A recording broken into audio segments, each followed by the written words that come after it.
All right. Live chat. Okay.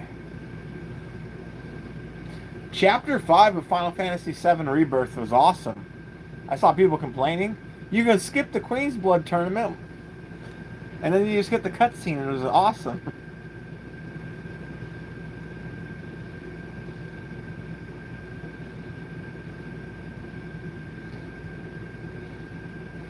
Oh no.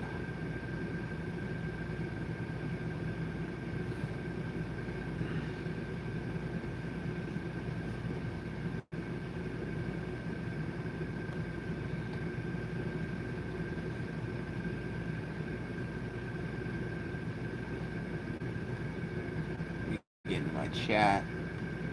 Pull this up. Poulter! Poulter, where are you?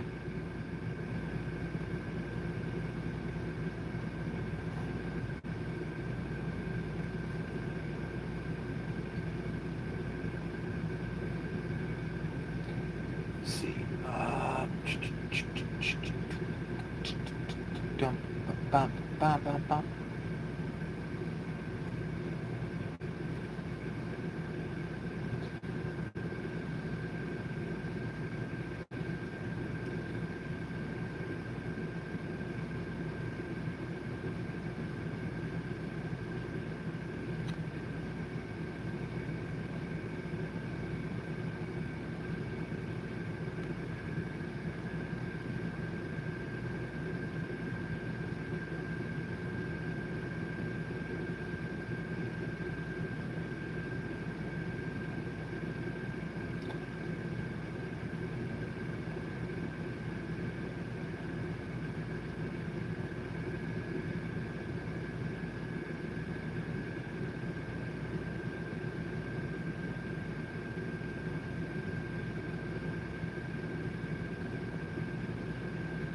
I have something.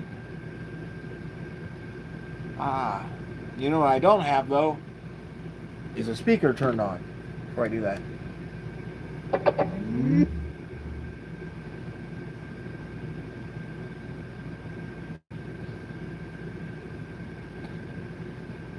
My name is Jimmy Brown.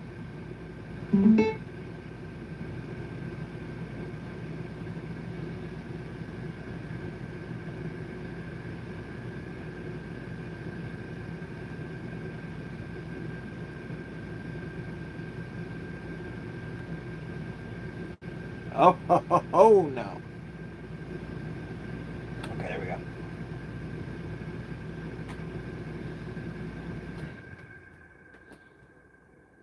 You think you're gonna convince me I'm crazy, huh? Which would be worse?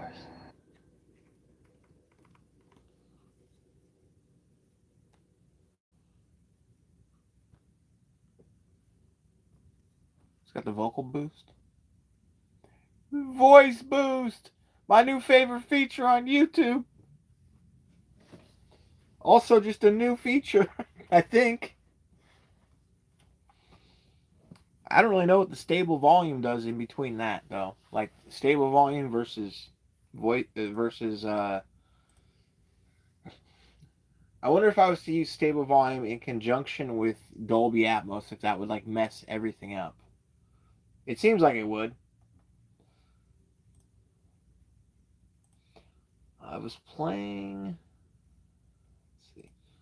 I was playing some ball pit earlier, and I was doing terrible.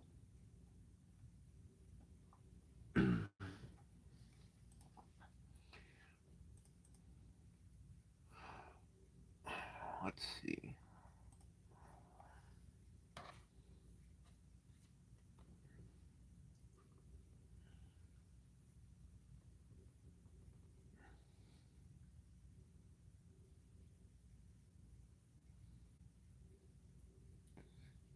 Oh shit!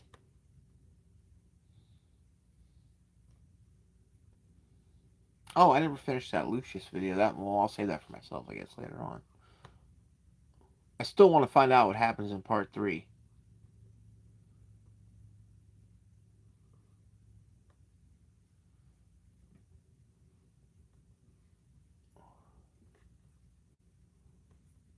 this is going.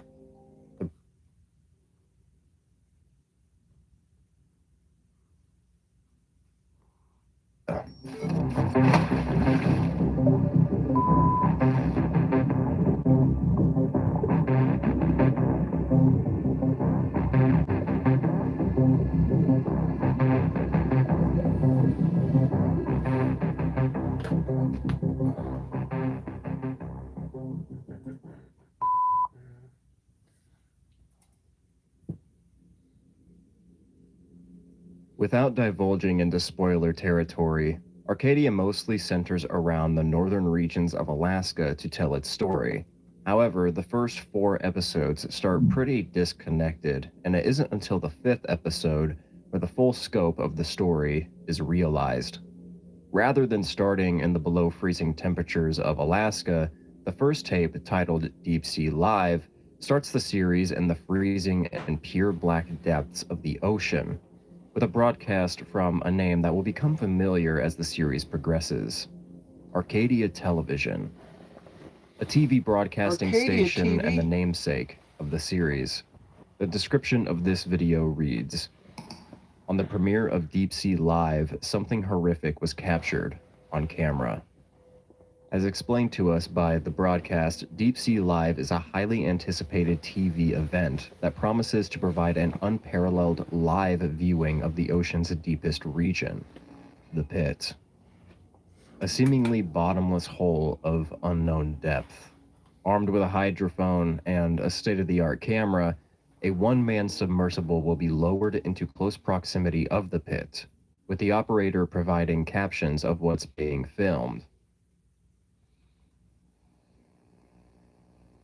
The clock strikes 10, and the broadcast begins. It starts out smoothly.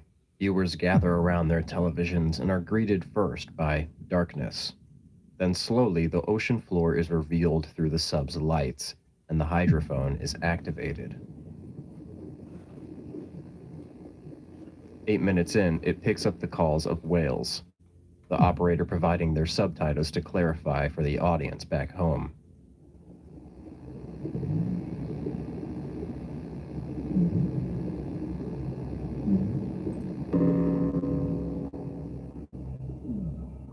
The camera, even at one point, captures a dragonfish swimming by. So far, Deep Sea Live is turning out to be a truly remarkable and innovative broadcast, no doubt pleasing viewers across the nation.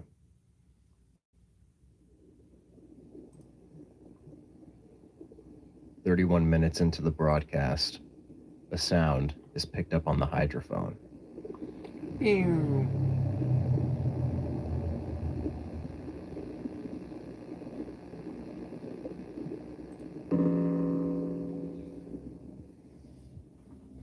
A low growl of some kind. A little creepy, but not necessarily out of the ordinary. After all, this is the ocean. 12 minutes pass, and something is caught on the camera. 2 bright circles shining through the endless black, looking very similar to eyes. The sub-operator, not knowing what to make of this, offers only a question mark to accompany the image. At 54 minutes in, a more unnerving sound can be heard through the hydrophone. I'd like to talk to you about insurance.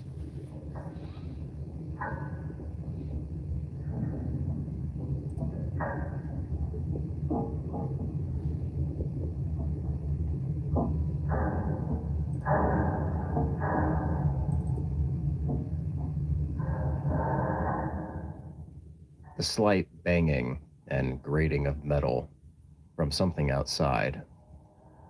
Something trying to get in. Oh. And this is where things start to go completely and horribly wrong. Horribly wrong. Because The picture goes black. we're actually a watching. system malfunction. Oh, as what if the hell? whatever was outside has disconnected the camera. Understands, and he The YouTube playlist features super handy, except when you need it to work. Then it gets a little bit iffy.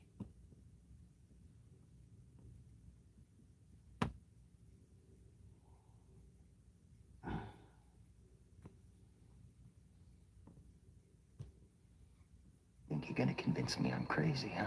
Which would be worse? To live as a monster? My name is Edward Daniels. To die as a good man. So listen, I think we... Yes! The freaking audio. The freaking audio.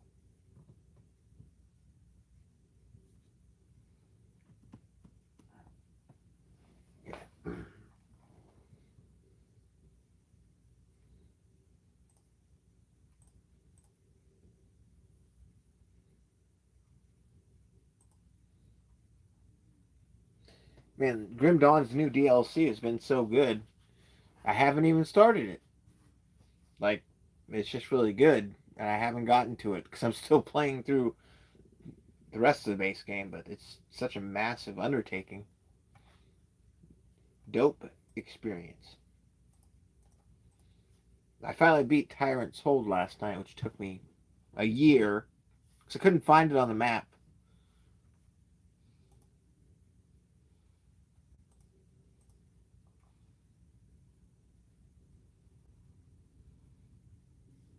Let's see, we have these. Okay. I'm gonna get this going. Convince me I'm crazy, huh? Which would be worse? To live as a monster? Stable volume. Still working. Stable volume.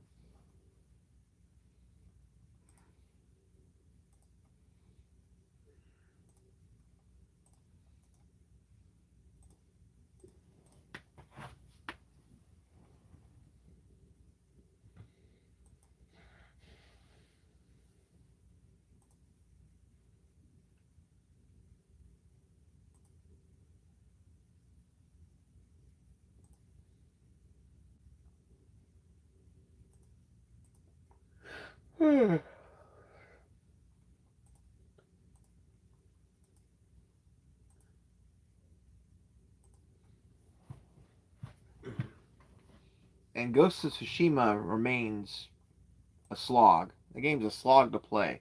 I beat the DLC, and I just got back to the main game island. So I guess I have some more abilities to take down the bad guys with, but man, fucking annoying game.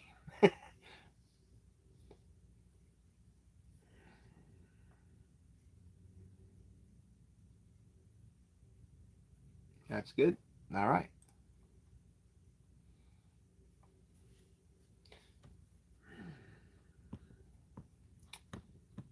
Okay, then is that really it? Got those updates.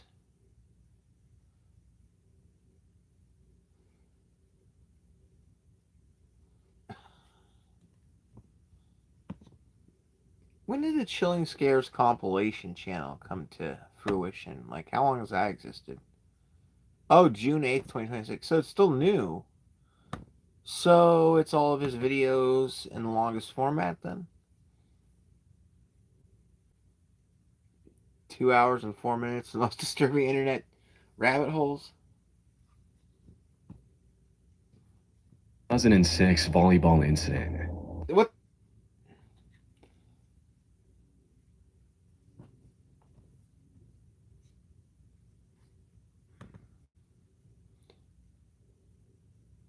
Two hours of the most disturbing missing persons cases.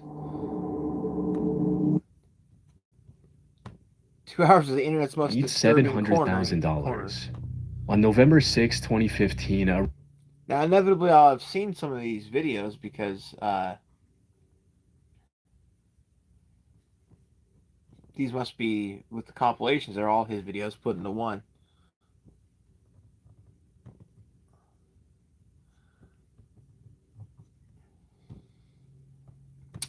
Gonna make that list. Here we go. Add to queue. Add to queue.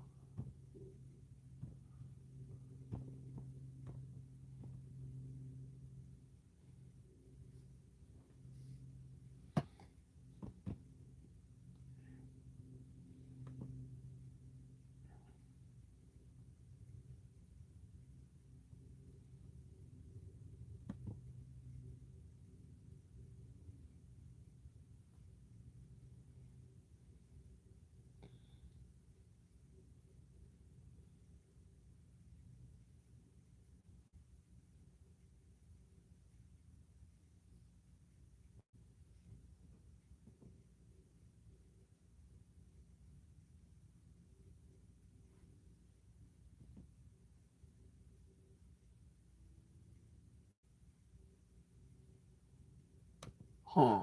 Okay then. Fuck it.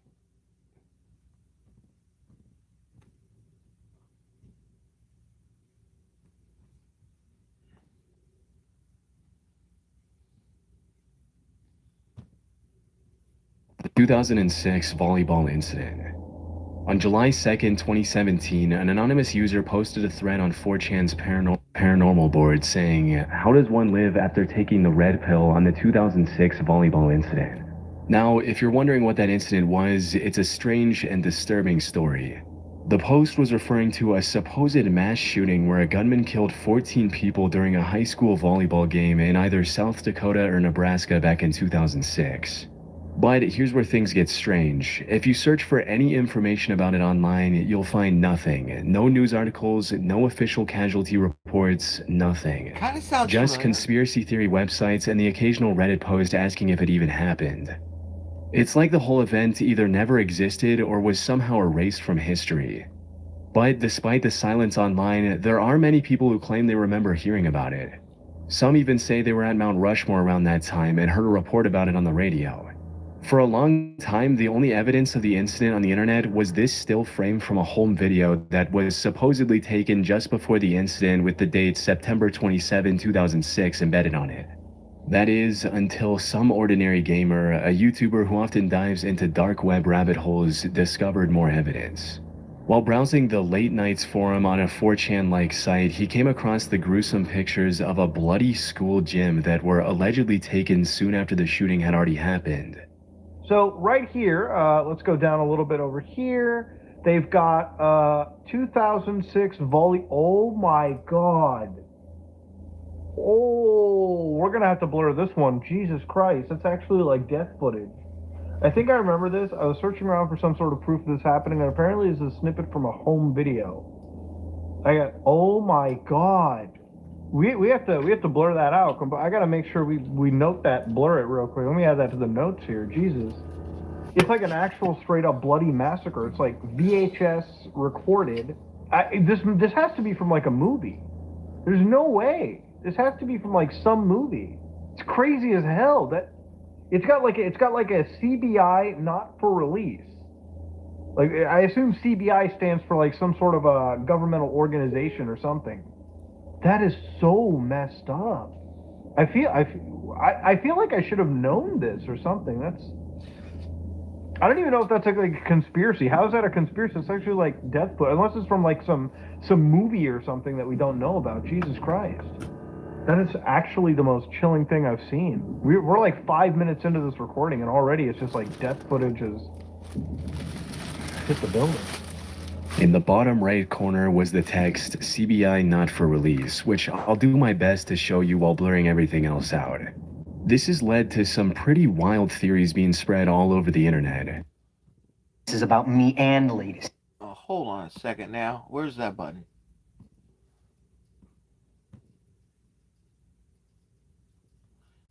Oh, here. Okay, so it does work. You really think you're gonna convince me I'm crazy, huh? Which would be worse? To live as a monster. My name is Edward Daniels. To die as a good man. So listen, I think we all just watched this movie and accepted the ending way too quick. I'm gonna blow the lid off this place. Because after going back and watching it and getting 33 pages of handwritten notes, I'm convinced that he's not crazy at all, You've uncovered a conspiracy so that anything you can dismiss as lies. and that this entire thing was actually an experiment to make somebody that was sane insane. By conducting experiments on the mind. At least that's my guess. I know, it's a big claim, and you're probably just thinking that I'm the crazy one here. I And if I say I'm not crazy, well, that hardly helps, does it? But all of our answers lie within the storm on Shutter Island. Look outside, Marshal. Storm's coming. The rain. The storm. Hurricane. We all don't wash away first. The storm's hitting the mainland like a hammer. This thing is turning into a Kansas out here. And that's why we're going to get on this ferry right now with U.S. Marshal Teddy Daniels, so that way we can experience everything along with him as his new partners. So tell me again about your partner. What partner? But before we can meet Teddy, I want to make something clear. We're just covering the movie. I know the book differs on its ending, and if you didn't even know that there is a book, luckily with today's sponsor, you can go and check it out yourself. That's right, I'm talking Audible, because I don't know about you, but it just seems like it's so difficult now to sit down and just read, where Audible can come in and do for you like it's done for me. A legend. And not just suspicious to me, but also Teddy. is. Pull yourself together. All that being said, thank you for watching the ad, and I think we actually need to go and check on Teddy because he's sick as can be. Pull yourself together, Teddy. Eventually, he gets it all under control where he can come out and meet us and his new partner, Chuck Ayul. You're my new partner. That's right. This is their first time meeting, which is a little suspicious, but it's even more suspicious whenever Chuck refers to Teddy as Teddy Daniels, the man, the legend. I'll give you that. The legend. We're doing a Shutter Island breakdown video with a reversal on the ending's meaning. All right. And not just suspicious to me, but also to Teddy, because he asked him, what are y'all smoking up in Portland? Seattle. I came from the office in Seattle. Why would Teddy say Portland if his partner is apparently from Seattle? I know what you're thinking. Oh, it's because he's actually crazy. No, it's not. Because Teddy makes it clear that the U.S. Marshals is not very big. So you know how small it is. And I mean, it's not. Even today, there's only 94 U.S. Marshals, and then there are 5,000 Marshal deputies. And we find out here in a little bit that both of them are actually deputy marshals whenever we get to see their badges. So I think two things are going on here. One is that Teddy read up on his paperwork and knew that his partner was supposed to be from Portland, Maine. Problem is, Chuck here doesn't seem to really have a Maine accent. It's just more of like your standard American accent that they would have over in Seattle, Washington. And two, Chuck is already setting up Teddy to start to doubt what he's supposed to know. Now listen, Teddy might be really, really smart, and he's also really good at his job, as we'll see throughout the course of all of this, but Chuck is really good at what he's doing, because instead of waiting for more questions to come, he immediately avoids and starts to ask questions of his own. What about you? You got a girl? Babe?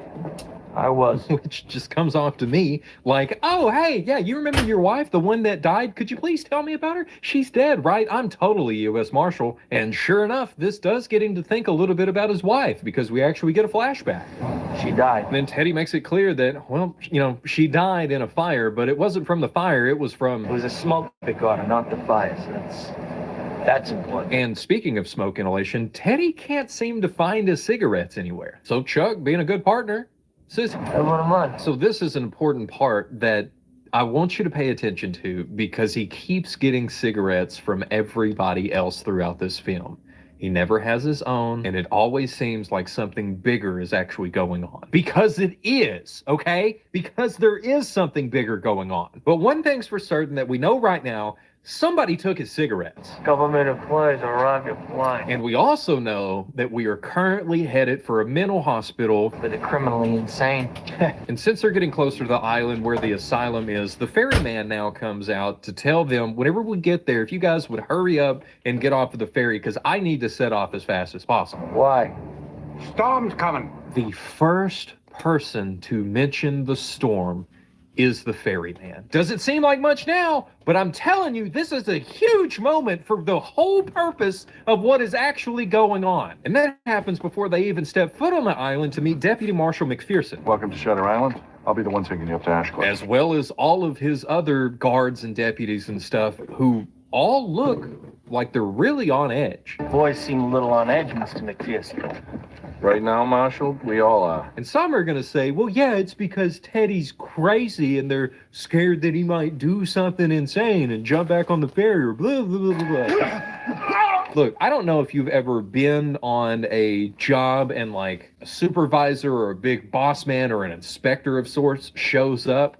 Everybody becomes nervous because they're scared they're going to get caught doing something wrong. And whenever there's a bunch of people doing a lot of stuff that is wrong, of course, everybody's going to be on edge. And speaking of being on the edge, the actual edge of the perimeter of Ashcliff is electrified. Electrified perimeter. How can you tell? Teddy knows this because he's seen something like it before, which we'll learn all about his PTSD here in just a little bit. First, we have to learn the layout and all of the rules that are here at Ashcliff. During your stay, you will obey protocol. And we have Ward A, The male ward. Ward B, The female ward is the one on your left. and Ward C in the back for the most dangerous of patients there at Ashcliff. Admittance to Ward C is forbidden. And if Teddy and Chuck want to get in to see any of these, they got to hand over their guns. You're hereby required to surrender your firearms. And this throws Teddy for a loop because he's not just a cop or anything like that. He is a Duly appointed federal marshals. We are required to carry our firearms with us at all times. And I now understand a lot better why they picked a U.S. Marshal to be the one to go to this island. And I don't know everything about U.S. Marshals, but not just anybody can become one. That's not how it works. An actual U.S. Marshal has to be handpicked by the president. And then the deputy marshals, there's a lot of requirements to even get an opportunity to be considered to be a deputy. So yeah, Teddy needs to have his gun on him, and he's required to keep his gun on him. Executive Order 319 of the Federal Code of Penitentiaries states that the officers of that institution have final authority. Well, I mean, I guess if you got to pick between doing your job or leaving because you want to hold on to your firearm, you kind of got to do your job. Gentlemen, you will not get through this gate with your firearms. So they hand over their guns. Or at least they kind of do. Everybody notices this because, of course, Chuck just needed a little bit more time to get prepared. So after this, they finally get in, and we get a brief mention of why they're actually there. Apparently, there is a missing patient. When did she escape? This prisoner. A missing patient, but Dr. Colley's actually the one that they need to talk to. I'm afraid Dr. Cawley will have to fill you in on the situation. And even McPherson here talks up Dr. Colley quite a bit because their whole thing that they have going on in Ashcliff is they're taking in people that society has deemed beyond treatment. And it's all due to Dr. Cawley. He's created something really unique here. But the most memorable thing to me that happens out of this entire thing is this lady. Yeah, she kind of creeps me out too.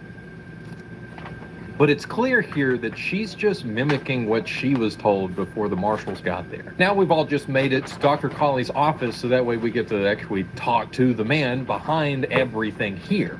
Marshal Daniels? Doctor. And it's actually the things behind the man that Teddy finds so interesting. So he has to get a little closer look at these odd pictures on the wall, which for somebody that claims to want to do things differently and to experiment with new stuff, it seems odd that he would have all of these barbaric ways to fix people hanging up in his office. They were beaten, as if whipping them bloody would drive the psychosis out. But this being his job, maybe he gets a pass for it, and then he begins to describe to Teddy some of the experiments that they would do back in the day. We drove screws into their brains, One of those being how they would submerge people into icy water until they lost consciousness, or even drowned. Notice the emphasis on that last part. Drowned. And the fact that Teddy had zero reaction.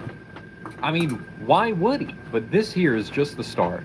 And this is an idea that they're now planting into Teddy's mind. Because they want him to be just like all of the murderers that are there. Oh, wait, sorry. Patient. Excuse me, patient. And the missing patient that they came to find is named Rachel Solando, and she escaped within the last 24 hours, and nobody knows where she is. And what is she in for, you ask? She considered dangerous? You could say that. Well, she decided it would be a good idea to... She killed all 3 of her children. She drowned them in the lake behind her house. Teddy has the same reaction I did. Gotta ask the question, what about her husband? He died. On the beaches at Normandy. Well, with the answer that he died in World War II and the pictures of Rachel after she had been starving herself, insisting that her kids were still alive, it reminds Teddy of whenever he was in World War II. You can also tack on the dead kids as well as the fence that we saw outside earlier. And all of this combined together seems to weigh down on Teddy quite a bit. Sorry, Doctor. You don't happen to have an aspirin, do you? So Dr. Colley, being the nice guy that he is, decides to give him some aspirin. The simpler the better. Oh, thanks so much. And so if you're asking me, this is the second dose already that Teddy is getting. Thanks for headaches, Master. I mean, they gotta be quick. This stuff takes around 48 hours to really kick in. Because they know what they're doing. They have a whole plan. And the next step in their whole plan is actually Rachel, because we find out that for the last 2 years, She's never once in 2 years acknowledged that she's in an institution. she has been thinking that she's not in an asylum, that she's actually at her house, and everybody else is just delivery man, repairman, milkman, all stopping by while her kids are at school. And Teddy just laughs because he thinks the whole thing is just completely unbelievable. You're kidding me. Even though it seems unbelievable right now, it won't be, because by the end of it, he will fully understand what it means for somebody to have their mind completely altered by this idea that was being planted right now. She's created an elaborate fictional structure. She gives us all parts to play in that fiction. But all of that comes together later, and at this moment, they need to figure out how Rachel got out of her locked room with nobody noticing and then just disappeared without a trace. It's as if she evaporated straight through the walls. And the best place for them to start is going to be in Rachel's room. And it's here where the investigation actually starts, but of course, this is just a regular room in an asylum. But, I mean, they got a locker and a bed, and I guess there's some extra shoes, but not just an extra pair of shoes. There's both sets of the shoes that were issued to Rachel. So that means that she's just out there barefoot. Come on, Doc. She couldn't get 10 yards in that terrain. But that's not even the weird thing that they find in the room. Teddy actually sees a part where the tile has been lifted up, and he finds a note underneath. The Law of 4 and Who is 67? I have no idea. Who is 67? And I would say that I was with Chuck and Dr. Colley on this one, but they have this look of, I don't know. Never heard of before, but it seems suspicious. What do you think it could mean? Think it's just random scribblings? But that's just the thing. Dr. Colley won't leave it there. He has to clarify that, yeah, I mean, she did, do a bunch of bad stuff and is actually insane. But she also is really smart, so it's probably not just these random scribblings like you think it is. There's probably a deeper meaning, and you should try to figure that out. Oh, no, not at all. Rachel's smart. Brilliant, in fact. After gathering this evidence that was totally not planted by Dr. Colley or Chuck, it was definitely not planted. Excuse me, Doctor, but we're gonna have to hold on to this. They then learned that Rachel somehow slipped by 7 orderlies without any of them noticing. She turns invisible? Which, I mean, is a good question, because is she even real? Was she ever real? Who is Rachel Solanda? And depending on what you think happens in the end will be what determines your answer here. But before that, we're gonna have to see the records of all of these orderlies to see who is in on it. Doctor, we're gonna need access to the personnel files of all the medical staff. Because there is no way Rachel got out of her room without some help. You will comply. All I can say is I'll see what I can do. And I mean, Colley might as well just say, no, not gonna happen. You're here to investigate, but you're not getting anybody's information, and I'm not going to help you except for walk you around. Which, I mean, I kind of get why Colley's being the way that he is, because he does have to clear everything through the board, which Teddy demands to meet with them now. I'll assemble them in the common room after dinner. And in the meantime, that means Teddy, Chuck, and McPherson are going to go search over at the Bluffs to see if Rachel is out there or if there's any evidence that she ever existed. And I mean, these guards out here, doing a great job, totally doing everything they can to find her. But that's not the thing that caught my attention. It's the fact that they're all wearing raincoats, which makes perfect sense. There is a storm coming. It's kind of raining on and off. Over here on the island, we've got a little bit of showers, a little bit of sprinklage going on, but just keep it in mind. And this is the other thing that you need to keep in mind. What about those caves down there? Have you checked them? I mean, nobody could actually make it up there to those caves, and like they already found out, She's got no shoes. so since all of the guards have got this side handled really well, Teddy and Chuck set off with McPherson to the other side, kinda. to see the lighthouse. What's that tower? It's an old lighthouse. Those guards and that big fence make you really wonder, what's up there at that lighthouse? Sewage treatment facility. Oh, yeah, that makes perfect sense that they would keep that guarded. The guards already searched inside it. So hear me out for a second, because we know what happens. We know that he shows up and he goes up and it's just a desk in the lighthouse. So why would they be guarding it? And on the surface, that doesn't make any sense. But they could be holding Rachel in there, or they could actually have some other stuff going on up there, some crazy experiments on the brain going on, you know? Because for this entire time, they are like an entire day and a half ahead of Teddy in everything that he does. Teddy sees this as suspicious, and we can see here, he's really good at his job. Sir, I didn't see nothing. Glenn, tell me the truth. I maybe went to the bathroom. I mean, he's over here asking all the questions and getting all the answers and just full-on intimidating people and full-on interrogating everybody in the room until he gets the answers that he needs. Does anyone here know what she did before that? She was in a group therapy session. And one of the answers that he gets is about Rachel the night before whenever she was in her therapy group, and she actually said, She was worried about the rain. which is another time that somebody else has mentioned the weather to Teddy. And right after this, we run into a problem. Yes, Dr. Sheehan led the discussion. Dr. Sheehan? Because now Teddy's wondering, who's Dr. Sheehan and where's he at? He left on the ferry this morning. His vacation was already planned. It's just the funniest thing watching this back, because you see Chuck over in his chair just cowering like, oh, please, nobody look at me.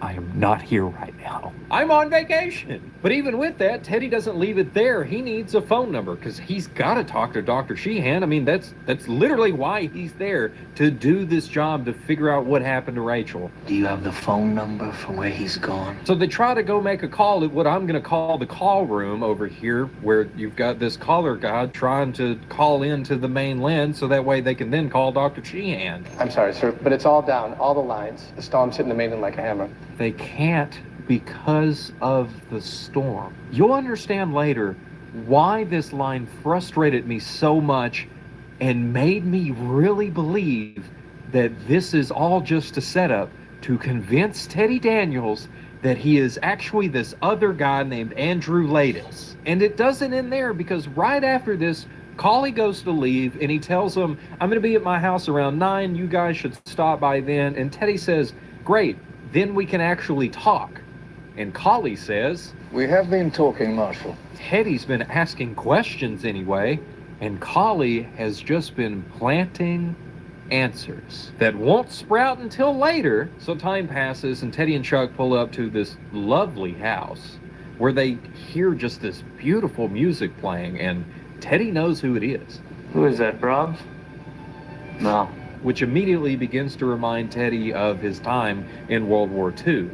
It's Mahler. Because Mahler is actually a Jewish composer who was a very big deal around World War II, and I am nowhere near well-versed enough to be able to explain to you anything about him or his lovely music, but there is an entire history with him being Jewish and a specific political party that I don't think I can actually say the name of here on YouTube. So if you want to know more, you're going to have to go look him up. But right now, as Teddy looks up, he sees Dr. Nyring. And so they have a little bit of banter back and forth, and Collie asks for everybody's drink order.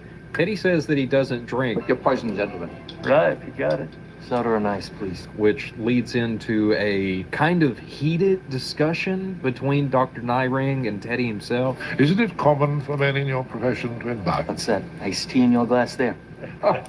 You have outstanding defense mechanisms. Which is interesting because, of course, he's a psychiatrist, so he tries to turn it around on Teddy and Chuck by telling them that they're Men of violence. I'm not accusing you of being violent. And he continues down this line of thinking as he sort of unpacks Teddy's backstory, essentially. You both served overseas, huh? For all you know, we're both paper pushers over there. You were not. And we get to see a little bit of Teddy's backstory through flashbacks of him being in World War II. And the entire time, this Mahler song is playing louder and louder in the background and comes all the way up to a point to where Teddy is asked if he believes in God. Do you believe in God, Marshal? No, I'm quite serious. Now, where I would just respond, amen, thank you, Jesus, Teddy shows us once more how good he is at his job as he picks up on Nyring's accent. You ever seen a death camp doctor? Konzentrationslager.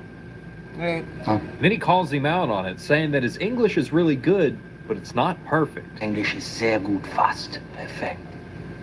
You hit the consonants a tad hard, though. With all that being said, Teddy says, just give me the documents that I came here for on Dr. Sheehan and all of the staff so that way we can figure out who's behind all of this. No personnel files will be released to you. Once again, he's told no. We're gonna need those files. Out of the question. So, I mean, what do you do? Like, you can't get any of the information you need. You're trying to do an investigation, so that really only leaves one option. This investigation is over. Because clearly nobody here actually wants any help, so they're leaving in the morning. We're taking the ferry back in the morning. But for the night, they're staying in the orderly's quarters, and what Teddy says to Chuck is gotta be the truest thing to be said so far in this movie. We haven't heard the truth once yet, Chuck. Isn't that basically what I just said?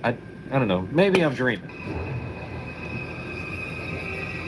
Okay, maybe it's not me dreaming. Maybe it's Teddy dreaming. I'm watching a pretty good Shutter Island breakdown video. I can restart it if you'd like. I'm only like 20 minutes in.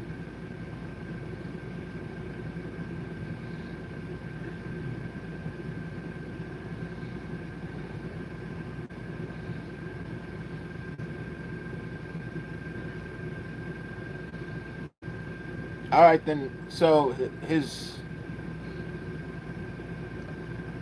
okay, so you want to see it from the beginning? Okay, I'm going to start then.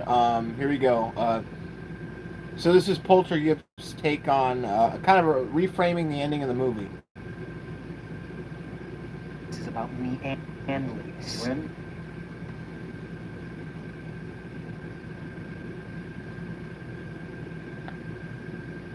Just a summary? I don't know what... I don't know.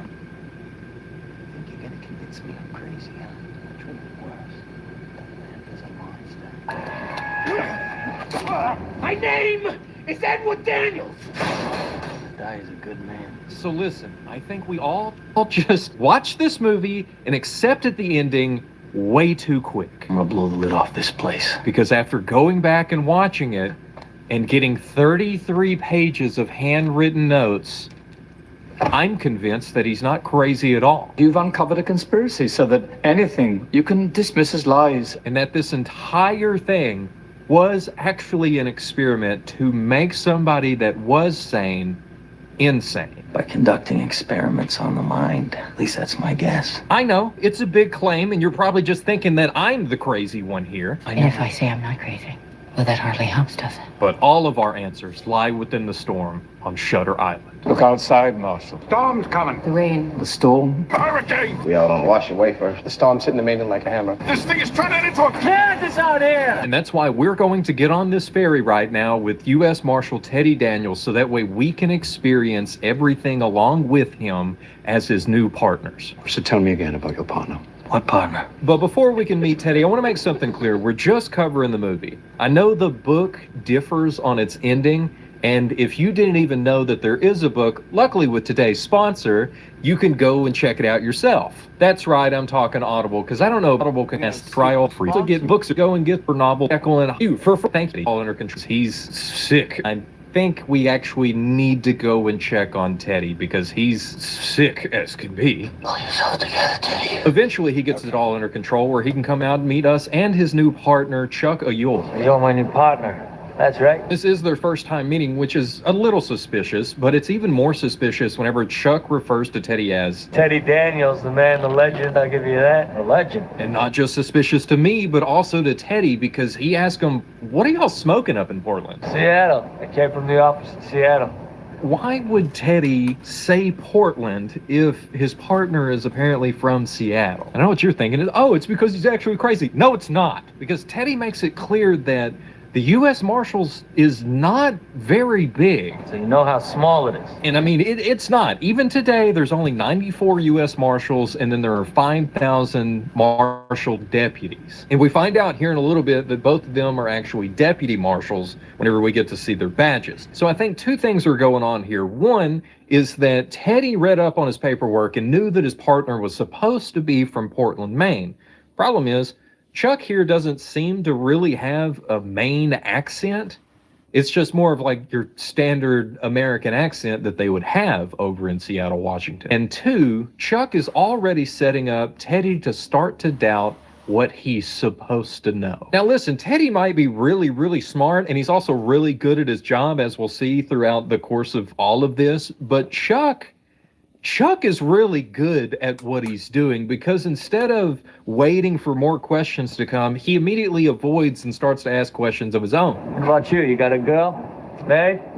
I was. Which just comes off to me like, oh, hey, yeah, you remember your wife, the one that died? Could you please tell me about her? She's dead, right? I'm totally U.S. Marshal. And sure enough, this does get him to think a little bit about his wife, because we actually get a flashback. She died. And then Teddy makes it clear that, well, you know, she died in a fire, but it wasn't from the fire, it was from... It was a smoke that got her, not the fire. So that's important. And speaking of smoke inhalation, Teddy can't seem to find his cigarettes anywhere. So Chuck, being a good partner, says, so this is an important part that I want you to pay attention to, because he keeps getting cigarettes from everybody else throughout this film. He never has his own, and it always seems like something bigger is actually going on. Because it is, okay? Because there is something bigger going on. But one thing's for certain that we know right now, somebody took his cigarettes. Government employees are robbed you blind. And we also know that we are currently headed for a mental hospital For the criminally insane. And since they're getting closer to the island where the asylum is, the ferryman now comes out to tell them, whenever we get there, if you guys would hurry up and get off of the ferry, because I need to set off as fast as possible. Why? Storm's coming. The first person to mention the storm is the ferryman. Doesn't seem like much now, but I'm telling you, this is a huge moment for the whole purpose of what is actually going on. And that happens before they even step foot on the island to meet Deputy Marshal McPherson. Welcome to Shutter Island. I'll be the one taking you up to Ashcliff. As well as all of his other guards and deputies and stuff, who all look like they're really on edge. Boys seem a little on edge, Mr. McPherson. Right now, Marshal, we all are. And some are going to say, well, yeah, it's because Teddy's crazy and they're scared that he might do something insane and jump back on the ferry or blah, blah, blah, blah. Look, I don't know if you've ever been on a job and like a supervisor or a big boss man or an inspector of sorts shows up. Everybody becomes nervous because they're scared they're going to get caught doing something wrong. And whenever there's a bunch of people doing a lot of stuff that is wrong, of course everybody's going to be on edge. And speaking of being on the edge, the actual edge of the perimeter of Ashcliff is electrified. Electrified perimeter. How can you tell? Teddy knows this because he's seen something like it before, which we'll learn all about his PTSD here in just a little bit. First, we have to learn the layout and all of the rules that are here at Ashcliff. During your stay, you will obey protocol. And we have Ward A, The male ward. Ward B, The female ward is the one on your left. and Ward C in the back for the most dangerous of patients there at Ashcliff. Admittance to Ward C is forbidden. And if Teddy and Chuck want to get in to see any of these, they got to hand over their guns. You are hereby required to surrender your firearms. And this throws Teddy for a loop because he's not just a cop or anything like that. He is a Duly appointed federal marshals. We are required to carry our firearms with us at all times. And I now understand a lot better why they picked a U.S. Marshal to be the one to go to this island. And I don't know everything about U.S. Marshals, but not just anybody can become one. That's not how it works. An actual U.S. Marshal has to be handpicked by the president. And then the deputy marshals, there's a lot of requirements to even get an opportunity to be considered to be a deputy. So yeah, Teddy needs to have his gun on him, and he's required to keep his gun on him. Executive Order 319 of the Federal Code of Penitentiary states that the officers of that institution have final authority. Well, I mean, I guess if you got to pick between doing your job or leaving because you want to hold on to your firearm, you kind of got to do your job. Gentlemen, you will not get through this gate with your firearms. So they hand over their guns.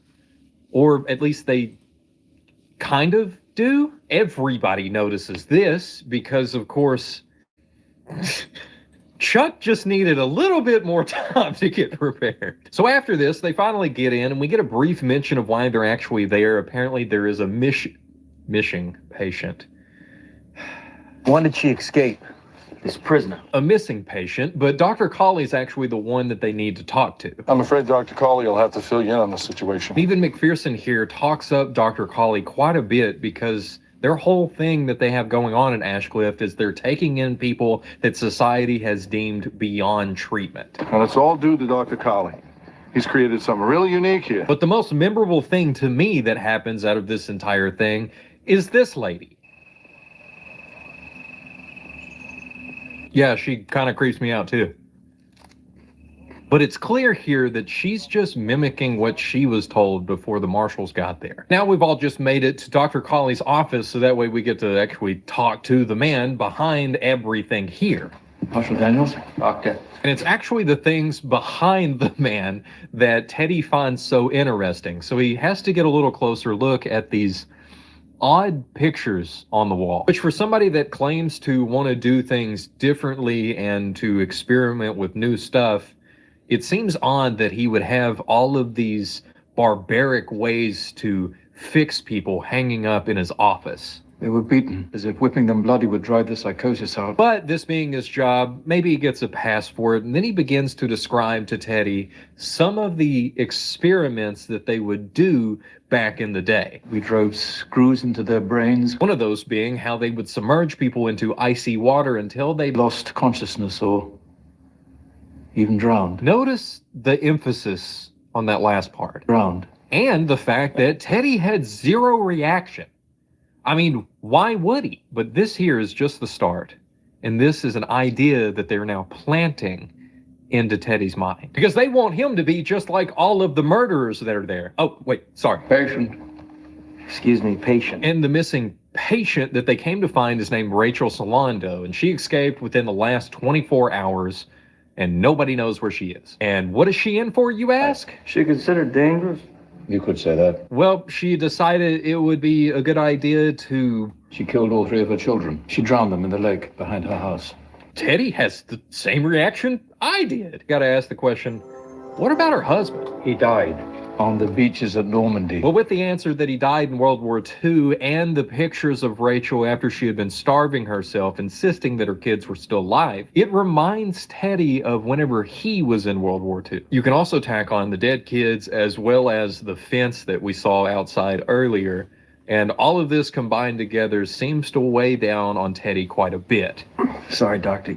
You don't happen to have an aspirin, do you? So Dr. Colley, being the nice guy that he is, decides to give him some aspirin. The simpler the better. Oh, thanks so much. And so if you're asking me, this is the second dose already that Teddy is getting. Prevents the headaches, Marshal. I mean, they gotta be quick. This stuff takes around 48 hours to really kick in because they know what they're doing. They have a whole plan. And the next step in their whole plan is actually Rachel, because we find out that for the last 2 years, She's never once in 2 years acknowledged that she's in an institution. she has been thinking that she's not in an asylum, that she's actually at her house, and everybody else is just delivery man, repairman, milkman, all stopping by while her kids are at school. And Teddy just laughs because he thinks the whole thing is just completely unbelievable. You're kidding me. Even though it seems unbelievable right now, it won't be, because by the end of it, he will fully understand what it means for somebody to have their mind completely altered by this idea that was being planted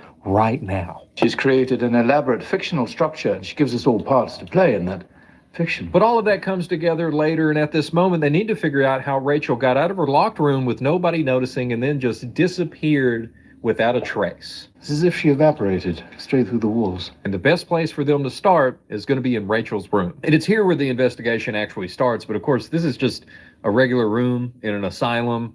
But, I mean, they got a locker and a bed, and I guess there's some extra shoes, but not just an extra pair of shoes. There's both sets of the shoes that were issued to Rachel.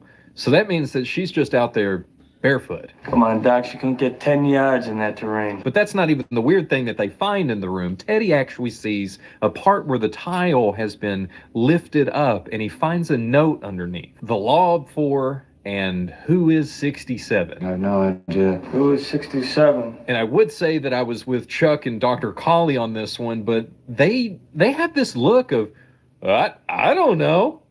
Never heard it before, but it seems suspicious. What do you think it could mean? Think it's just random scribblings? But that's just the thing. Dr. Colley won't leave it there. He has to clarify that, yeah, I mean, she did, do a bunch of bad stuff and is actually insane, but she also is really smart, so it's probably not just these random scribblings like you think it is. There's probably a deeper meaning, and you should try to figure that out. Oh, no, not at all. Rachel's smart. Brilliant, in fact. After gathering this evidence that was totally not planted by Dr. Colley or Chuck, it was definitely not planted. Excuse me, doctor, but we're gonna have to hold on to this. They then learned that Rachel somehow slipped by 7 orderlies without any of them noticing. She turns invisible? Which, I mean, is a good question, because is she even real? Was she ever real? Who is Rachel Solando? And depending on what you think happens in the end will be what determines your answer here. But before that, we're going to have to see the records of all of these orderlies to see who is in on it. Doctor, we're gonna need access to the personnel files of all the medical staff. Because there is no way Rachel got out of her room without some help. You will comply. All I can say is I'll see what I can do. And I mean, Colley might as well just say, no, not going to happen. You're here to investigate, but you're not getting anybody's information, and I'm not going to help you except for walk you around. Which, I mean, I kind of get why Colley's being the way that he is, because he does have to clear everything through the board, which Teddy demands to meet with them now. I'll assemble them in the common room after dinner. And in the meantime, that means Teddy, Chuck, and McPherson are going to go search over at the Bluffs to see if Rachel is out there or if there's any evidence that she ever existed. And I mean, these guards out here, doing a great job, totally doing everything they can to find her. But that's not the thing that caught my attention. It's the fact that they're all wearing raincoats, which makes perfect sense. There is a storm coming. It's kind of raining on and off. Over here on the island, we've got a little bit of showers, a little bit of sprinklage going on, but just keep it in mind. And this is the other thing that you need to keep in mind. What about those caves down there? Have you checked them? I mean, nobody could actually make it up there to those caves, and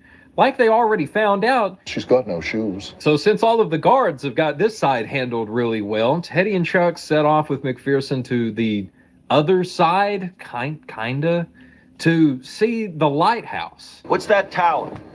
It's an old lighthouse. Those guards and that big fence make you really wonder, what's up there at that lighthouse? Sewage treatment facility. Oh, yeah, that makes perfect sense that they would keep that guarded. The guards already searched inside it. So hear me out for a second, because we know what happens.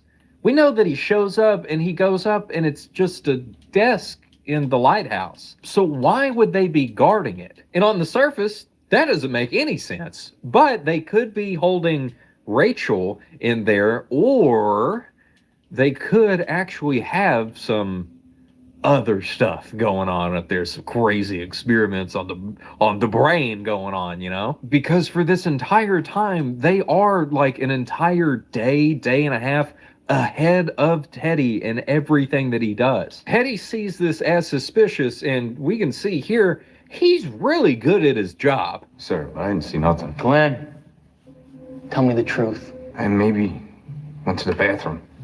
I mean, he's over here asking all the questions and getting all the answers and just full on intimidating people and full on interrogating everybody in the room until he gets the answers that he needs. Does anyone here know what she did before that? She was in a group therapy session. And one of the answers that he gets is about Rachel the night before, whenever she was in her therapy group, and she actually said She was worried about the rain. which is another time that somebody else has mentioned the weather to Teddy. And right after this, we run into a problem. Yes, Dr. Sheehan led the discussion.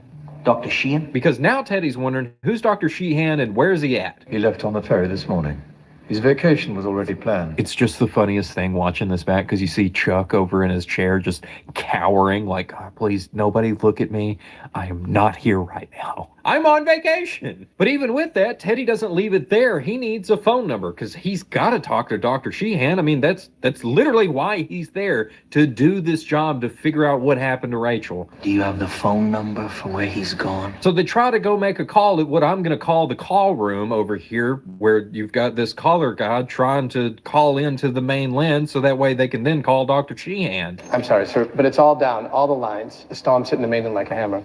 They can't because of the storm. You'll understand later why this line frustrated me so much and made me really believe that this is all just a setup to convince Teddy Daniels that he is actually this other guy named Andrew Latis. And it doesn't end there, because right after this, Collie goes to leave and he tells them, I'm going to be at my house around 9. You guys should stop by then. And Teddy says, great, then we can actually talk.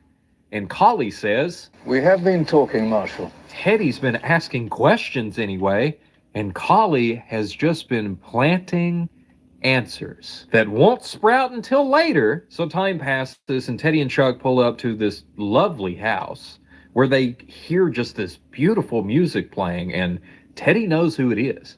Who is that, Brahms? No. Which immediately begins to remind Teddy of his time in World War II.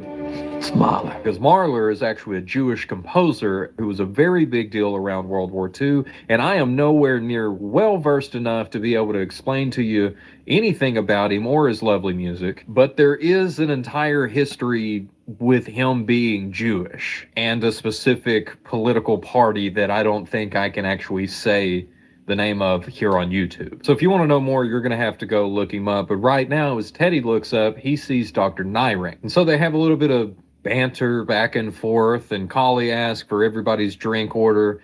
Teddy says that he doesn't drink. Your poison, gentlemen. Right, if you got it. Soda or ice, please. Which leads into a kind of heated discussion between Dr. Nyring and Teddy himself. Isn't it common for men in your profession to imbibe? What's that? Iced tea in your glass there? You have outstanding defense mechanisms. Which is interesting because, of course, he's a psychiatrist, so he tries to turn it around on Teddy and Chuck by telling them that they're men of violence. I'm not accusing you of being violent. And he continues down this line of thinking as he sort of unpacks Teddy's backstory, essentially. You both served overseas, huh? For all you know, we're both paper pushers over there. You were not. And we get to see a little bit of Teddy's backstory through flashbacks of him being in World War II. And the entire time, this Mahler song is playing louder and louder in the background and comes all the way up to a point to where Teddy is asked if he believes in God. Do you believe in God, Marshal? No, I'm quite serious. Now, where I would just respond, amen, thank you, Jesus, Teddy shows us once more how good he is at his job as he picks up on Nyring's accent. You ever seen a death camp doctor? Konzentrationslager. Huh? Then he calls him out on it, saying that his English is really good, but it's not perfect. English is sehr gut, fast perfect. You hit the consonants a tad hard, though. With all of that being said, Teddy says, just give me the documents that I came here for on Dr. Sheehan and all of the staff, so that way we can figure out who's behind all of this. No personnel files will be released to you. Once again, he's told no. We're gonna need those files. Out of the question. So, I mean, what do? Like, you can't get any of the information you need. You're trying to do an investigation, so that really only leaves one option. This investigation is over. Because clearly nobody here actually wants any help, so they're leaving in the morning. We're taking the ferry back in the morning. But for the night, they're staying in the orderly's quarters, and what Teddy says to Chuck is gotta be the truest thing to be said so far in this movie. We haven't heard the truth once yet, Chuck. Isn't that basically what I just said? I don't know. Maybe I'm dreaming. Okay, maybe it's not me dreaming. Maybe it's Teddy dreaming. Dreaming about his wife, whose name we don't find out until later in the movie, but it's actually Dolores, if you forgot. Jesus, are you ever sober anymore? Here she's complaining a lot about his drinking, and his response is that killed a lot of people in the war. And I don't even know how many movies now that I've covered that have weird dream sequences in them, but I like movies like this. And it gets weirder because she begins to talk about how Rachel is still there and Ladis is still there. She's here. You can't leave. So is he. And proceeds to encourage Teddy, saying that you can find them, you can do this. Don't forget the good times. Don't let the bad times overtake. Remember that time that we went to the lake and how good it was. I was so happy. Then there's just water dripping and spilling out, and it's very confusing for everything that's going on right now. You have to let me go. I can't. Even more so whenever she turns into ashes and then just disappears as the entire house is now on fire. But instead of having ashes in his hand, whenever he looks down, they're just dripping with water. And it's because they're literally just dripping with water. Like, he's soaking wet. There's a leak in the roof that made him soaking wet. So listen, I know what you're thinking.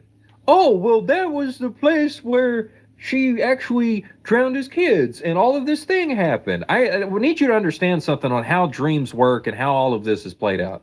First off, she asked about his drinking because he turned it down and was basically interrogated on it by Dr. Nyring.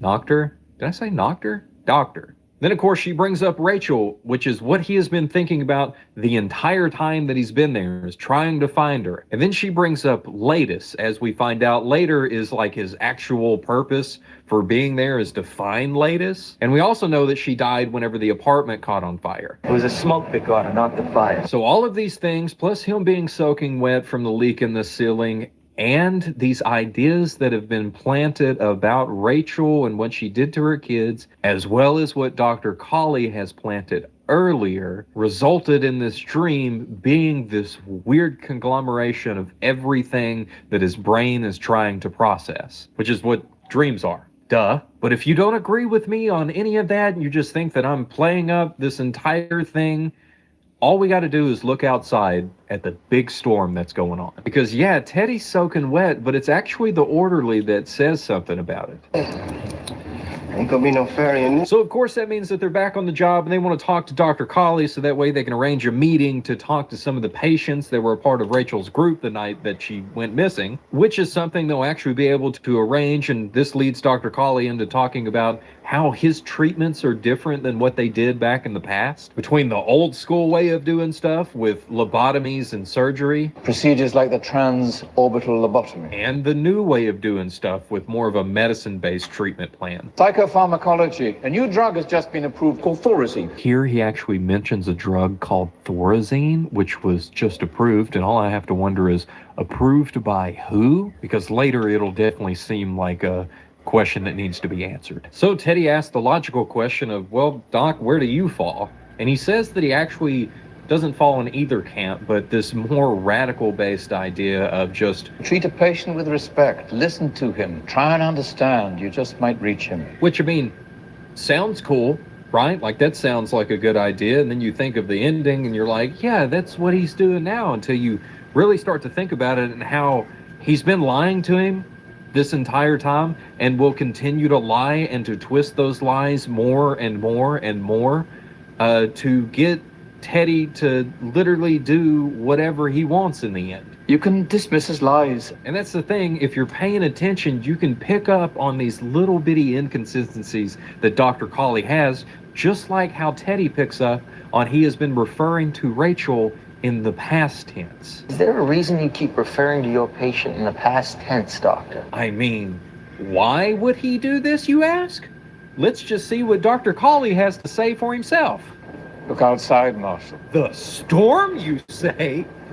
There's a storm going on outside that everybody knows about and it's right there? Yeah, that probably would be really dangerous to be out in and probably doesn't mean good things for Rachel, right? The more that I get into this, the more that I am convinced of this entire theory. And so now we actually get to one of my favorite parts in the movie is we get to see Teddy sit down and interrogate some of the patients that are there. And the first one is actually Peter Green, who is definitely crazy and deserves to be there. And then she asked me if she can have a glass of water. Like, that's no big deal. But it's interesting, whenever they ask about Rachel, he immediately just regurgitates what he's heard about her. Rachel Solano. You know that she drowned her own kids? And then just sets off on a rant about what should happen to her. But Teddy, having read through his entire file, knows exactly what it takes to be able to get underneath his skin. And stop that? Slowly continues to do exactly this as he talks about what he did and how awful of a person that he is. You tore her face off. And then explodes to ask, You know a patient named Andrew Latus? Do you? No! But he honestly doesn't know, and for this mentally insane man to be under all of this stress and to be freaked out in the moment, he should have dropped the entire act. But he doesn't. Because if Teddy is actually Andrew Latus and has been there for the last 2 years, whenever he asked Peter this question, Peter should have looked at him and said, It's you, I don't know, it's you, you're Andrew. That doesn't happen. But instead what we get is one of the orderlies giving him this look like, how does he know that name? Then after this, it's on to Miss Bridget Kearns. But just before we start the interview, we actually see a nurse off to the side who is already got a needle and syringe ready to go. And I mean, we're shown a close-up of this, so I'm sure it's important for some reason. That may seem odd, but to Teddy, Miss Kearns seems quite normal. You seem quite normal. The difference is most people don't kill their husbands with an axe. And what she says about her husband after this, it seems like he was not the best guy ever, and it really sounds like they went for the insanity plea instead of the chair. I hear enough voices already. And that's probably how she ended up in here. And so they get to the questions about Rachel, and it's literally the same thing that we've already heard. We were all her neighbors at the milkman, postman, deliveryman. Like, it's really clear that she's just repeating what she's also been told. She believes we're all deliverymen, milkmen, postal workers. But whenever he starts to ask questions about Dr. Sheehan, you can tell she's a little on edge. And Dr. Sheehan was there that night? Yes. What's he like? Not only that, you can tell that she is actively trying not to look over to Chuck, who's sitting right there. And so to me, it seems like in this moment, she immediately realizes something's really wrong here. No, Dr. Sheehan's a good doctor. Because of course she knows Dr. Sheehan. He's sitting right there. So why would this marshal ask about Dr. Sheehan when he's right there? And this is whenever she looks over at Dr. Sheehan, asks if she can have a glass of water, and she quickly does this.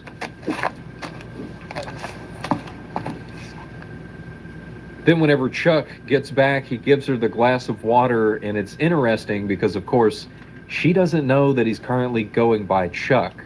So she says, Thank you, Marshal. And then she does that. Except she actually sets an empty water cup back down on the table. And this tells me two things.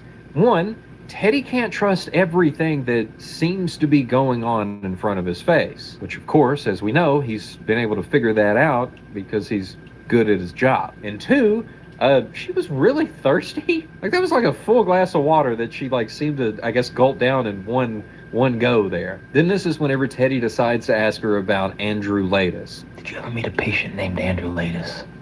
Never heard of it. It's clear that she can't handle any more of this questioning. She said something to you back there, didn't she? She wrote it.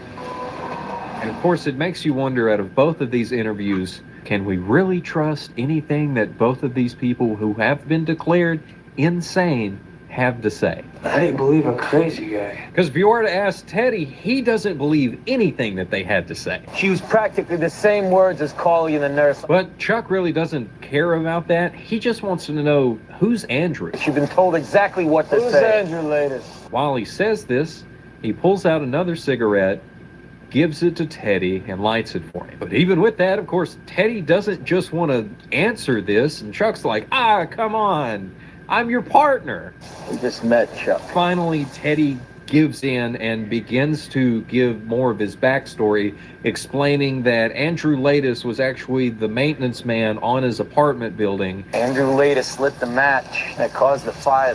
They killed my wife. He ended up getting away, and then later on he burns down a school, which kills 2 people, lands him in prison. They quickly realize that this dude's insane, we've got to send him somewhere, so they end up sending him to Ashcliff into Ward B. Then it's like he just disappeared. No record whatsoever. So Teddy thinks that he's now over in Ward C, where they keep all the super dangerous people, which would make sense. But if he's not actually in Ward C, he would probably be somewhere that nobody would actually look for a body. The same thing with Rachel Solando. Only one place no one would really notice.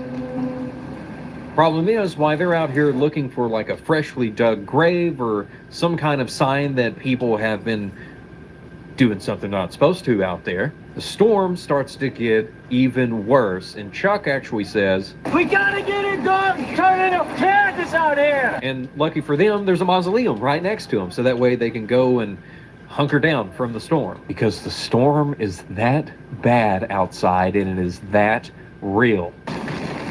Watch out! This is where Teddy gets another cigarette from Chuck. And immediately after, he begins to ask him more questions about Latus. But Teddy makes it very clear that he's not here to kill Latus. I mean, his reasoning is really good because he has had enough of killing. And he talks about his time back in World War II. We see a little bit of his PTSD that he's got going on because it's not good. And it's interesting because he doesn't just say that they killed the guards, but instead he calls it... It wasn't warfare, it was murder. I've had enough of killing. But if he's not there to kill Latus, then why is he there? His answer is such a pivotal scene within the movie and to the whole theory. But it's not just Teddy. Chuck also gets in on it here in a minute. And so Teddy's whole reason for taking this job in the first place is because he started looking into Latus. That led to Latus's disappearance, and then he started to look into Ashcliff, but he noticed every time he started to ask questions, he could never get any answers out of anybody. A lot of people know about this place, but no one wants to talk. Eventually, this leads him to finding out that they're actually funded by a special grant from the House of Un-American Committee, which is a real thing that was founded in 1938, so this is not just some sort of made-up thing just within Teddy's head. Now, of course, Chuck also knew exactly what it was as soon as he said it. How exactly fighting the commies from an island in Boston Harbor? How indeed, and Teddy actually thinks that they're experimenting on people by conducting experiments on the mind and learning everything that they can about the mind and how it works to either create their own soldiers or to drive the enemy insane. At least that's my guess. It's like some MK Ultra kind of stuff. Chuck thinks this entire thing is crazy because why would you not? It sounds insane. But Teddy actually found somebody that used to be at Ashcliff and talked to him. The guy's name is George Noyce. And George's story is really interesting, and it's something that I never would have guessed because he got a chance to go and do a psych study, testing out a new product. Toothpaste. So he starts seeing dragons everywhere. Chuck, how do you know that? Like, the amount of confidence that Chuck says this with, Teddy doesn't pick up on it because of something. So Teddy continues on talking about Noyce, saying that after that happened, he went crazy and he ends up in Ward C. They release him after 1 year. Then whenever he gets out, he goes and stabs 3 more people, and instead of taking the insanity deal, he says no. Begs the judge for the electric chair anywhere but a mental hospital. He ends up with life in prison in Dedham. And it is here that Teddy finds him and is able to ask him questions, and it is very clear that there is something much bigger going on. It's pretty clear from what he tells me. They're experimenting on people here. And I mean, this is a lot, so Chuck's got to ask, how do you believe a crazy guy? How do you believe a crazy guy? Teddy responds, crazy people, they're the perfect subjects. They talk, nobody listens. So because of all of this, Teddy doesn't want what was happening at Dachau in World War II to start happening here in his own country. And just like then, he will do anything he has to stop it. Now I find out it may be happening here on our soil? For him, it's not about getting revenge on Latus, but it's all about getting enough information to go and expose Ashcliff and everything that they're actually doing to the world. I'm gonna get the proof. I'm gonna go back and I'm gonna blow the lid off this place. This is exactly why they had to make him crazy. because Crazy people, they're the perfect subjects. They talk, nobody listens. this is where Chuck points out something really interesting. We started asking around about Ashcliff, then suddenly they need a U.S. Marshal. Because there's no way a place that would have all of this stuff going on would just have this as a coincidence. There's got to be a bigger picture. You were looking into them, they were looking into you. They have us both here now. This is when McPherson shows up with his entire crew looking for the marshals because, of course, they're on an island.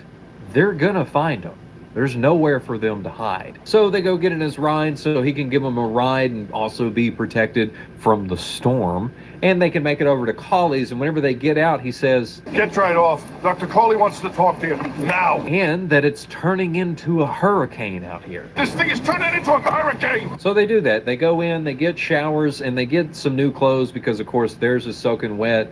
And the new clothes that they get are actually the orderly whites. That's something really nice in a prison gray, if that don't work for you. But here, Trey also says two things that really catch my attention. That is, if we all don't wash away first. So he brings up the storm, and I'm afraid your smoke's pretty much done for. And it's something about this look, this knowing look about the pack of smokes, because there's something extra going on here. Then right after this, they head to Dr. Colley's office where they actually interrupt a meeting that is going on. And just what is this meeting about? The storm. It's about the hurricane that is fixing to be here. We're on an island in the middle of the ocean during a hurricane. They're trying to figure out what to do if it floods over in Ward C. They're trying to think of how to keep everybody safe and I guess who's worth saving and who's not. But the important thing that I want you to get from this moment, this scene, is that Teddy's not in the room when they're talking about the hurricane. If the facility floods, they'll drown. You know that. Because this is a real thing that they have to take seriously, or else people are going to get hurt. And that's not just the guards, it's not just the orderlies, but it's the 42 patients that are in Ward A and B, and also the 24 patients that are over in Ward C. 24 human beings. I put all 42 in wards A and B in manual restraints as well. And it's right after this is mentioned that Teddy actually speaks up because something has caught his attention. I'm sorry, Doctor. I just have one quick question. And it has to do with a note that was found in the room earlier. The Law of Four, I love that. Am I crazy, or does that sound like it's an inside joke that is just the funniest thing to him and probably everybody else in the room? That is correct, yes. But not to Teddy, because he can do simple math. A total of what, 66 patients at this facility? And he knows that 24 plus 42 equals 66, and the question that was on the note is... Who is 67? So, I mean, now they at least know what it's supposed to mean, but they still got to figure out exactly who is the 67th patient, Doctor. And of course, the 67th patient is supposed to be him, and from everything that has happened up to this point and everything that's happening right now, it's clear that Colley was the one that actually planted it in the room. I mean, just look at his face. You can clearly tell that he's like, hee, it was me, hee.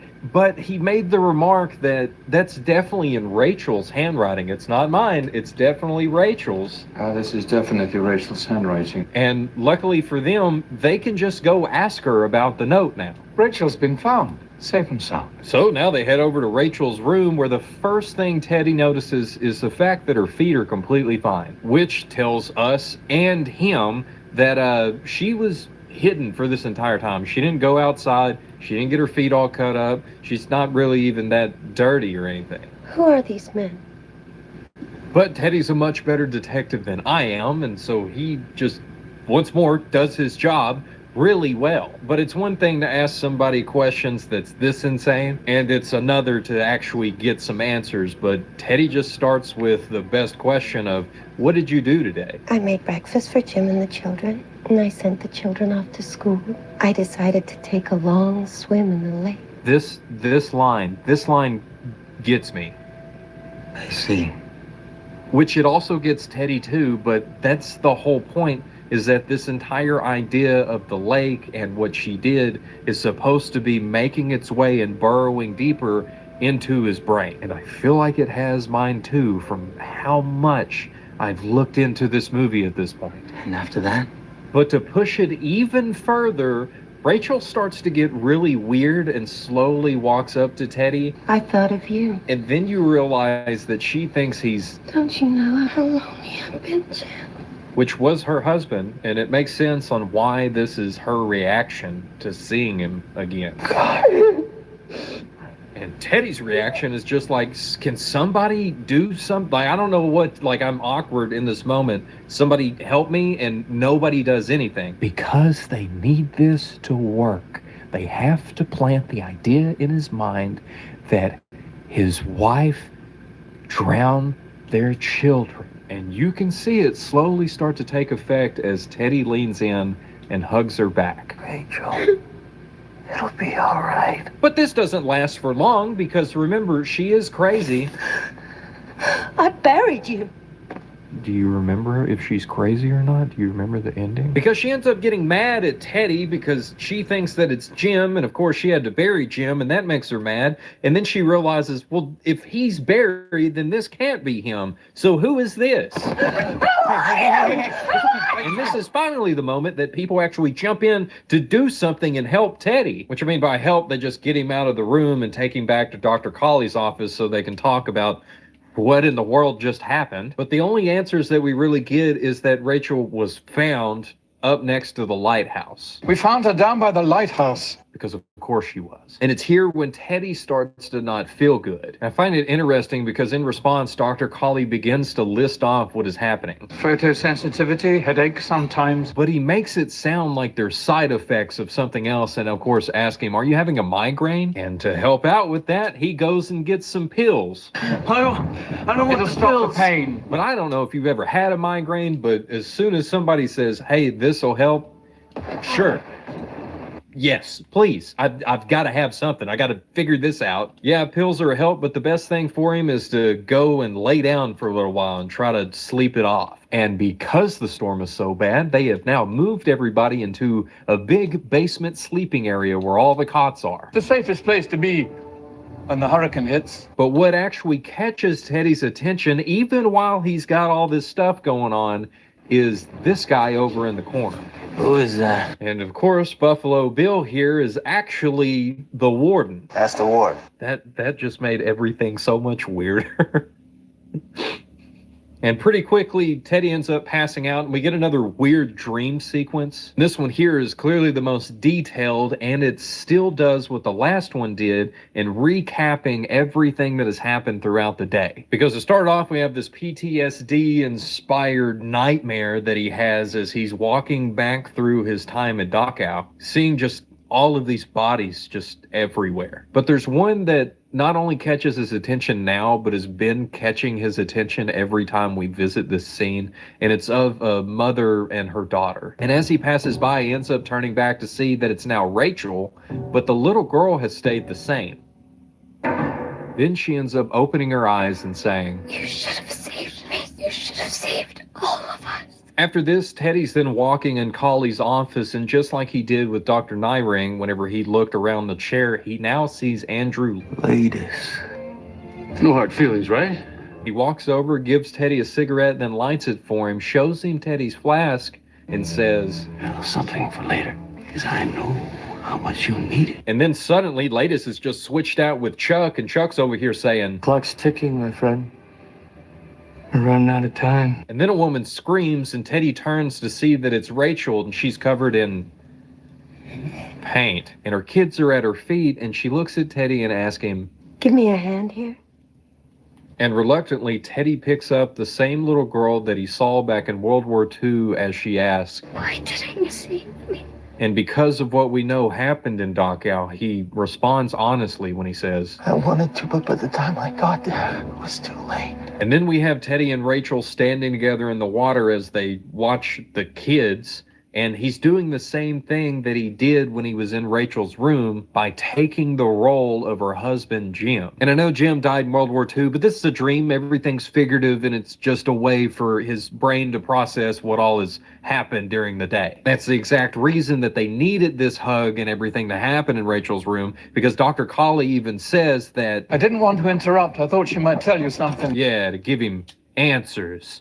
answers that are like sinking their teeth into his brain. Because to recap his dream, he talked about what happened in Dachau. He talks about his time in World War II. He talks about Andrew Laeddis. The drinking has also been brought up. And of course, Rachel was a huge part that forced him into the role of Jim earlier. And this is just a more exaggerated example of that here. And we'll talk more about the little girl later, because right now, Teddy's waking up.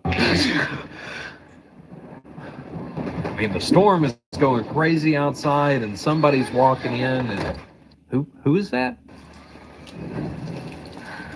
So now Dolores is just here walking around, which is weird, and she says that Laeddis is still there and Teddy needs to get him, and then she encourages him for just a second, and then Teddy wakes up and it's the next morning. And here's the thing, this movie is extremely detailed.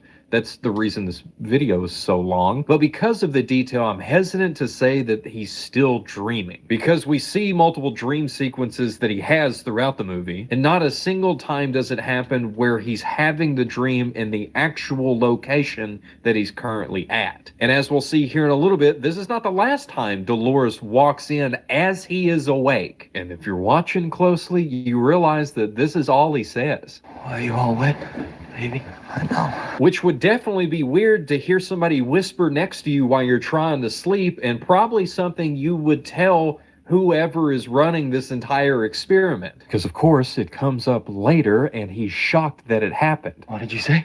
You know exactly what I said. Because he said it out loud in front of an entire room full of people. At this point, some of y'all are probably thinking I need to be thrown in Ward C, and luckily we get to go to Ward C. Nice day for a stroll, don't you think?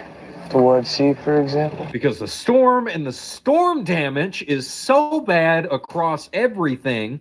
What was that? Okay, maybe I am going crazy. Is so bad it caused a ton of damage, and it also knocked down the power that was headed over there towards sea, which... I think the whole electrical system is fried. As we know from earlier, whenever they were having the meeting, would also cause the cells to be opened. The cell doors will open. But now they're trying to fix everything. They're trying to get everybody back where they're supposed to go. And as Teddy and Chuck walk over into Ward C, we can actually see the lights and everything flickering as they're walking in. I mean, hey, they should have called me and I could have, came out and actually fixed up their power for them. For those that don't know, I'm also a master electrician. So as Teddy and Chuck are walking, Teddy brings up George Noyce again, talking about Ward C. And then he also says this. He's here.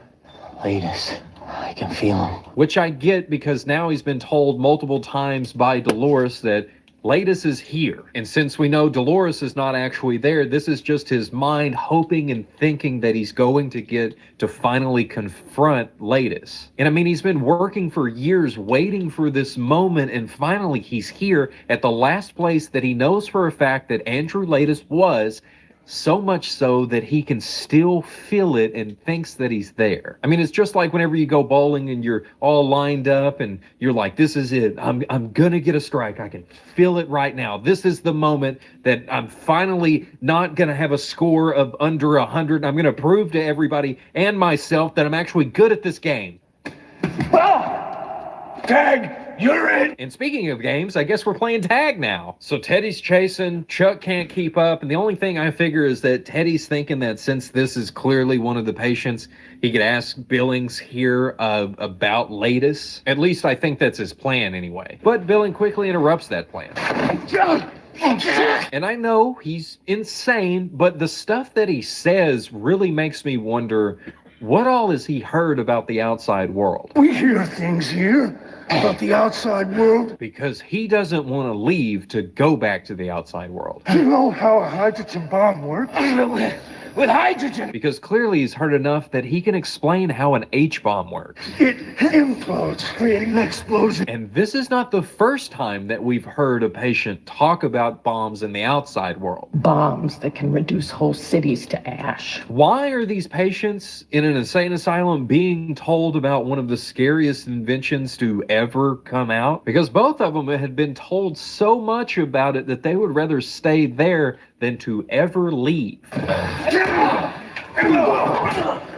Anyway, Teddy gets the upper hand. He then begins to choke Billings, and I mean, like, choke him until Chuck runs up and says, hold on, like you gotta stop. And then a guard shows up and gets Chuck and says, we've got to leave. You are not allowed to come. You stay here because I don't know what's going on, but you're not allowed. No, not you.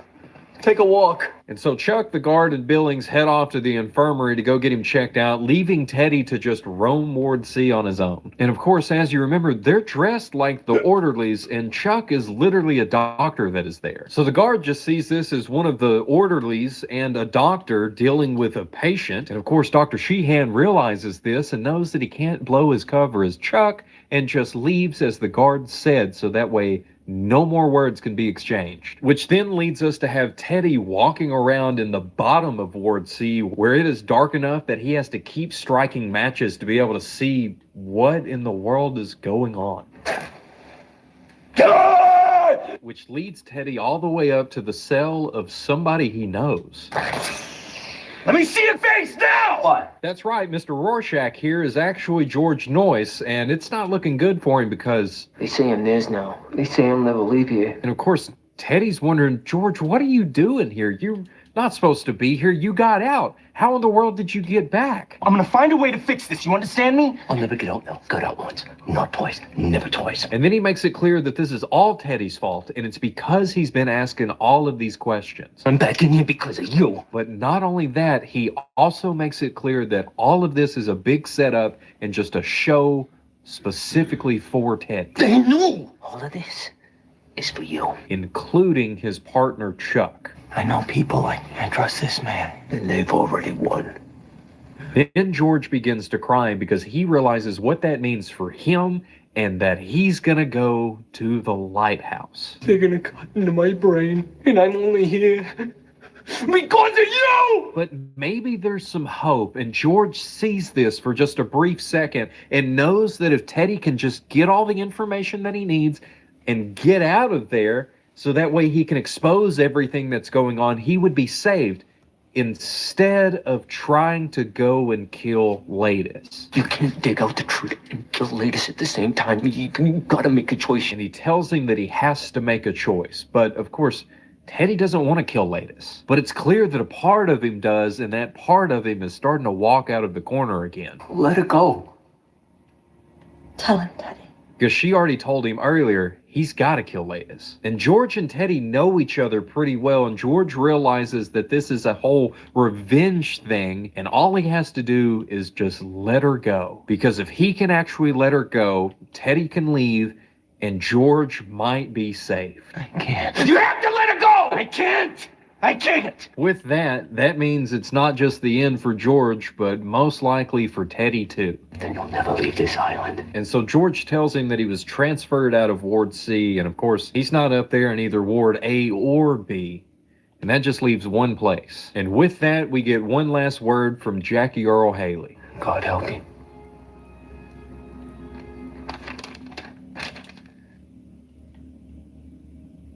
I'm reading my notes, and this theory is so good! And I say that because this didn't hit me till right now, so just listen. Teddy and Chuck end up catching up together as they're walking through the woods, and Teddy, of course, is headed to the lighthouse. And it's clear that Teddy is now very skeptical of Chuck, and Chuck is like, hey, I found this paperwork on Ladis, which honestly wouldn't help them all that much because even Teddy had already found that before he got there. And so Teddy thinks something's up, and he tells him, I'll just look at it later. Yeah, take a look.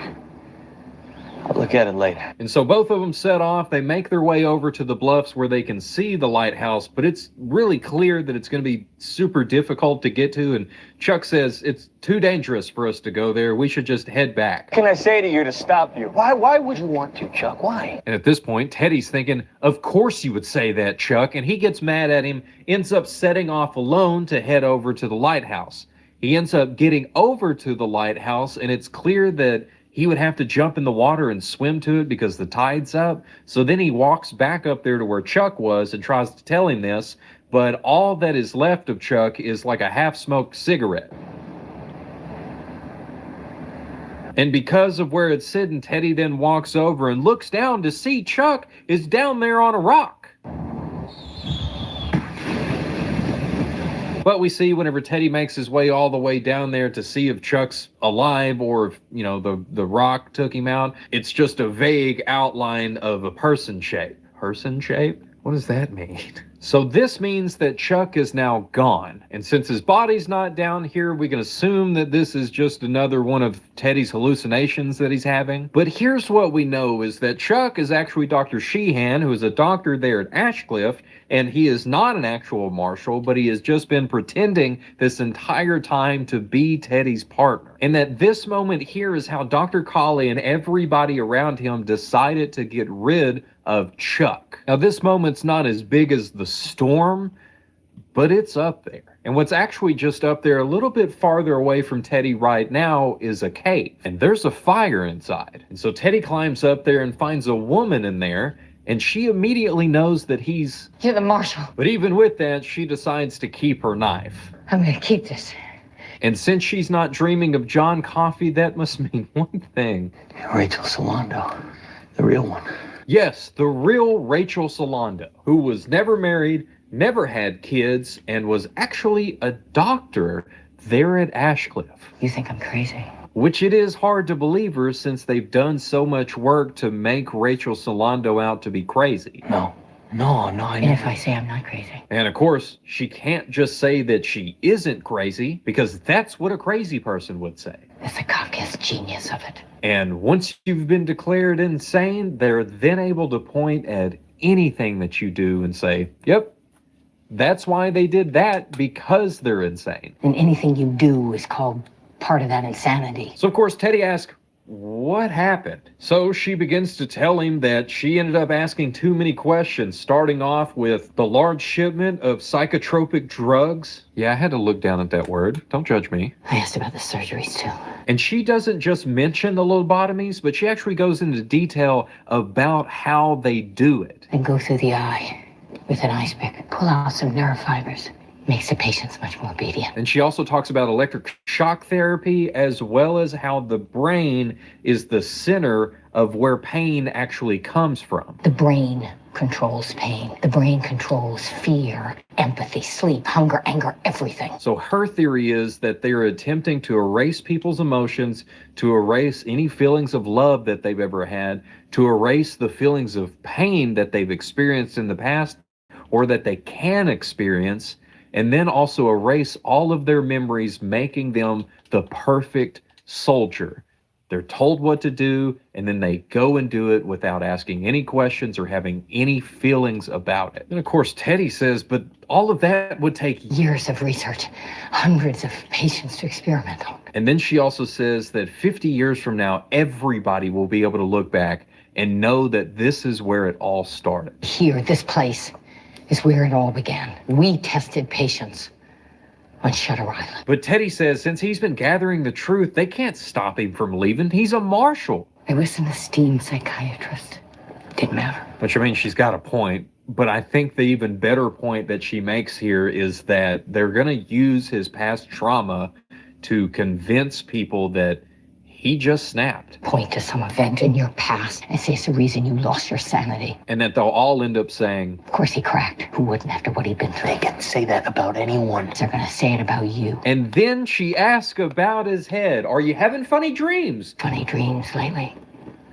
Trouble sleeping? Yes. All of the above. Absolutely. And then ask if he's taken anything. The aspirin. Jesus. And then goes in on the food that he's been eating, the coffee that he's been drinking, and... You tell me at least that you've been smoking your own cigarettes. From that, she then lists off all of the side effects that are fixing to come along with what they have been drugging him with this whole time. Palsy comes first. Seen any walking nightmares lately, Marshall? And some of y'all over here are just thinking, no, he's definitely crazy. He definitely did all of that stuff. What is this? Huh? What is this supposed to be? An elaborate way to get him to stop smoking? Huh? Because I don't think lying to a crazy person and making them paranoid about cigarettes is going to be the best thing for you to do to actually get them to stop. And I would say just leave it to the professionals, but the fact that everyone knows what is going on in the lighthouse makes me think otherwise. Tell me what goes on in that lighthouse. Brain surgery. They learned it from the Nazis, kind. After this, Teddy ends up falling asleep in the cave. She wakes him up and says, you got to leave because I'm fixing to head out. I move all throughout the day, different spot every single night. They think that I fell to my death off of the bluffs, and I'm not going to let them find me. But of course, Teddy's like, why don't you just go to the dock and like get on the ferry and leave? The only way off the island is a ferry, and they control it. And then before they go their separate ways, she quickly reminds him, Marshall,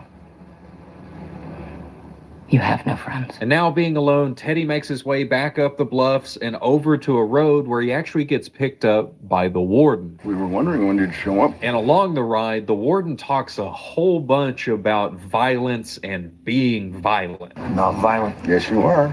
You're as violent as they come. I know this because I'm as violent as they come. But the two biggest things that we need to get from this is that he briefly talks about the storm, and then he also says this. Charlie thinks you're harmless, that you can be controlled, but I know different. And it's interesting because it seems like the reality is actually both, that he can be controlled, but he is also still violent. If I was to sink my teeth into your eye right now, would you be able to stop me before I blinded you? Give it a try. That's the spirit. And speaking of Dr. Colley, Teddy actually finds him coming out of like a group meeting with all of the patients and orderlies. And it's interesting because everybody there seems to be upset or uncomfortable that Teddy's even there. For sure, yeah. So of course Teddy asks, hey, what all's going on? And Colley begins to explain that there was an unidentified man that attacked a patient over in Ward C, and then also went and talked to a paranoid schizo named George Noyce, and then says that George Noyce was actually beat up by a patient 2 weeks ago because of the stories that George had been telling. Keep all of that in mind for here in just a minute, because Teddy doesn't know what to think about it either, because of course it was him. And I guess since he seems a little bit on edge right now, Colley decides to offer him another cigarette.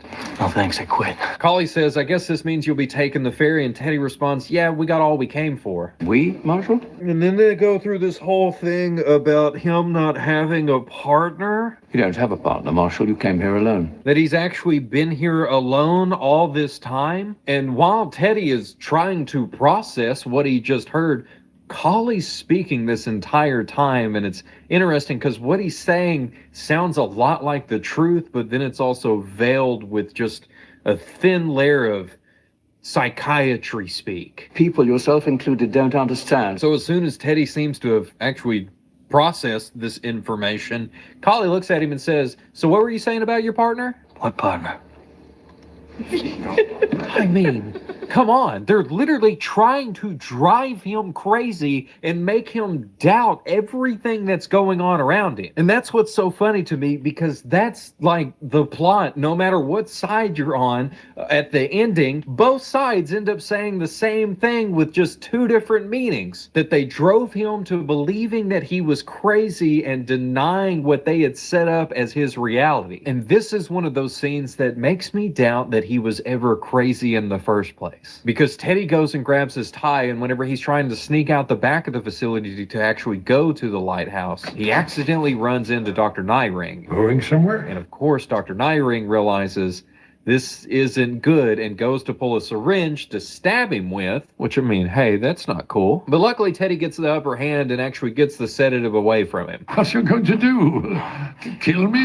And then Dr. Nyring begins to talk about trauma and says this. Wounds can create monsters, and you are wounded. Which, I mean, is kind of right on the nose, especially whenever it's coming from one of the head guys at this entire facility and looking Teddy directly in the eyes and telling him, you're exactly what we need to make a monster. I agree. Yes. So, of course, Teddy stabs him with the needle. Then he goes for a run. He blows up a car. He goes for a little swim as well. He knocks out a guard. He takes his gun. He goes up all three of the levels, doesn't find anything except for whenever he makes it to the top level in the lighthouse, he can hear somebody inside.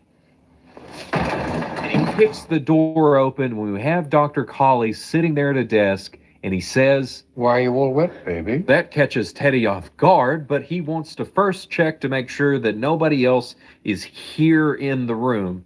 Checks everything out, sees if anybody's hiding anywhere, and Dr. Colley actually tells him, hey, that gun's not loaded. We made sure of that before you came up. But with that, Teddy does notice that there is a handgun sitting on the desk. And also on the desk is a phone or a call box or something to where Dr. Cawley can talk to the people outside of the lighthouse. And he says that Dr. Sheehan has made it, and he tells him, go check on the guard first before you come up. Then right after this, Dr. Cawley asks Teddy, how are the tremors? How are the delusions? Not bad.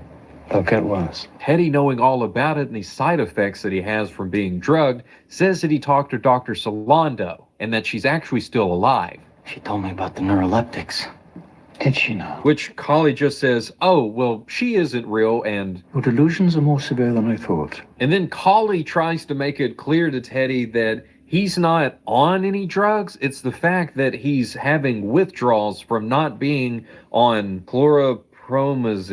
Chlorpromazine. I'm not a fan of pharmacology, but I have to say in your case, Chloropromal what? Which is the drug that he's been taking for the last 2 years. Past 2 years, you've had somebody slipping me drugs in Boston. Because he's actually been a patient there for the last 2 years. You've been here for 2 years, a patient of this institution.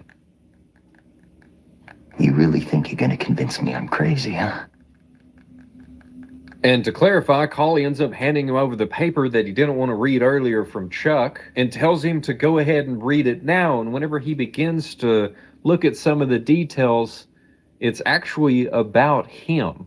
Former U.S. Marshal shows no remorse for his crime because he denies crime ever took place. And here's my thought on this entire thing is that I think that the paper Chuck had earlier when he went to hand it to him was actually the intake form for Andrew Laeddis with all the different information listing off what he had done back then that Teddy would have believed at the moment. And that the paper in the woods would have been sort of a test for Teddy to see if he was going to keep going to the lighthouse or if he was going to take it and actually try to leave the island, which I'm sure the entire plan would have shifted and something would have come up if that were the case. Because as we know, this is a different piece of paper because Teddy actually picked up the one that Chuck had earlier. And I'll be honest, I don't remember what he did with it. I don't know if it just got soaking wet whenever he went for a swim or if he left it in his pants pocket and changed. I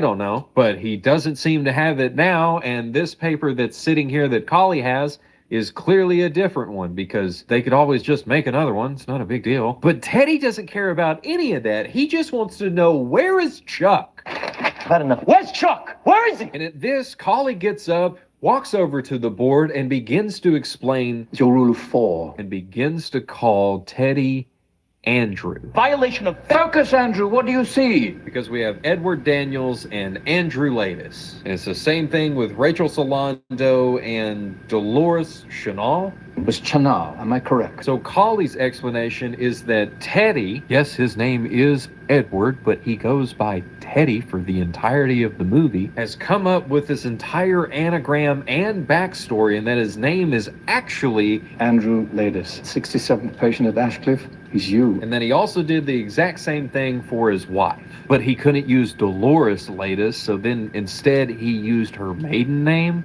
to come up with Rachel Solando, which we'll come back to Rachel here in just a second, but this is something that they claim was just a break in his reality to cause him to come up with this whole new personality and backstory. You've created a story in which you're not a murderer, you're a hero. Which to me sounds like a subconscious decision to come up with an anagram. And the only anagram that I can think of is Voldemort from Harry Potter and how it includes like his full name, which is like Tom Morvolo Riddle, and then it means I am Lord Voldemort. Which didn't just happen, it was an active decision to choose that. Because I'll be honest, if I went through something like this and my complete mental state broke, I'm not gonna go with whatever an anagram for my name would be. Probably just go with like Robert Johns or something like that. Because you're expecting me to believe that this guy that is mentally insane has a subconscious that is able to create such a detailed reality that it is hard for me to wrap my head around how how big and detailed it is, right? Like, it's not like the Rachel Solando that we saw earlier that was calling him Jim. She just believed that everything was still fine and that there was nothing wrong and that she wasn't actually in an asylum and she was just in a neighborhood. Seriously, Doctor, how is it possible that the truth never gets through to her? Which I could see that, you know, just sort of ignoring what's going on around you. But this, there's no way. And you've uncovered a conspiracy so that anything you can dismiss as lies, Andrew. But Colley says that that is the truth, that you are Andrew Laeddis, that you have been here for the last 2 years because you cannot accept what you did or what your wife did. Oh, your crime is terrible, one you can't forgive yourself for. To which Teddy responds and says, no, I am Edward Daniels, I am a U.S. Marshal, and I came here to do a job, and begins to list off what he's been doing. But Colley interrupts him and says, been hearing this fantasy for 2 years now. I know every detail. Patient 67, the storm, Rachel Solando, your missing partner, the dreams you have every night. Hold on, Dr. Colley. There was a lot that you said there, and you just sort of skipped over one of those, and you don't think I'm going to notice? Well, okay, hold on. So he says patient 67, which I get. It doesn't really matter what side you're on about patient 67 because both sides realize that patient 67 is going to be Andrew Laeddis, which is supposed to be Edward Daniels. The 67th patient at Ashcliffe is you. And then we also have Rachel Solando, which in a weird way, they're trying to play it off as she never existed and that it's actually just another personality that he also created for his wife. So not only did he create his own complete other personality, but he also did it with a full backstory for his wife. But we run into a problem with the Rachel in the cave because we know she's supposed to be the real Rachel Solando that was a doctor who was there. Before I was a patient at Ashcliffe, I worked here. I was a Dr. Marshall. And if you are going to go the Dr. Colley route and say, well, she didn't exist, that was all just in his head, then that means that you have to ignore all of the facts and new information that she gives to Teddy. And of course, it does to give you new information and stuff that you didn't know because it's also a part of you, so you can't give yourself new facts and learn new things. That's not how this works. Because she explains one of the drugs and all the side effects that it has. And opium-based hallucinogens. Psychotropic drugs. She also explains a bunch of the surgeries and stuff that are going on and how a lobotomy is actually done. And go through the eye with an ice pick. And she goes into a ton of detail about how pain is processed through the brain. The brain controls pain. And if you want to give Teddy the credit to say that he's that smart and he already knew all of this information, then we also have to look at the fact that not only did he make a new personality for himself as Teddy Daniels, but he also made one for his wife as Rachel Solando, and then he also made a second one of Rachel Solando, the real one, the doctor that was on the island. You act like insanity is catching. That just sounds more insane whenever I say all of that out loud. Then Colley also mentions your missing partner, which was basically something that was forced on him by Chuck disappearing, and even Dr. Colley egging it on whenever he had said, So tell me again about your partner. What partner? But then he also mentions the dreams that you have every night. Funny dreams lately. But if we go off of what Dr. Solando said earlier in the cave, dreams are a side effect of the drug that they would have been putting in literally all of his stuff. And so if they have been drugging him for this entire time, Dr. Colley would have known that he has been having these dreams for the entirety of the movie, and they probably would have been able to either listen in or hear what all is going on, because she also asked him if he was having trouble sleeping, and we haven't seen that from him. It just seems like he goes to sleep, has a weird dream, and then wakes up, except for the night that he sees Dolores whenever he does wake up in the middle of the night. So it would make sense that he probably is having a fitful sleep and mumbling stuff in his dream, to where everybody around him and anybody listening in would be able to pick up on the little words that he's saying throughout the course of his dreams. I wanted to, but by the time I got there, it was too late. But the biggest thing here is the fact that Dr. Colley says the storm. The storm? Because what you're telling me right now is that Dr. Colley is saying that the entire storm has all been inside of his head and that it never actually happened. Watch out! I've talked about it enough. I mentioned literally every single time somebody else brought up the storm, and I believe that Teddy only mentions it one time because somebody else had already said it right before him, and he was just repeating what they had said. I thought your investigation was finished. Well, it's not like we could take the ferry. Like, there's literally way too much for me to recap every single time that people brought up the storm and things happened because of the storm. There's just no way. The storm is real, and the storm happened all throughout the movie. Even whenever Teddy wasn't around, people were talking about and dealing with the storm. We're on an island in the middle of the ocean during a hurricane. So why in the world would Cawley mention it here unless he is just trying to break his reality in this moment? I wish I could let you just live in your fantasy world, but you're violent, trained, dangerous. You're the most dangerous patient we have. Just as he begins to do whenever he starts to tell Teddy about what happened with George Noyce 2 weeks ago and how it was actually him who went through and beat him up. Give me one reason why I would even touch him. Because he called you ladies. And then Cawley reads their conversation that they had from yesterday. This is about you and ladies. He's saying this is about me and ladies. When you asked him what happened to his face, he said, you did this. He meant that it was my fault. You almost killed him. But before Teddy could question anything, Cawley's like, you got to make a decision right now. Either you're crazy or you're not. You've got to figure it out, because if you don't say that you're crazy, I'll lobotomize you, Andrew. And so Teddy understands, and he realizes real quick that if he doesn't play by their rules, then they're just going to end him. Dr. Naring's going to turn me into one of his ghosts. But he still falls back on his partner, Chuck. What about my partner? And basically says that, yeah, you can declare me insane and do all of that, like what Dr. Solando talked about earlier. But what are you going to tell the marshal's office about Chuck? You can't have both of us go crazy when we're here. You're going to tell the U.S. Marshal's office that he's a defense mechanism? And of course, we get the reveal that Chuck is actually Dr. Sheehan, and he says that he has been Teddy's primary psychiatrist for the last 2 years. And once again, before Teddy can ask any questions or say anything, Cawley's like, look, man, you got to make a decision right now. Either you're crazy or we're going to lobotomize you. I risked everything to come in here after you. I know, boss.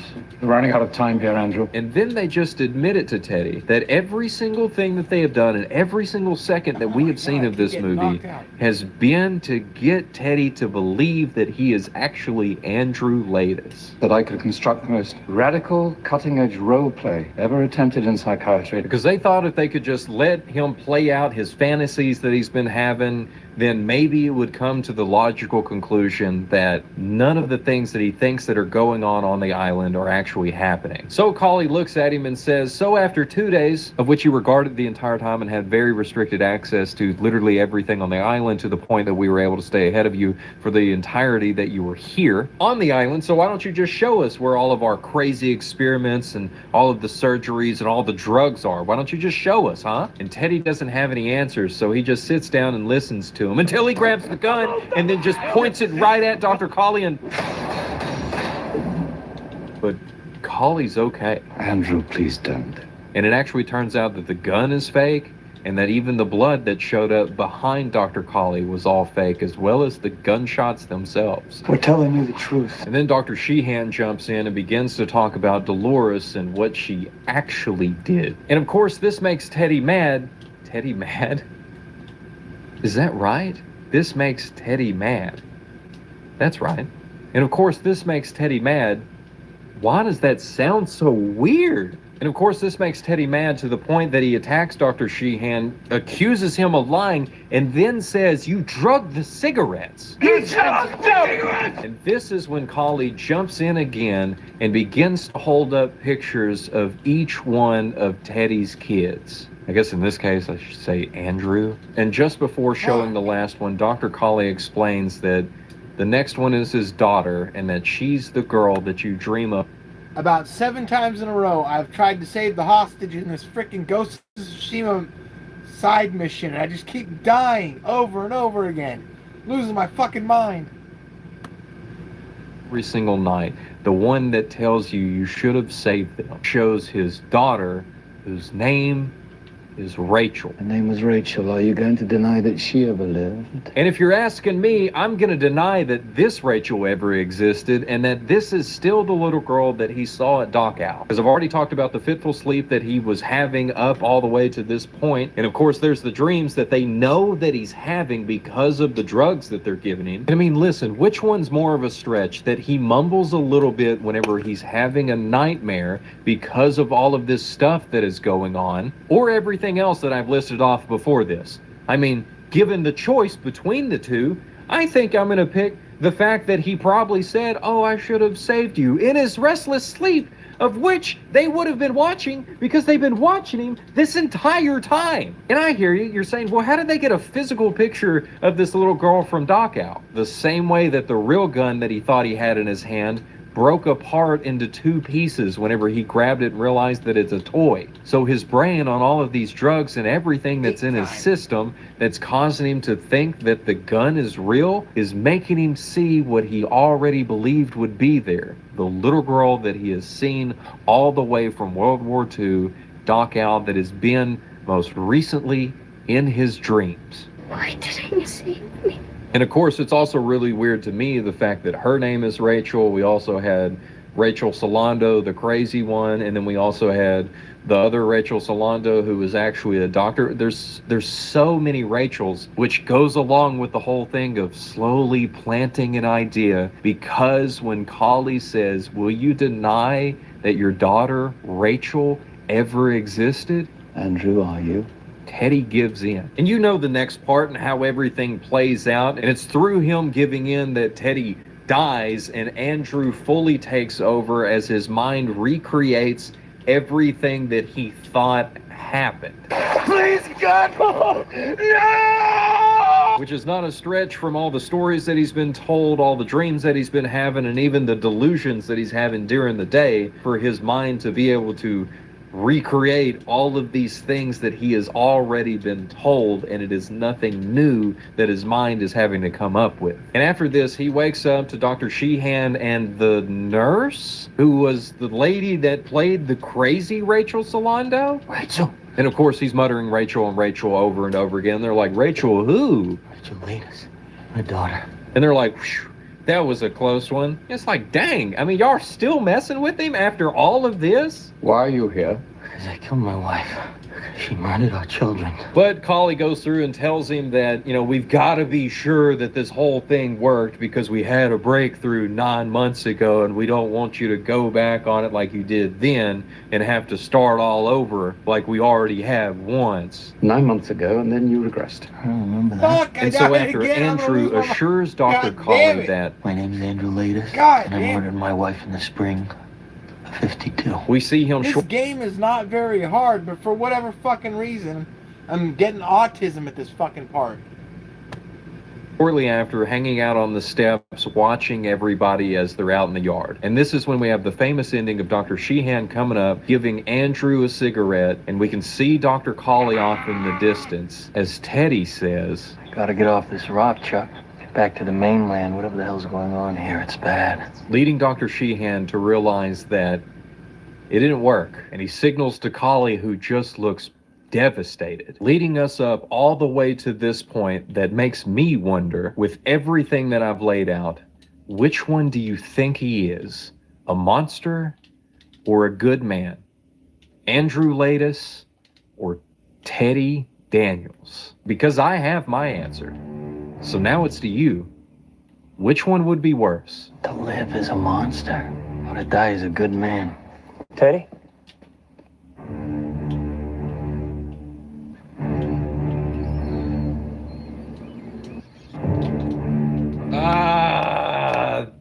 Did it. You don't understand. This is the third day that I had to record this video, and currently I am about to hit 4 hours of recording. I don't know how long this is, but if you made it to here, I thank you so much. That's awesome that you made it to the end of probably the longest video that I've ever made. And if you did make it here, I hope you had a wonderful time. Even if I didn't convince you, that's completely fine. I mean, it's really up to you. I think there's good points for both sides. God. There might be some better points on my side. But that's the thing. It's just a theory. A film theory. And if you like this one, good news, because I've got a lot more that I'm working on, and I would actually love to hear your favorite horror movie theories that you have, because I know that there's a lot of them. And I think right now Yeah, so that was a good one. I remember when he covered that. That's 2 years ago. So I've been watching him for probably 3 years now. That's when he started stepping up his production. All right, back to Chilling Scares. I found a compilation. Not a compilation. Yeah, the worst part is that final ending, that line, is the most important part of the movie. And you walked away. You never saw it. You didn't see the end of the movie. You fucked yourself. So hard. Ruined it.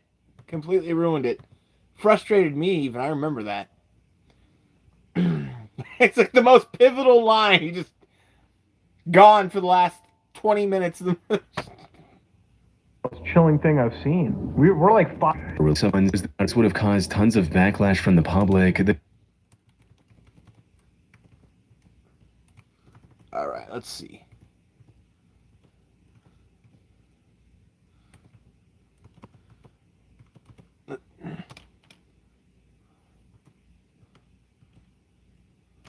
Incident that happened in 2006 in that region. Funnily enough, I actually did find a similar incident that happened in 2006 in that region.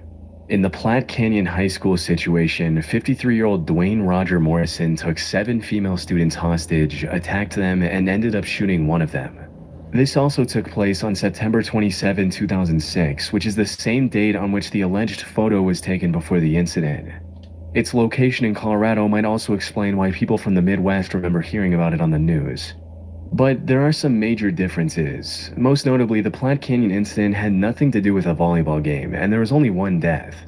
But in saying all of that, the most likely scenario is that all of this is a hoax. While researching this incident, I came across an interesting post on the forum Above Top Secret from 2017. In this post, the OP was talking about creating a hoax in which multiple school shootings happened in 2006 in tiny towns, but any information relating to these incidents has been mysteriously erased from the public record. But if that's the case, the images that some ordinary gamer came across, where did they come from? Considering it's been over 7 years since this first contraction on the internet, it's unlikely we'll ever know the answer to this disturbing internet rabbit hole. Good, because I hate some ordinary gamer. That guy's Grave robbing for morons. All right. Next. On August 8, 2014, a user by the name we're starting the next rabbit hole. Grave robbing for morons. I'll shut up. I just hate some ordinary gamers. I fucking hate Mudahar, however you pronounce his fucking name. Internet rabbit hole. Fucking some ordinary Pajit. Grave robbing for morons. On August 8, 2014, a user by the name Simon Pred J posted a video on YouTube titled Grave Robbing for Morons. This was a digital re-upload of a very old VHS video, an extremely chilling one at that. In it, a young man goes into disturbing detail explaining step by step how to rob graves and sell the remains on the black market. Grab it by the eyes or the nose. You pull it out, put your finger all the way in. There is nothing there that will hurt you at all. Or you have to make sure of that. There's nothing that can hurt you. Do not be afraid. Pull it out like that. Do not pull it by the teeth, or else it'll break out like that, and you will have holes. What makes this video even more unsettling isn't just its content, but the mystery surrounding it. No one knows who the man in the video is. To this day, his identity remains unknown, and no one has come forward to claim responsibility. This has left the internet in two fiercely opposing camps. Some believe this is authentic footage of a real grave robber. Others argue it's an obscure horror short crafted purely for shock value. Surprisingly, I came across evidence that supports both sides of the argument while researching this topic. Fuck! No, not again! One undeniable fact, however, is that the original video is extremely old. God damn! The earliest mention of its title, Grave Robbing for Morons, I found on the internet was a now defunct online store for horror VHS tapes called Shocking Videos. This website listed the tape for sale in April of 2003, stating, What we have here is genuine camcorder footage of a drunken teenage stutterer giving a half-hour lecture on how to steal body parts from graveyards for fun and profit while holding a fresh, rotting skull in his hands. That said, the original video is likely from the late 80s. We can clearly see the VHS box for the 1987 Evil Dead 2 movie 5 minutes and 43 seconds into the video. And to narrow it down even more, there's an issue of Horror FX magazine visible in the bottom left corner at the same time. This specific cover was a part of a unique Fangoria horror magazine edition released in July 1989, which means the video... It's pretty obvious this kid was a horror fan and he was into prosthetics and shit. It was probably shot around that year. The horror memorabilia scattered throughout the footage implies that whoever created this video might have been a die-hard horror fan just trying to make something creepy for the thrill of it. And while most of the gruesome advice given in the video feels very authentic, like describing ways to remove the skull from a body that hasn't fully decomposed yet, there are also sections that seem extremely goofy. Like when the host suggests knocking out witnesses so they think it was all just a dream. Never leave witnesses. If you have to knock them out so that way they think it's a dream.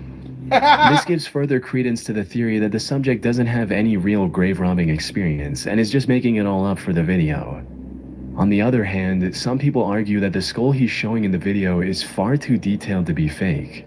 As for the inconsistency in the advice, that could be explained by the theory that this was likely his first time robbing a grave, and that he was simply making things up to seem more knowledgeable on the topic than he actually was. But this is where things start getting really eerie. Toward the end of the tape, the guy almost mumbles his full name, but stops himself before saying his entire last name. Okay, this was made by Anthony. Why would you Well, say? as a matter of fact, let's forget the last name. And in 1999, a man named Anthony Casamassima was arrested in New York for stealing an expensive stained glass window from a cemetery. There was a real possibility that this was the same person who made the grave robbing for Moron's Guide. That being said, there are a few inconsistencies that say otherwise. For instance, I did not find any charges against Anthony Casamassima that mentioned him desecrating bodies. He was more into stealing valuable artifacts like stained glass. And more importantly, Casamassima was 40 when he was arrested in 1999. If he made the tape, he would have been around 30 at the time. However, given the young appearance of the video's subject, that seems highly unlikely. I also found a couple more theories as well, but most of them lead to dead ends. One such theory claims the guy in the video might be Craig A. Bradley, who was arrested in 1995 for stealing human remains from a cemetery in upstate New York. Craig would have been around 24 when the grave robbing video was filmed, which fits with the young appearance of the guy in the tape. Plus, he even looks a bit like him. However, the issue with this theory is that Craig doesn't have the stutter that was prominent in the original video. Winter months I'm laid off. So winter months don't usually pay. Dig for you and everything. So you dig and your friend digs, and then it's another friend digs. You have to find someplace really secluded,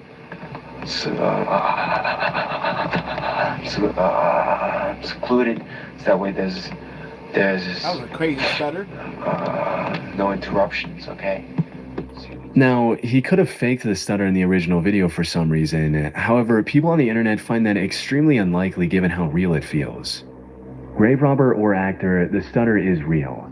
I've known several people with really bad stutters, and it's such a specific, uncontrollable behavior that makes it hard to fake. This kid's stutter feels unique and authentic. I've never seen an actor in a movie fake a stutter that felt this real. It's possible one day the person seen in the video will come forward with the truth, but for now we have no idea who the person is or whether or not this extremely realistic looking grave robbing video is real. It's not extremely realistic looking. I don't even know. Strange sounds in the sky. Over the past 50 plus years, there have been numerous reports of people hearing mysterious sounds coming from the sky. In some cases, the mysterious noise resembles the sound of screeching metal, like someone dragging heavy metal furniture across the floor.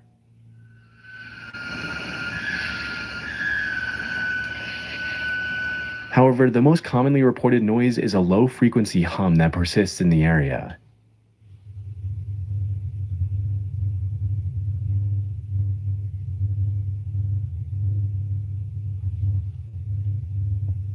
Those who can hear these sounds describe them as omnipresent and extremely annoying.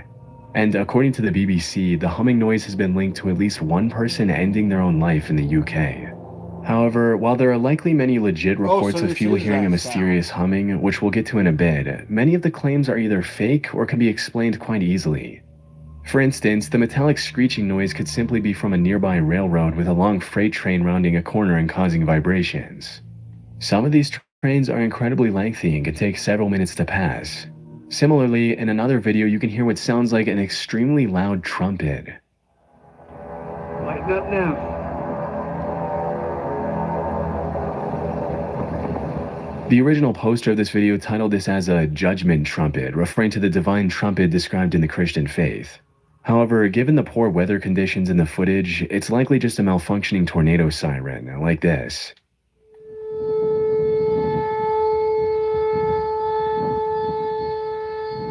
A few of these videos are also outright faked, with the mysterious sounds being edited in to generate views.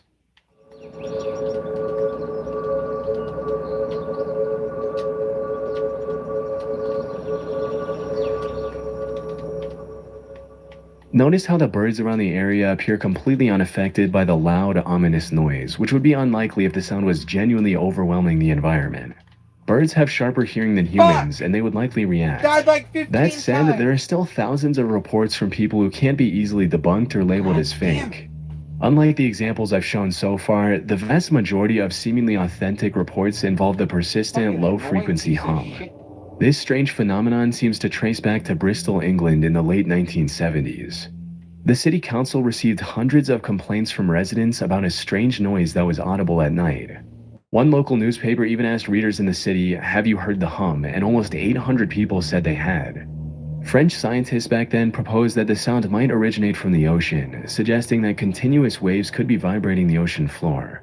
Now, this explanation might have been true for Bristol, but as time went on, more and more people around the world started reporting these disturbing humming noises.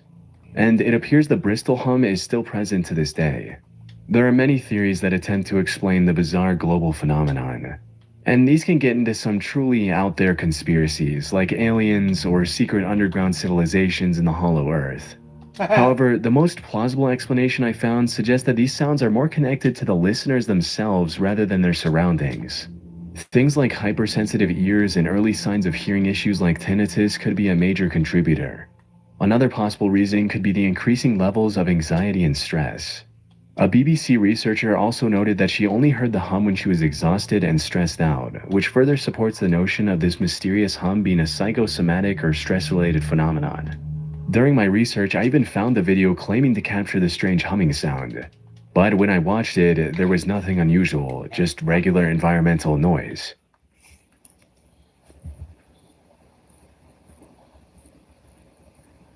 It's entirely possible that the person who recorded it was hearing something from inside their body, misinterpreting it as an external sound, which further supports the stress-related theory.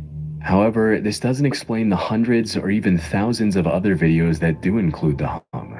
And given the endless amounts of possibilities for each individual case, I doubt we'll get a concrete answer anytime soon. John Lang Fresno Police. On March 20th, 2015, a YouTube channel by the name Lang Marine uploaded a 3.5-minute video titled Fresno LE Harassment, Ford Crew Cab that stalked me and my residence numerous times. The video showed the same vehicle driving past the camera twice in 3 minutes. The uploader was a 51-year-old former Marine named John Lang living in Fresno, California. The video footage came from a security camera he had installed outside his home. And in the description of this video, he provided much-needed context behind the oddly disturbing encounter. According to Lang, he was critical of the way Fresno PD and Fresno Fire utilized their budgets online. So now they were stalking and harassing him in retaliation, and the Ford truck in the video belonged to either the Fresno Police Department or the Sheriff's Office. The next day, he posted another video of a man walking his dog outside his home.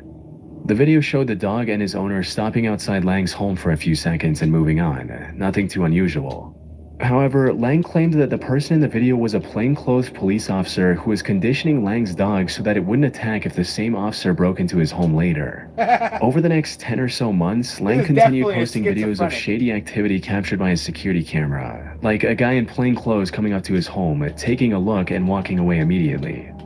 Or a police truck stopping outside his home for a few seconds and then driving away. However, the most disturbing of these videos showed a mysterious black van stopping outside his home, filming it with a massive camera for about 30 seconds and quickly driving away. Lang claimed that the device in their hand was a thermal imaging sensor and they were trying to determine whether or not he was home. By January of 2016, Lang was fully convinced that the Fresno police were planning an assassination. On the 16th of January, he posted a video about a cleaning company van parked outside his home. In the description of the video, he wrote, "If I turn up missing or dead tomorrow, remember this van. I think I seen a couple of guys sneak out the side door and into the building when it was parked in the carport this afternoon. I've been causing the city of Fresno a lot of problems recently, which I now regret." Unfortunately, this would be the last video Lang would post on YouTube, because just a few days later, firemen found him dead inside a burning home with multiple stab wounds on his body. This was sad news for people who were following the story. However, this was only the beginning of a much bigger conspiracy. You see, when the news of his death initially broke, the report stated that he had a few stab wounds on his upper back as well. If this were true, it would validate all of Lang's worries about getting assassinated. This would also put the Fresno PD as the #1 suspect for his murder.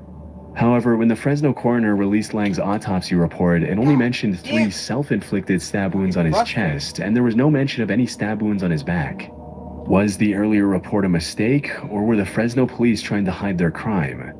This inconsistency led to tons of backlash and even a petition to reopen his case. But it remained closed. To this day, the John Lang case sits as a mystery. Was he actually getting stalked, or was he just severely mentally ill and paranoid? From my research, the answer seems to be a mix of both. First and foremost, it's worth mentioning that the Fresno police are well known for being ripe with corruption. A Reddit user mentioned a story he knew about the PD, stating, "I mean, my friend's dad was FPD for decades, and Jerry Dyer showed up with some officers and threatened him back in the late 90s, so it wouldn't surprise me if the cops were intimidating this dude." So did the Fresno PD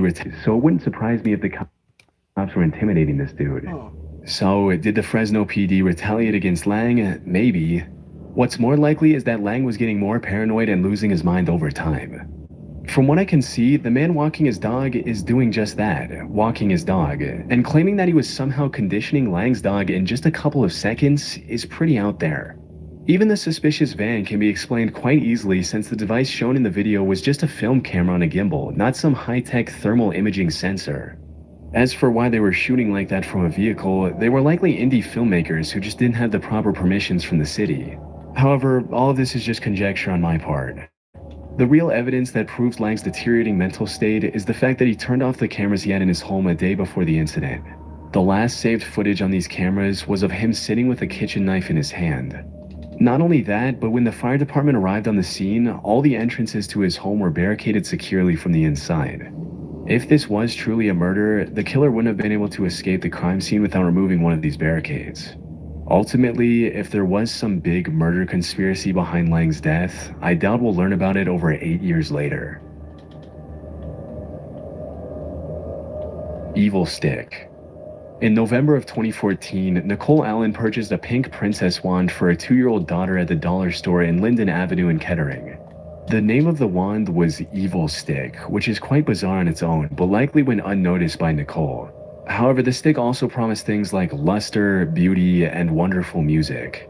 The box art also featured the character Sakura Kinomoto, who is the protagonist of a popular Japanese animated show called Cardcaptor Sakura. In the show, Sakura is essentially a magical princess. So, the inclusion of just a cute-looking character made Nicole drop her guard even further. But she couldn't have been more wrong. The thing is, the inclusion of this character on the box art suggested an Asian origin for the product. And looking back, the Evil Stick does have a small, and I do mean small, resemblance to one of the wands Sakura uses in the show. The Evil Stick was most definitely a bootleg version of a product that should have looked something like this had it been official. However, the Evil Stick was much more sinister than just being a bad product.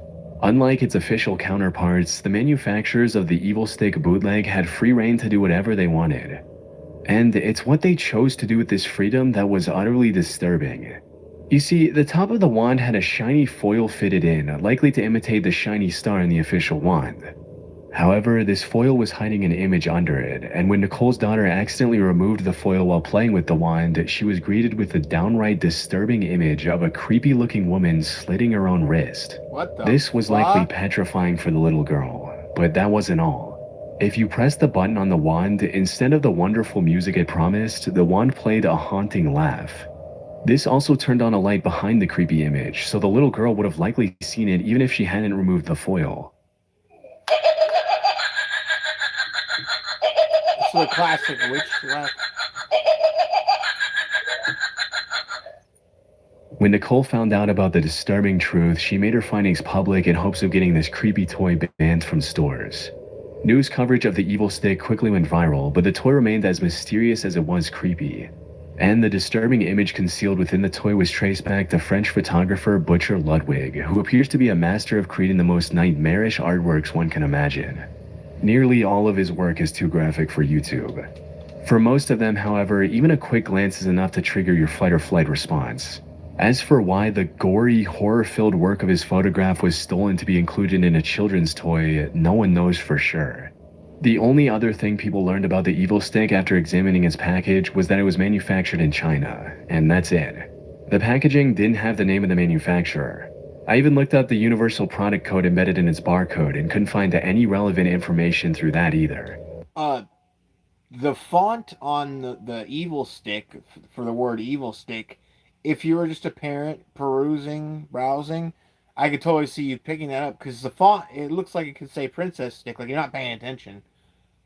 But I mean, most people look closer, but still, I could see people just buying that on accident, like, 99 cents, put it in the cart.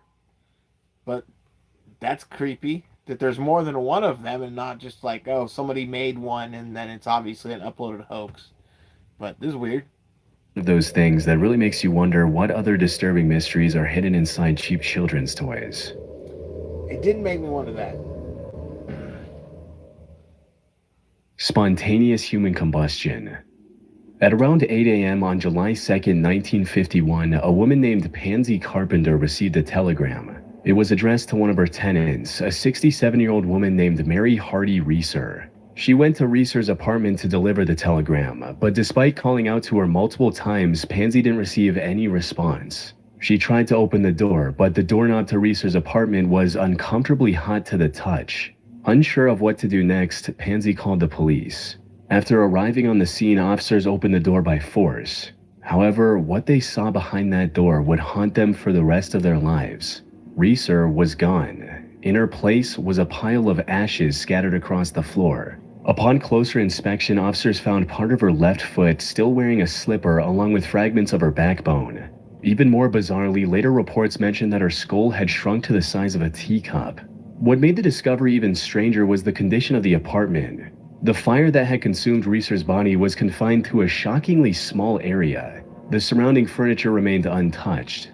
In his report, St. Petersburg Police Chief J.R. Reichert stated, "We request any information or theories that could explain how a human body could be so destroyed and the fire confined to such a small area and so little damage done to the structure of the building and the furniture in the room not even scorched or damaged by smoke."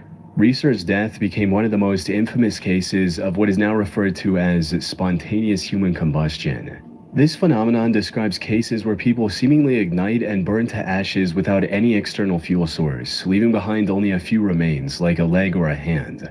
A similar thing happened to physician John Irving Bentley in 1966, where the only thing left of him was the lower part of his right leg and the rest was burned to ashes. Later in 1979, another case made headlines. A 51-year-old woman named Beatrice Oski suffered from the same fate on Thanksgiving in a village in Bolingbrook, Illinois. And as absurd as the concept of humans unexplainably catching fire sounds, it's definitely not a hoax or legend. One of the earliest documented cases of spontaneous human combustion was recorded in 1746 when Paul Rowley wrote about the mysterious death of Countess Cornelia Zangari Bondi. Since then, dozens of similar incidents have been reported across the world. One of the recent examples of this phenomenon was in Sequoia County, Oklahoma in 2013. The cause of this house fire is still undetermined, where they found a man dead inside his home, but the sheriff says he isn't ruling out spontaneous human combustion as one of those causes. Investigators say they found a man dead from a fire lying on the kitchen floor, but the sheriff says there were only reports of smoke coming from the house. Fire investigators who have years of experience say they've never heard or seen anything like this before. I really would like to see the coroner's report on this one after it goes to the state crime lab. So, what's going on? How could a human body that's around 60% water go up in flames? Of course, some theories lean into the bizarre, claiming phenomenon like poltergeist activity, lightning strikes, or even unexplained cosmic forces. There's even speculation about a mysterious subatomic particle called a pyrotron that allegedly ignites human bodies. But these ideas are for the most part easily dismissible. The people making these claims don't have any real evidence to back them up. That said, we can get some idea of what's going on after taking a closer look at all of the reported cases. And after sifting through most of them, I noticed some similarities between the victims. Notably, many of them were elderly and on the heavier side when it came to weight, had an unhealthy drinking or smoking problem, and a potential source of fire was nearby, like a burning stove or fireplace. Researchers have noticed these similarities as well and have proposed the wick effect theory. To understand this theory, think of how a candle works. When we light the wick on fire, it uses the wax surrounding it as fuel to burn for an extremely long time. So, according to the wick effect theory, something like this must have happened. The fire likely started from an external source like a lit cigarette or a spark from the fireplace igniting the victim's clothes. The person was either passed out from drinking or was too weak to immediately put the fire out. Or before the clothes could burn off, the fat stored in their bodies started acting like the wax in a candle, making them burn until there was nothing left. This would also explain the bizarre burning pattern where the torso is completely incinerated and the legs are left behind, since we carry most of our fat content in our abdominal region and very little in our legs. Unfortunately, experiments performed to prove this theory haven't been very successful. For instance, back in 2016, BBC decided to recreate the conditions of the wick effect with a pig carcass. And while its body was completely roasted, it didn't disintegrate into ash like the many cases of human combustion. That's simply because the fire fueled by fat tissue doesn't have the temperature required for what's essentially cremation. Back in 2012, biologist Brian J. Ford tried to explain the high temperature requirements in his 2012 paper titled Solving the Mystery of Spontaneous Human Combustion. According to Brian, factors like alcoholism or low-carb dieting produce acetone in our bodies, which is the same chemical found in paint thinner. Now, acetone is extremely flammable and can easily reach temperatures that would turn a person into nothing but ash. Brian also created small puppets out of pig meat, coated them with acetone, and lit them on fire. The puppets burned for about 30 minutes and left only the legs intact, just like with the human cases. But if Brian's theory is correct, it still doesn't explain why spontaneous human combustion is so rare. If all it takes is alcohol and a specific diet, why aren't we seeing more cases of this phenomenon? Especially now that there are cameras everywhere. Unfortunately, we have no answer for that. It might turn out to be something completely different from what we believe right now. But this phenomenon of humans burning to ash without damaging their surroundings is real. And it's just a matter of time before someone uncovers the truth behind this disturbing rabbit hole. The OKC bombing unidentified leg. In 1995, Oklahoma became the site of one of the deadliest acts of terrorism in American history. Amid the chaos and destruction, rescue workers made a strange and unsettling discovery: a single, unidentified leg buried in the rubble. What should have been just another piece of forensic evidence quickly spiraled into a chilling mystery, one that continues to raise questions long after investigators thought the case was closed. But to fully grasp how this one unidentified leg ties into the bigger plot, we first need to understand what happened that day. On the morning of April 19, 1995, at 8:57 a.m., a mysterious Ryder truck pulled up in front of the Alfred P. Murrah Federal Building in downtown Oklahoma City. However, the people working in the Murrah Building didn't pay much attention to it. Work was about to start and everyone was rushing to clock in on time. Unfortunately, this day would end in disaster just minutes later. At 9:02 a.m., the Ryder truck exploded with the force of 5,000 pounds of TNT. Within moments, the surrounding area looked like a war zone. A third of the building had been reduced to rubble, with many floors completely flattened. Dozens of cars were incinerated on the spot, and more than 300 nearby buildings were damaged or destroyed. The momentary damage was estimated to be over $650 million, but the human toll was far worse. The explosion claimed the lives of 168 people, including 19 children. Around 700 people were also injured in the initial detonation and the resulting collapse of the building. It wasn't long before the FBI was on the scene and looking for clues to find the suspect, which didn't take long. On April 20, investigators found the rear axle of the Ryder truck. That single piece of evidence carried a vehicle identification number, leading them to a body shop in Junction City, Kansas. With the help of the employees of the shop, investigators were able to create this sketch of the person who rented the Ryder truck that was used in the attack. The next step was to circulate it around town. By April 21, the break they needed arrived. A local hotel employee recognized the sketch and even remembered the man's name, Timothy James McVeigh, a 27-year-old ex-Army soldier. However, when investigators began looking for Timothy, they made a shocking discovery. He was already in jail. As it turns out, he had been arrested just 90 minutes after the bombing, roughly 80 miles north of Oklahoma City. Oklahoma State Trooper Charlie Hanger pulled him over for driving without a license plate. The state trooper also found a concealed weapon on Timothy, which led to his arrest. A thorough search of his getaway vehicle also revealed a business card with an incriminating statement written on the back, reading, "TNT at $5 a stick, need more." As investigators looked deeper, they learned about Timothy's motive behind causing such a tragedy. His actions boiled down to extreme radicalization and anti-government rhetoric. Much of his anger stemmed from the 1993 Waco siege in Texas, a 51-day standoff between federal agents and the Branch Davidians, a religious cult. The siege ended in a catastrophic fire that killed 86 people, including women and children. Timothy was particularly angered by the government's use of tear gas on women and children. He had been exposed to the gas as part of his military training and was familiar with its painful effects. However, despite catching their suspect and learning about his motive, the investigators wanted to weed out any potentially hidden accomplices, like foreign terrorist organizations. They reviewed multiple pieces of information and found out that Timothy used barrels and ammunition nitrate fertilizer as the primary source for the explosion. They also discovered and arrested his two accomplices who helped him throughout the process, Michael Fortier and Terry Nichols. With their arrests, investigators believed the case had finally been cracked wide open. However, during the rescue efforts, the police encountered a new problem.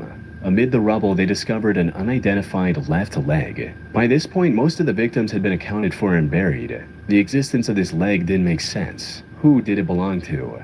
Things became even more disturbing when the owner of the leg was identified as one of the victims, Lakeisha Levy, a member of the U.S. Air Force. However, when they exhumed her to place the leg where it belonged, the investigators were shocked to see that Lakeisha was already buried with two legs, a left and a right. Further investigation revealed that the unidentified leg did indeed belong to Lakeisha, and she had been mistakenly buried with one wrong leg. But this raised an even bigger question. Who was the owner of the leg Lakeisha was buried with? It has been nearly 30 years since the incident, and we still don't have an answer. A popular theory I came across was that the mysterious leg belonged to a second accomplice who came with Timothy and was mistakenly caught in the blast. This would be a viable theory if not for the fact that the investigators did not find any solid evidence pointing towards a second suspect being at the crime scene. But despite the lack of proof, the mystery has sparked some wild conspiracies. You see, there's a group of people who believe that the bombing was a government conspiracy to cleverly destroy investigative documentation regarding the Clintons and the Whitewater scandal. According to this theory, the mysterious leg belonged to the second accomplice who was working for the government. And the reason it hasn't been identified even after all these years is because it's part of a deliberate cover-up. But from what I've seen, this theory is a bit too far-fetched to be true. Think of it this way, if the people in power wanted to get rid of some documents, they had a million other, more suitable ways to accomplish this goal. Ones that didn't involve the tragic loss of so many lives. The more likely explanation for this mysterious leg is that it belonged to some undocumented homeless person who was near the building at the time of the incident. One Reddit user also backed this theory with a personal account stating, "I visited the area the day before with a coworker to get a search warrant from the U.S. District Court and also visit the people in the Murrah building. I was there during the investigation as an investigator. There was a black homeless woman that panhandled in front of the Murrah building. Everyone in my office was convinced it was her. We had seen her many, many times. You'll never change any of our minds that the leg wasn't hers." However, we really don't know if this is true to this day, and we likely won't ever, as I highly doubt the FBI or the Oklahoma government would reopen the 30-year-old case and spend tons of money just to confirm or deny the theories floating on the internet. Hybrid. In March of 2002, a tabletop RPG called The One Paragraph RPG was published by a person named Matthew/C++. It was already an extremely bizarre and overly complicated game with nonsensical rules and mathematical equations. However, the author changed its name to Hybrid and kept updating the game over the upcoming years. And with each update, the game got more and more complicated. As it stands right now, Hybrid has a total of 551 rules, which explain everything from the progression to the power system. But the truth is, these rules don't really explain anything. Hybrid is a chaotic mishmash of disjointed ideas and concepts that fail to work together, leaving the game completely unplayable. Of course, the large number of rules is a massive deterrent for most people, not to mention the horrendous, headache-inducing color scheme of the website. But even those who actually spend the time to read and decipher these rules have come to the conclusion that the vast majority of Hybrid is utter nonsense. For example, Matthew included countless mathematical equations in the rule set, but solving these equations often requires abbreviations like C2, DP, and LP, none of which are ever defined in the game. To make matters worse, some of the equations themselves are entirely made up and don't even adhere to basic mathematical principles. And as if that wasn't enough, the game is also riddled with odd tangents like movie reviews and a brownie recipe in case the players got hungry while reading the rules. Now, some people have tried to rationalize Matthew's intent behind creating these pages of utter chaos and nonsense, seeing this as a genuine attempt from someone with zero knowledge of game design. However, given the sheer oddity of this whole thing, that doesn't seem to be the case, which leaves us with only two options to justify the existence of Hybrid. For starters, it's entirely possible that this whole thing is a massive troll. The author knows that 99% of his quote game doesn't make any sense and made it just to confuse people on the internet. Now, this could have been a plausible theory if not for the fact that Matthew kept working on it for years. The website hosting the game was shut down in 2009, but the author came back with a blog in 2016 and has continued the game since. Not even the most dedicated trolls have the time and energy to churn out so much gibberish for so many years. From what I've seen, the more likely option is that Hybrid is the life's work of a madman. Matthew is serious about creating the most complicated tabletop RPG ever. However, he's also suffering from some sort of mental illness, likely schizophrenia, which would explain everything from the random tangents, nonsense rules, and bizarre rants. In fact, the Hybrid RPG poses a striking resemblance to poorly planned comics by someone named Jack Masters, which I discussed in a previous video. Jack was also suffering from severe schizophrenia and created something just as bizarre as Hybrid. Sadly, given how long it's been going for at this point, I really doubt the author of Hybrid would ever come out and explain his situation and intentions in plain text. Temple OS.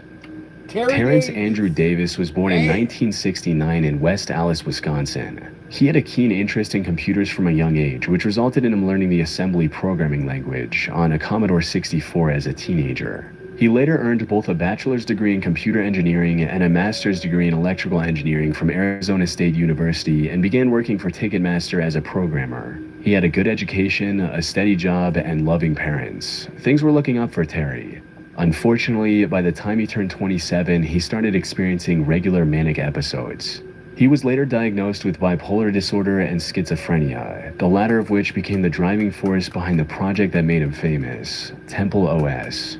You see, back in 2003, he experienced a self-described revelation. In his words, God spoke to him and asked him to create a temple, which would later take the shape as an operating system.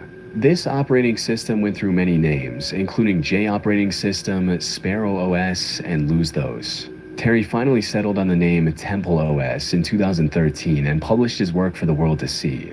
The most impressive thing about Temple OS is that Terry spent a decade building it from scratch. It featured 119,000 lines of code, and every single one of them is written by Terry himself without relying on any existing libraries of code. And for an OS created by a single person, it's chock full of features, including his own programming language called Holy See and multiple games based around religion.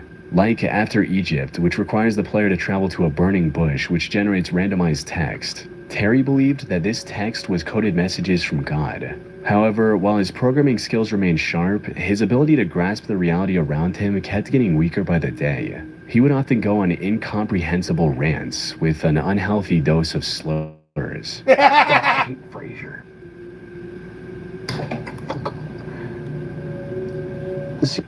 He got a troll. Terry Davis is a legend. He got a troll phone call, and he was recording. And he's like, "Fucking N-words." It was the weirdest fucking. And then people were like So this is Temple OS customer service. Glow in the dark. You can see them if you're driving. You just run them over. That's what you do. Oh. CIA. He often posted similar rants on his Twitter account as well. However, among the madness, he would sometimes become lucid and say some extremely profound statements. What's reality? I don't know. When my bird was looking at my computer monitor, I thought, that bird has no idea what he's looking at. And yet, what does the bird do? Does he panic? No, he can't really panic. He just does the best he can. Is he able to live in a world where he's so ignorant? Well, he doesn't really have a choice. The bird is okay even though he doesn't understand the world. You're that bird looking at the monitor, and you're thinking to yourself, I can figure this out. Maybe you have some bird ideas. Maybe that's the best you can do. Unfortunately, his mental health took a devastating turn in December 2017. After refusing to take his medication, Terry got into a heated argument with his parents. Well, I'm King Terry, and learned how to purify myself in a horribly impure environment. It's pretty rough living homeless in a...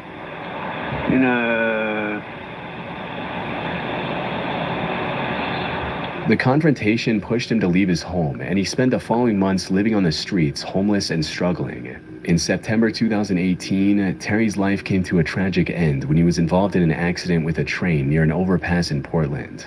However, despite passing away over 6 years ago, Terry still has a dedicated fan base online that's willing to keep his memory alive for decades to come. Chris Burden. Christopher Lee Burden was an American artist who began his work in the early 1970s. However, unlike many artists whose goal is to create something visually pleasing, Chris's art was more about the idea of personal danger as artistic expression, and this was apparent from the get-go. His first known art performance was at the University of California in 1971, where for his final thesis, he locked himself in a locker for 5 days with nothing but a jug of water to drink and an empty jug to relieve himself. His next big art piece was a picture of him with a pistol aiming at an airplane. While he did get a visit from the FBI for this one, it was far from his most disturbing art pieces. Because in 1972, he performed what was later called TV hijack, which involved him going on an interview on TV and then holding the host of the interview at knife point. Fortunately, he explained to the terrified host that this was just an art piece and no one got hurt.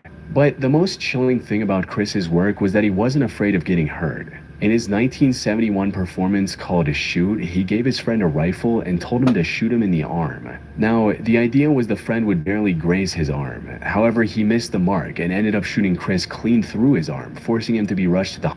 I have never heard of this person, but the pictures they're showing that he took are actually astonishing. They're really fucking good.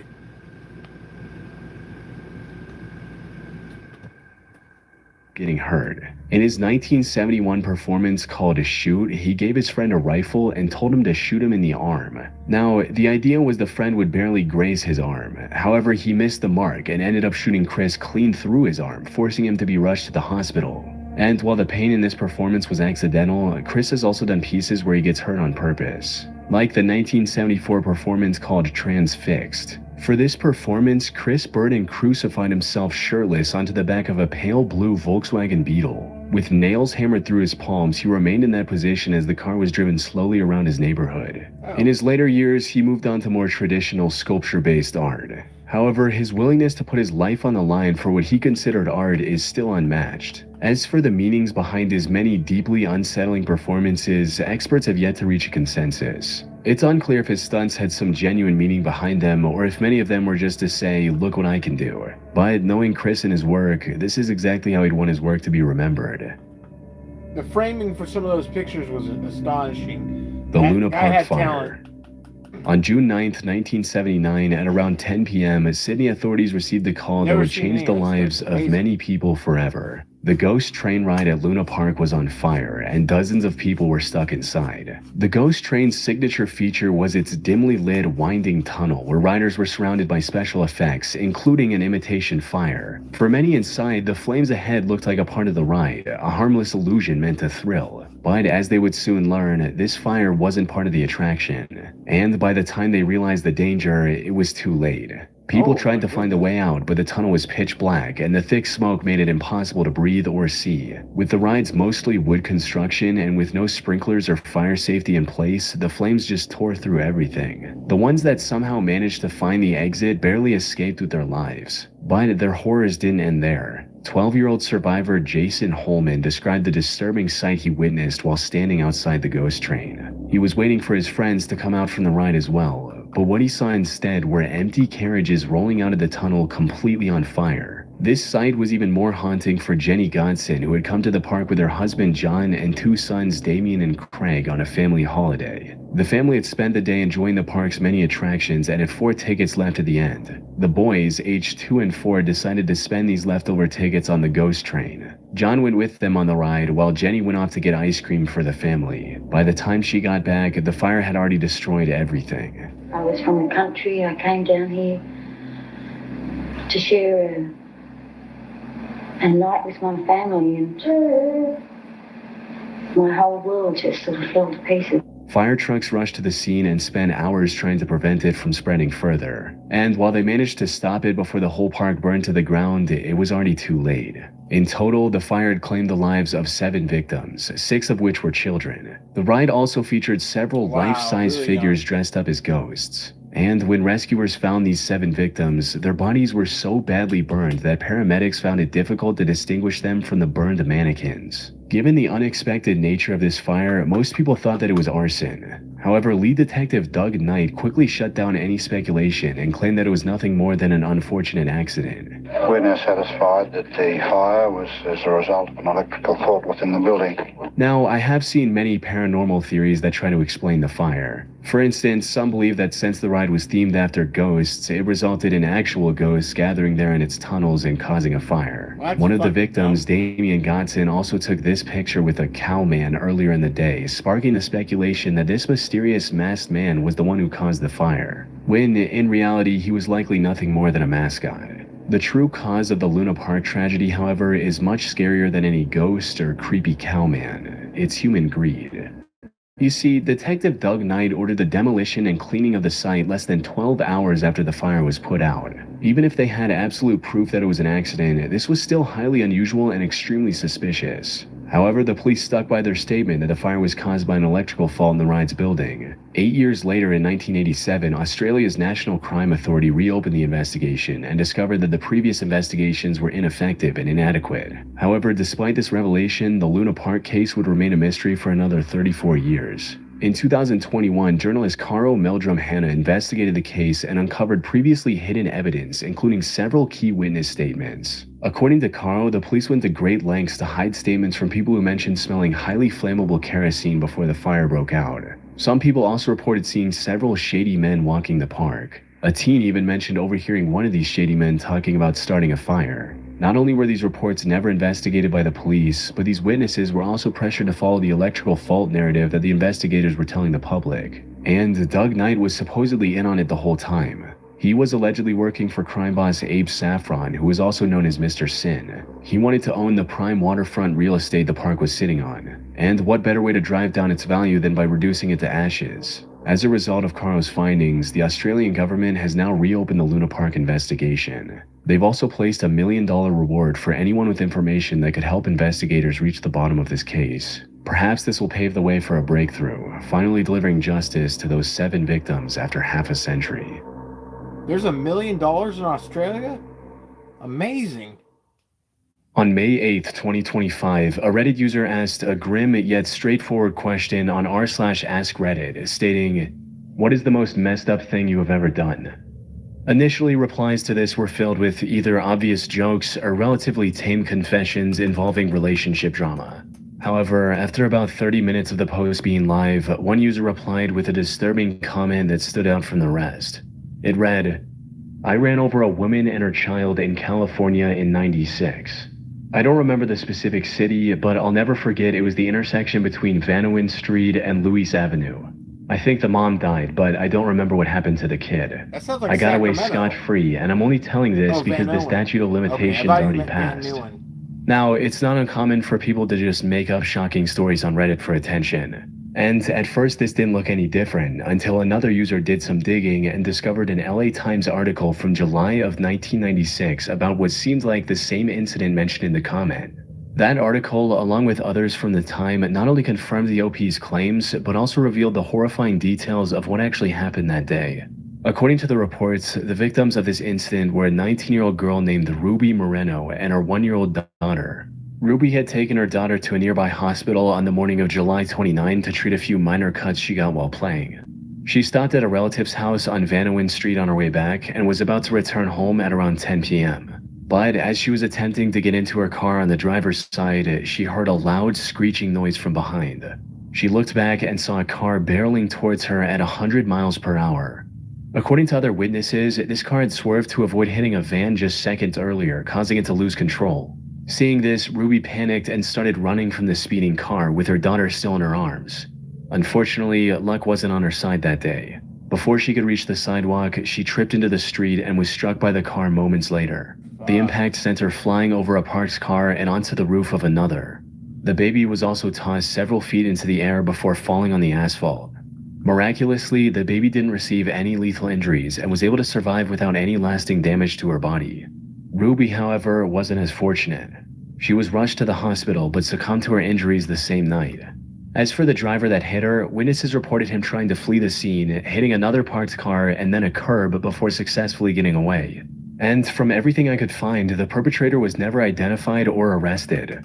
So, if this Reddit user was telling the truth, there's a real chance he was the driver behind the brutal hit and run nearly 3 decades ago. The report from 1996 also mentioned that the driver was likely intoxicated due to the way he behaved after hitting Ruby. And when asked, the user admitted that this was the case. Were you drunk at the time, as the article says, or were they wrong about that? Inebriated, sure, more high than drunk. I was on a lot of junk back there. But the most disturbing part of his confession was just how cold and remorseless he seemed about the entire incident. Why no sympathy? Was this on purpose? No, but it's been so long. It's like a whisper of a memory. Do you think about how that child has to live without a mother now? Genuinely asking, you seem stone cold. It's been 30 years. That child probably has children of its own. I seem stone cold because I've already been through all the stages of emotions. I've justified myself, I rotted with guilt, I've had sleepless nights. I'm an old man now and I'm waiting to die any moment. I can't change what I did. I can't even pay for my crime anymore because California doesn't send people to prison only on a confession, and regardless, my health alone would render me incompetent to stand trial. There's nothing tying me back to that day but my word. Which brings us to the big question, was the OP actually telling the truth? Unfortunately, the answer to this is a bit more complicated than it initially seems. For starters, his story does match an actual incident that happened back in 1996, right down to the exact intersection he mentioned in his confession. He also added several details that didn't seem made up, and even gave a reason for why he was finally willing to confess now, because the statute of limitations had long expired. That said, there also seems to be some potential inconsistencies. Some reports claim the driver was with another passenger, and that they actually fled on foot. However, the OP not only didn't mention any passenger, but also claimed that he still had the car. He even cited its damaged condition as the reason he became aware of the accident, writing, "What was your reaction to what happened? I was too hopped up on various types of drugs to notice. It was only the day after when I saw the dried blood on my bumper." This could point to the possibility that the OP wasn't behind Ruby's accident at all.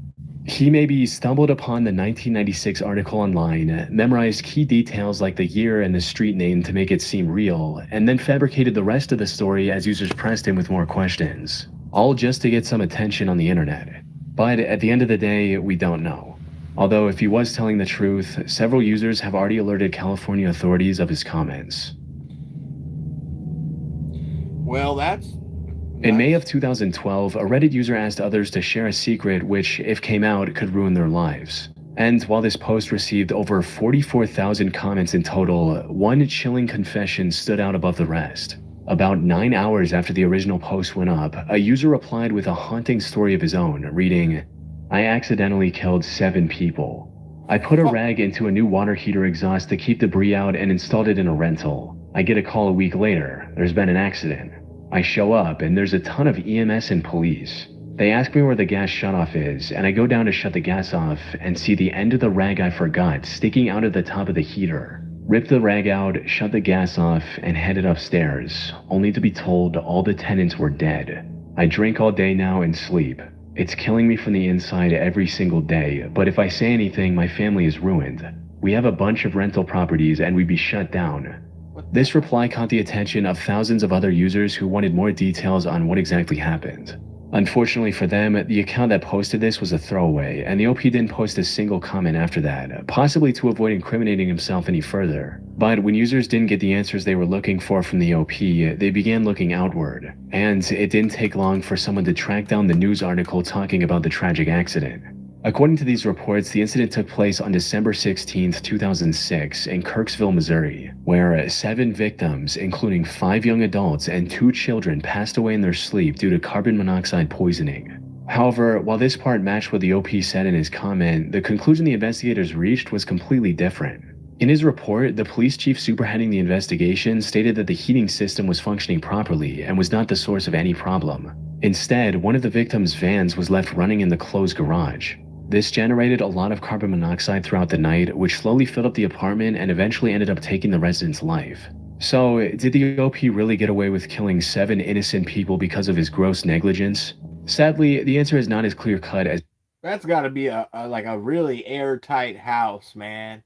Like, you left your car running and you still fucking died in the house. That's... Whew, this is a weird story.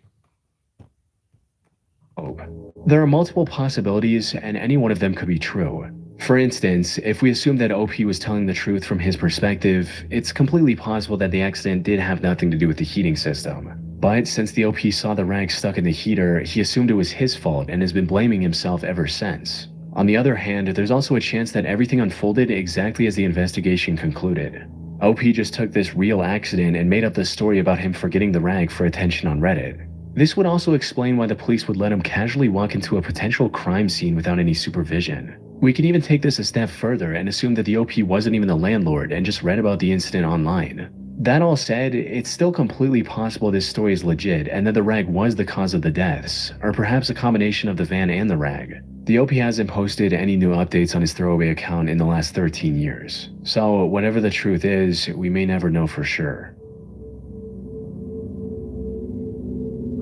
On May 2nd, 2017, users on the Canada News subreddit came across a lengthy post titled, "Wanted for Kitchener Murder, My Side." This was a reference to a horrific murder that took place in Kitchener, Canada just a few days earlier. And to everyone's shock, this post was written by the prime suspect, Ager Husson. He was still on the run, but wanted to tell the internet what exactly happened on the night of the incident. However, what seemed like a desperate attempt to share his side of the story would later turn out to be a part of his plan to evade the consequences for his actions. Though, the events that led up to this started 15 months earlier in February of 2016, when 21-year-old Ager Husson met 21-year-old Melinda Vasilier in Kitchener. The two quickly became infatuated with one another and began dating just weeks after their first encounter. However, while things went quite well for the first year or so, the two eventually started bickering and fighting with each other. This resulted in the two breaking up in April 2017 via text, and that's when things took a turn for the worse. Not long after their breakup, Ager attempted to break into Melinda's home through her patio, but was spotted by her friend Anna and her boyfriend. They also called the police on him, forcing him to leave Melinda alone. However, he kept texting her even after this incident, asking to meet her at least one last time. She eventually agreed and invited him to her home, hoping to talk things through and end the relationship on respectful terms. They decided to meet on the night of April 27th, but when the time came, Ager didn't show up. Melinda had asked her friend and sister to stay with her at home while Ager was visiting. However, since Ager was a no-show, she gave them the go-ahead to carry on with their night, and the two left. They returned shortly after midnight, and to their surprise discovered that Ager had shown up while they were gone and was now in Melinda's room with her. The girls confirmed Melinda's safety before heading off again to get food. This trip took barely 30 minutes, but by the time they came back, things had somehow spiraled into a complete nightmare. The apartment was in complete disarray and there was no sign of Ager anywhere. And as they stepped further into the apartment, they found Melinda lying face down on the kitchen floor in a pool of blood with her body covered in dozens of wounds. They rushed in to check on her, but tragically, it was already too late. Melinda had no pulse. After composing themselves, they contacted the police and told them everything they knew, sparking a nationwide manhunt for Ager. However, despite days of searching, the investigators were unable to find anything about his current whereabouts. That is until a post from Ager himself popped up on Reddit explaining everything that happened from his perspective. He opened his monologue by going over the history of his and Melinda's relationship, how they were perfect together, and that he was even planning on proposing to her before everything fell apart. After spending a bit more time going over the timeline of the relationship, he moved on to talking about the day of the incident. And according to him, this is what happened after Melinda's friend and sister checked up on them. We continued to talk and finally decided it was worth it to try one more time. Anna and her other friend left the house to grab food. We both let everything out and our relationship was back on track. As I'm getting ready to leave, she asked me if I had done anything with any other girls while we were on a break, or any time we were on a break. I told her we needed to be honest and said yes and told her about it. She started freaking out, wouldn't say a word, just kept slapping me with tears in her eyes. Slaps turned into hits. I told her I was sorry, but if she didn't stop, I'd do something back. She didn't stop. I then stupidly pushed her, harder than I expected. She fell against the sink. This was the first time I ever did something physically violent towards her. I told her I was sorry. She said, leave now. I began saying sorry even more and asked if I could get a hug. She was still crying. I go up to her to try and give her a hug. Almost out of nowhere, she grabs a knife by the sink. Initially, I thought she was just going to hold it to try and tell me to leave. She doesn't. She comes at me full force, aiming towards my face. I tell her to stop. She doesn't. I tried grabbing the knife, but ended up cutting my hands. After a few cuts, I lost it. I freaked out. I was scared and in a state of shock. Never in 100 years did I think she would use a knife against me. Out of shock and fear, I grabbed one. I hit her with it, almost blindly, a few times. I didn't know what happened. I was confused, shocked, and scared. I had no intentions of that happening. When I left, I honestly thought she just passed out. Then I looked at the blood and started freaking out and just ran. I didn't know for sure she had died until the next day. I honestly had no intention of ever doing that to her. I was protecting myself. From there, he went on to talk about the amount of regret and sadness he was feeling for what happened to Melinda. He also expressed his shock over the news calling this a targeted attack. Now, on their own, these looks like the words of a man desperately trying to clear his name after an accident, when in reality, every word in this post was carefully selected by Ager to make himself look as innocent as possible. For instance, he claimed that Melinda often slapped and hit him near the beginning of his story, so that it doesn't seem suspicious when he mentions it later. When, according to people who knew her, Melinda was extremely sweet and had no violent tendencies. Ager also downplayed the break-in attempt, claiming he merely visited her house to talk, and even left out the part about Melinda getting a restraining order against him following that incident. He also mentioned that he swung his knife just a few times in self-defense, when in reality, autopsy results showed a staggering 47 different wounds on her body. Luckily, by this point the police knew that he crossed the border a few hours later and was now hiding in the US. And while it did take them a few weeks to pinpoint his location, they were eventually able to arrest and charge him with the murder of his once-girlfriend. Further investigation also revealed other twisted methods he tried to seem more innocent, like sending a message to Melinda saying, "Nice seeing you tonight, glad we worked things out. Anyways, see you soon," hours after committing the crime. He stood trial on October 2023, where the jury concluded his motive boiled down to, "If I can't have you, no one can." He was given a life sentence with the possibility of parole after 16 years. Well, that was crazy. On June 7, 2019, a throwaway account made a post on the Confession sub. You guys couldn't see the picture, but that house was really torn up. Like everything was broken. Like it looked like he, after he had attacked her, maybe he went and tried to turn it into like a robbery and went and destroyed everything in the house or something. I don't know, because it just seemed unnecessary. Like, yeah, it was wild. Be responsible for the deaths of several people. The post opened with the OP talking about his life goal 4 years ago, how he didn't get stuck in a 9-to-5 cycle. Let me rewind that. This guy's just, another person responsible for the deaths of 7 people is the second time in 1 hour. On June 7, 2019, a throwaway account made a post on the Confession subreddit claiming to be responsible for the deaths of several people. The post opened with the OP talking about his life goal 4 years ago, how he didn't get stuck in a 9-to-5 cycle. So he came up with a different business plan, selling substances. However, this really didn't work out as well as he'd hoped. He hated meeting people in person and was constantly afraid of someone finding out who he was and where he lived. But then he learned about a popular marketplace for illicit substances on the dark web and started using that to conduct business. Things were going well, and even upgraded from selling just 3 substances to shipping several much more potent options as well. Unfortunately, what started as a major boom for his business turned into a massive disaster when he accidentally sent the wrong items for a few orders, stating, "I put all my addresses into an Excel spreadsheet along with their name, zip code, order, along with the amount. At the time, I was selling some super white powdered The was also a white powder. Very similar consistency. Long story short, my Excel messed up or I messed up, and about 7 people's orders were filled in as orders. They all went out. I didn't notice and kept doing my thing for a few days. After about 5 days, someone contacted me and told me their friend died from my I immediately called BS and went to check my order log and scale up how much I had of my left. Well, I had about 11 grams more than I should have. I still don't know how it could have happened. I wasn't a user, but I definitely was high. Put simply, the OP accidentally sent a much harder substance to his customers. And while I can't mention its name on YouTube, it is known to be extremely lethal in even relatively small quantities. He later searched the names of these customers online and discovered that at least 5 of them had passed away due to his mistake. The sheer gravity of his actions prompted him to immediately abandon the drug trade and rebuild his life, stating, "I immediately deactivated my vendor account. I didn't even need confirmation. I knew what happened. I knew I just killed several people.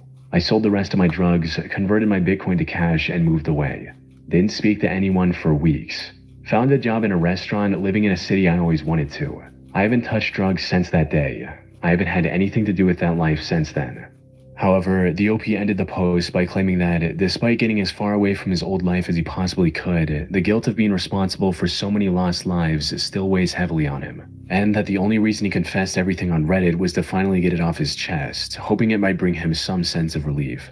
Now, whether this actually helped him feel any better or not is completely unknown. This was his first and last post from this account, and he hasn't posted any updates since. As for if he was actually telling the truth, that much is uncertain. It's near impossible for me to track down any news articles about his unfortunate customers, given that over 100,000 people every year lose their lives from that same substance. That said, many users in the comments believe the story was genuine, and some even express sympathy for the OP's situation, though I doubt we'll get any concrete answer on this confession's legitimacy anytime soon.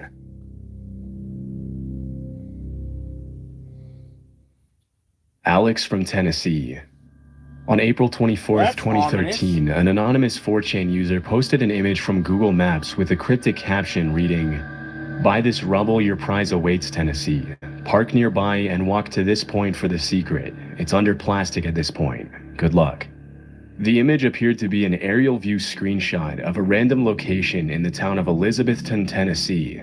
In the screenshot, there was a pin marking the exact location of the coordinates the user had entered. If you enter the coordinates into Google Maps today, you'll find a bunch of dilapidated, sketchy-looking old buildings. At first, other users played the post off as a joke, with some mentioning that the OP was probably crazy or just looking for internet attention. But a little less than 20 minutes later, the uploader once again became active on the thread and answered everyone's remarks by saying, "No one shall claim the prize. Time to try other websites." While other 4chaners debated amongst themselves in regards to what kind of prize the uploader was talking about, the OP himself responded to the speculations with the comment, "It is warm." Over the next couple of hours, the OP proceeded to post a series of strange and ominous messages in the thread, such as, "No cops here," "Someone coming for the prize," and "Little friend fly away, why is no one coming, see?" With this last comment, he also posted an image of what appears to be the claw from an unidentified animal lying on the grass. The extremely long fingernails and disturbing nature of the image were unsettling enough, but the thread was only about to get more eerie. A little less than 2 hours after the original post, the OP continued posting strange comments. At 10:23 p.m. he said, "I am angry you are not here. My friend moves. My friend is not the prize."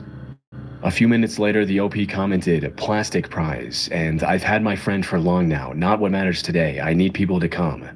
Seeing that nobody was claiming his so-called prize, the OP then uploaded 2 images to the thread.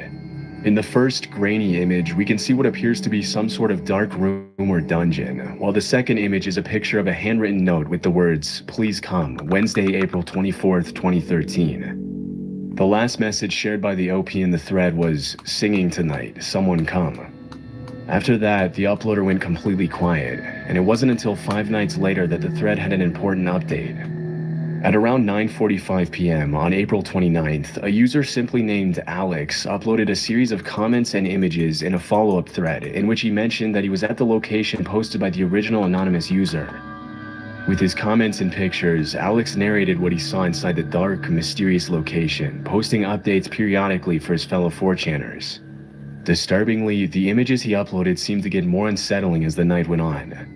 First, he uploaded a few pictures of plastic garbage bags and other images showing his general surroundings, but when he showed the bag's contents, things got a little darker. As per the images, the bag contains what appears to be a mummified pelvic bone and a styrofoam plate with a messy inscription that reads, "Plate's a date, a very important mate. You shouldn't have come, I lied." He then uploaded an ominous image of a bunch of prescription pills in their containers surrounded by dust and cobwebs. Unfazed by the creepy message on the plate, Alex continued to investigate the mysterious underground location until he mentioned in one of the comments that he heard a car coming and decided to head out. This was his last post. Window thing isn't a window, it's some other vent thing. Turning around and leaving around through wood door. Jesus. After this post, Alex was never heard from again. Following the disturbing series of posts, many people were left wondering if something had happened to him. Although many users... Okay, so the original poster uploaded the post and then he created another account and pretended to be the person to go and search. I mean, that's the obvious take. I mean, I'm just going to assume. And also, his last little thing that he typed really sounded a lot like the way the other guy typed. Like he was slipping back into his insanity. The posts, many people were left wondering if something had happened to him. Although many users were concerned about Alex's safety, it's unlikely that anything bad happened to him. There seemed to be no records of murders or kidnappings in Elizabethton, Tennessee from that time, and a case like this would surely have been on the news. This leaves the question of whether or not Alex's experience was genuine. Although the images he uploaded are definitely creepy and appear to have been taken at the actual location, there are some clues in the post that indicate he could have been lying about his whereabouts while he was uploading the images and comments. If we look at the average span of time that went by between his posts, we can see that he was posting pretty much once a minute, which is an insane posting speed for someone who is visiting a dangerous, unknown location for the first time. This makes it much more likely that Alex had the pictures handy on his desktop and was uploading them in rapid succession to make it seem as if he was a random 4chaner who went to go claim the mysterious prize. The most widely accepted possibility in this rabbit hole is that Alex was also the original anonymous uploader and just wanted to mess with people by creating an internet mystery. Although there still isn't a real clear conclusion to the story. 5 years after the original discussion took place on 4chan, in a video that's since been deleted, a YouTuber by the name of Noah went to the location and went into the abandoned old buildings. Inside, he found what looked like the belongings of the homeless people who probably lived there, but other than that, there wasn't much to look at. It's more than likely that Alex fabricated the entire story to gain internet attention, but because this was never confirmed, the mystery has been kept alive by various other YouTubers and uploaders in online forums, as people continue to search for a definitive explanation. Thrift store discoveries. Thrift stores have certain guidelines and rules regarding the kinds of items they can receive from donors. This helps prevent the stores from getting filled with damaged, unusable, or illegal items, and most of the time the screening process is pretty effective. However, due to the large volume of donations that many stores receive, it's often impossible to keep track of absolutely everything that comes in. As a result, buyers oftentimes end up finding all kinds of unexpected items in thrift stores, ranging from the cool and unlikely to the jarring and extremely disturbing. An example of this is this image that was allegedly found in a photo album at a Goodwill in Washington. The image originally started gaining attention in the online forum Reddit when it was uploaded by a woman who claimed that it was originally posted on a true crime Facebook group. The woman who uploaded it to Facebook allegedly deleted it after people started spamming her inbox with questions about the jarring image. The image in question shows two men in a small creek with their hands bound behind their backs. Disturbingly, one of them is face down in the water, while the other one sits upright. In the foreground, the shadow of what looks like a man holding a weapon can be seen. According to the Reddit post, the woman who uploaded it to Facebook knew someone who had bought a photo album at a Goodwill in Washington. The album was allegedly empty, except for this one photo. Immediately after it was posted to Reddit, people started speculating and coming up with possible explanations for the image. One of the initial theories that gained a lot of traction online was that the image could have been a part of a low-budget horror or crime film. Others speculated that the image shows some kind of military training or fraternity hazing ritual. It's also possible that the image shows a real crime scene where someone might have abducted two men, thrown them in the river in handcuffs, and held them at gunpoint. The fact that this was never confirmed makes the image all the more creepy, and people have continued searching for explanations to this day. In my research, I found that this isn't the only unexpected picture that's been found in thrift stores in the past couple of decades. As it turns out, cursed thrift store finds are almost an entire genre of their own in several online communities, with people uploading images of the strange, cool, and unlikely objects they've found in random thrift stores all over the internet every day. In January 2023, a TikTok user by the name of JC uploaded a video with the caption, "When I bought a camera at Goodwill in Arizona and found a SIM card in it that had photos of my dad who lives in Idaho." What? In the second part of the video, the user shows her laptop screen where she downloaded the photos from the camera. One of the blurry images featured in the TikTok, which appears to have been taken from below, shows the uploader's dad with a smirk on his face. In the caption, JC claimed that as soon as she saw the picture, she was so caught off guard that she immediately called her dad. Although thousands of TikTok users asked her for an update, she never explained where the image came from or how the camera ended up in Arizona if her dad lives in Idaho. Although it might seem like a 1 in a million chance to find a picture like this in a SIM card, it turns out that the occurrence of these coincidences is actually pretty common. In JC's TikTok, several people jumped in the comments to talk about the time something similar had happened to them. One user commented, "One time my grandma found a wedding album at the thrift store and it had pics of me and my mom because we attended." Another user commented, "I work at a thrift store. I found a ripped up old Christmas photo of my aunt's family on a shelf in a pile one day. They don't live in the same town." The further I went down the rabbit hole, the more disturbing the thrift shop finds seemed to get, with some of them being incredibly creepy. In September 2023, Goodwill employees at a store in Goodyear, Arizona were sorting through a donations box when they came across a real human skull.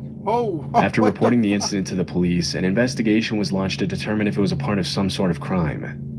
Fortunately, police determined that the person had died of natural causes.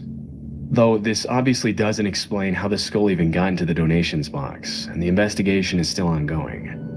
Creepy thrift store finds have become increasingly popular since the birth of online forums, and it's likely that many of the mysteries surrounding these strange and often terrifying pictures and objects will never be solved.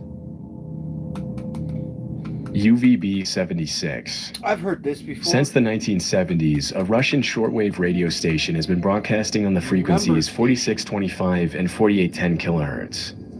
The station is still active, and depending on where you are in the world, you can still tune in to listen. For over 50 years, the station has been broadcasting a short, monotonous buzz that plays for 24 hours a day at about 25 tones per minute. This is what it sounds like.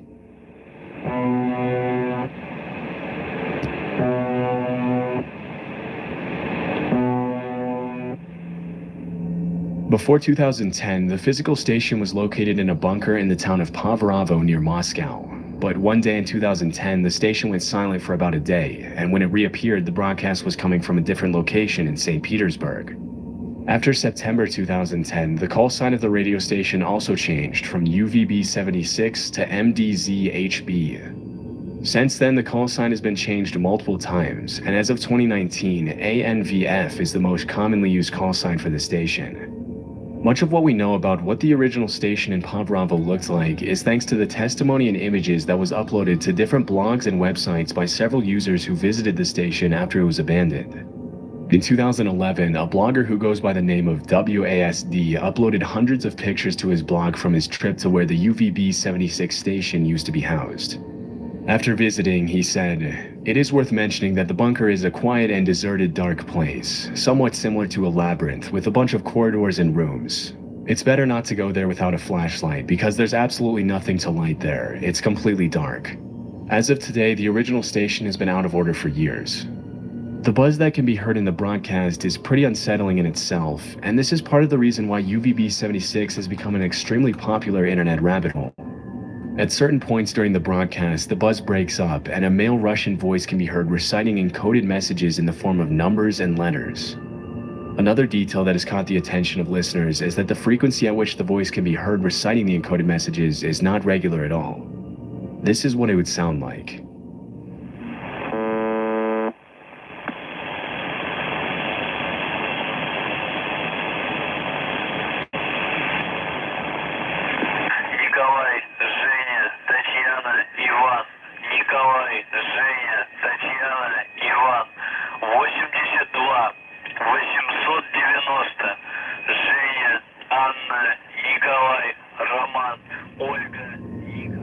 When the station was first launched, the voice only interrupted the constant buzzing once every few months, but ever since the station was moved, it's been heard with increasing frequency.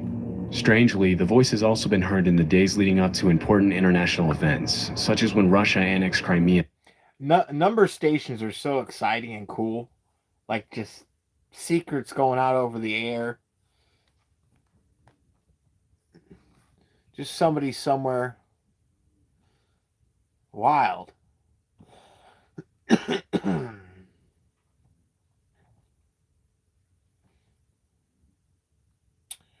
Oh, Felix is alive. Nice.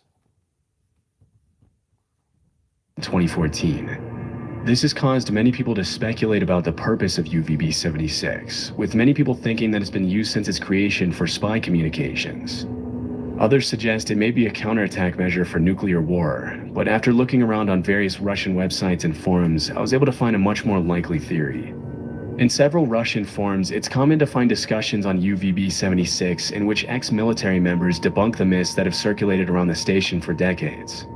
Those familiar with the Russian military have explained that because the codes are constantly being changed, recycled, and transformed, it's pretty much impossible to know what exactly is being said on the station without the key. But far from being used to send messages to spies, the most likely possibility is that those keys are called a one-time pad for the number stations. the voice messages are being used for Russian military drills and other basic military activities. From what I was able to find, the purpose of the continuous noise is just to stop others from broadcasting over the same frequency. Ultimately, there are hundreds of other radio stations around the world with a signature placeholder to prevent others from broadcasting on that frequency. And although this has given rise to one of the most popular internet mysteries of the decade, the reality behind UVB-76 is probably a lot less dark and mysterious than many people seem to think. The disappearance of Doveland, Wisconsin. If you've ever gone digging around for internet rabbit holes, you might have heard of a town called Doveland, Wisconsin. If the name sounds unfamiliar, Doveland is described by users in online forums and groups as a small town in Wisconsin that housed hundreds of military families in the previous century. And it's often mentioned that the town was made for the sole purpose of building Project Sanguine. Project Sanguine was a US Navy project proposed in 1968 to improve communications with submerged submarines using extremely low-frequency radio waves. The initially proposed system for Project Sanguine, which was meant to survive a full-fledged nuclear attack, would have required a giant antenna consisting of 6,000 miles of buried cables in a rectangular grid covering 2/5 of the state of Wisconsin. Although this system was never implemented because of protests from residents of neighboring towns, several sources claim that a smaller, modified system was built in Doveland in the 70s. At first, the story of Doveland might not sound like anything out of the ordinary, except for one detail. It's long been believed that at some point in the 1990s, the entire town of Doveland, Wisconsin somehow disappeared off the face of the earth.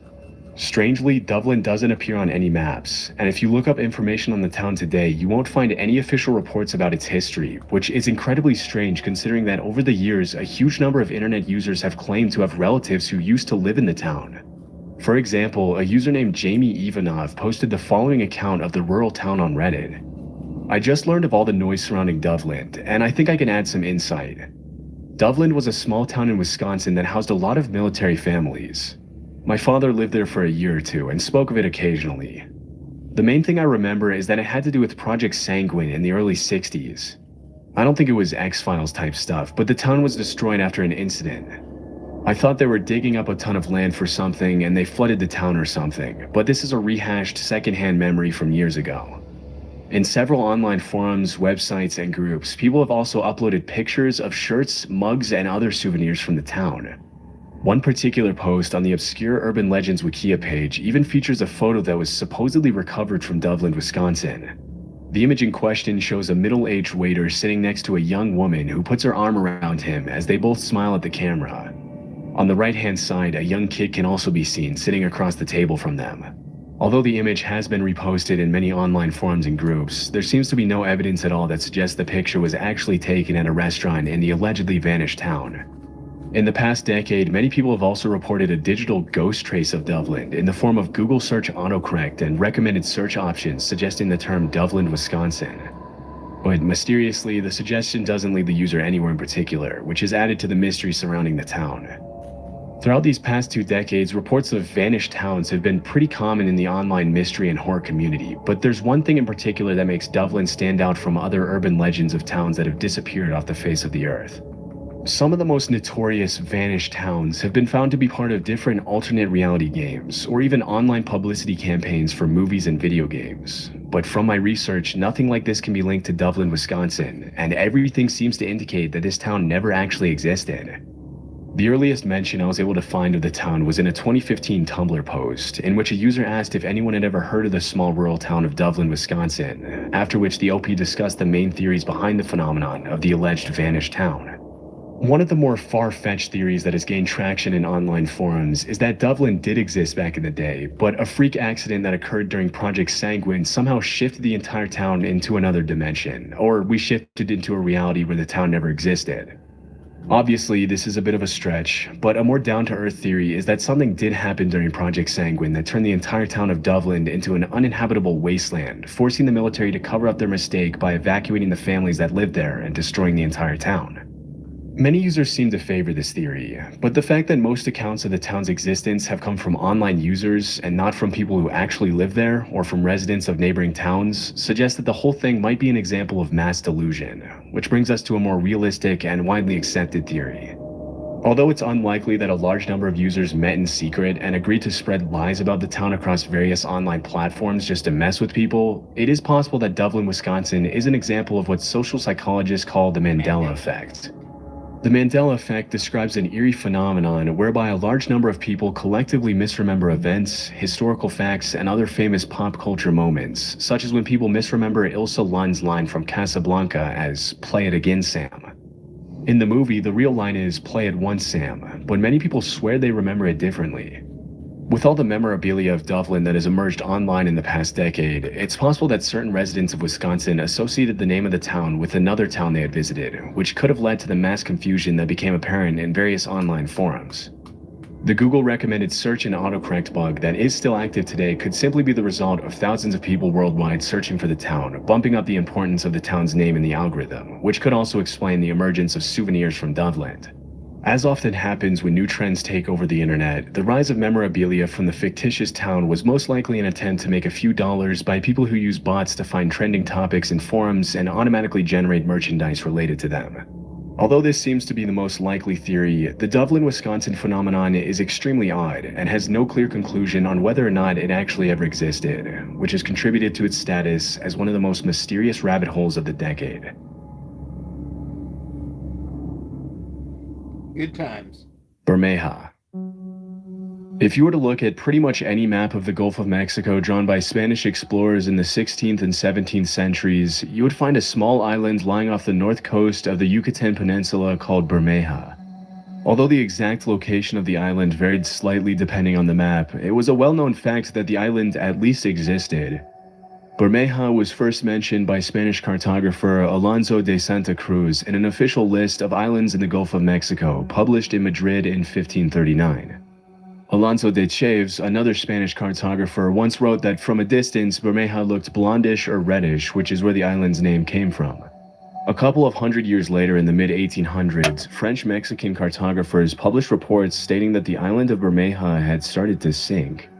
By the late 18th century, Bermeja was no longer featured in many maps of the area, and the last time it showed up on an official map was in the 1921 edition of the Geographic Atlas of the Mexican Republic.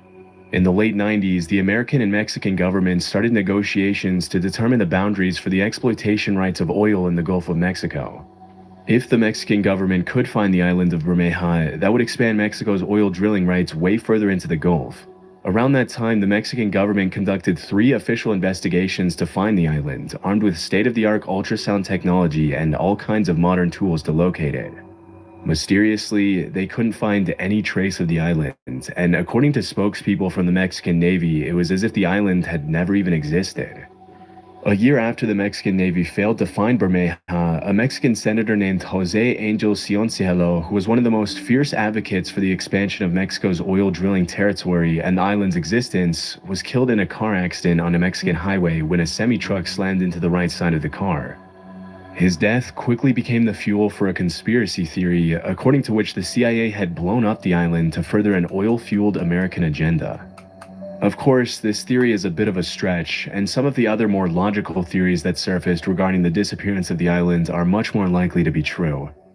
One possibility that researchers seem to favor is that the island sunk after an earthquake or underwater landslide, which led to a further series of explorations in 2009 to see if the remains could be found at the bottom of the ocean. However, despite the even more advanced technologies that were used during that year's official investigations, the ultrasound exploration of the ocean floor revealed absolutely nothing but a sandy ocean bottom. Speculation that the island had never existed once again started circulating online and in the news, leading many people to adopt it as the truth. After the failed explorations in 2009, Julio Zamora, president of the Mexican Society of Geography, claimed that the existence of the island of Bermeja had probably been faked by early Spanish explorers to throw off other explorers and military rivals from other countries. This would make sense, as it was common practice to make slightly inaccurate maps back then for the sake of strategy. Another possible theory is that the island could have been drawn by one cartographer in the wrong location by mistake and replicated dozens of times over the centuries by other unaware cartographers. Still, some researchers think that due to the very precise descriptions of the island's physical appearance, Bermeja probably did exist, but in another location. Despite the abundance of theories regarding the mysterious island's location and existence, 15 years after the last exploration of the last known location of Bermeja, the truth is still a mystery and will probably remain that way forever. Overton Bridge. Built in 1895 in Dumbarton, Scotland, the Overton Bridge is a Gothic-style bridge overlooking a 50-foot ravine that leads up to Overton House, a 19th century manor in the Scottish Lowlands. At first glance, Overton Bridge looks pretty much like any other bridge from the time, but there's one pretty dark detail that makes it different from any other structure in the area. For the past 80 years, hundreds of dogs have been jumping off the bridge and down to the ravine to their deaths for seemingly no apparent reason. Sometimes the dogs survive the fall and are left with debilitating injuries, and according to some reports, there have even been instances where dogs allegedly jumped off the bridge, survived, ran up the slope, and then jumped off once again to their deaths.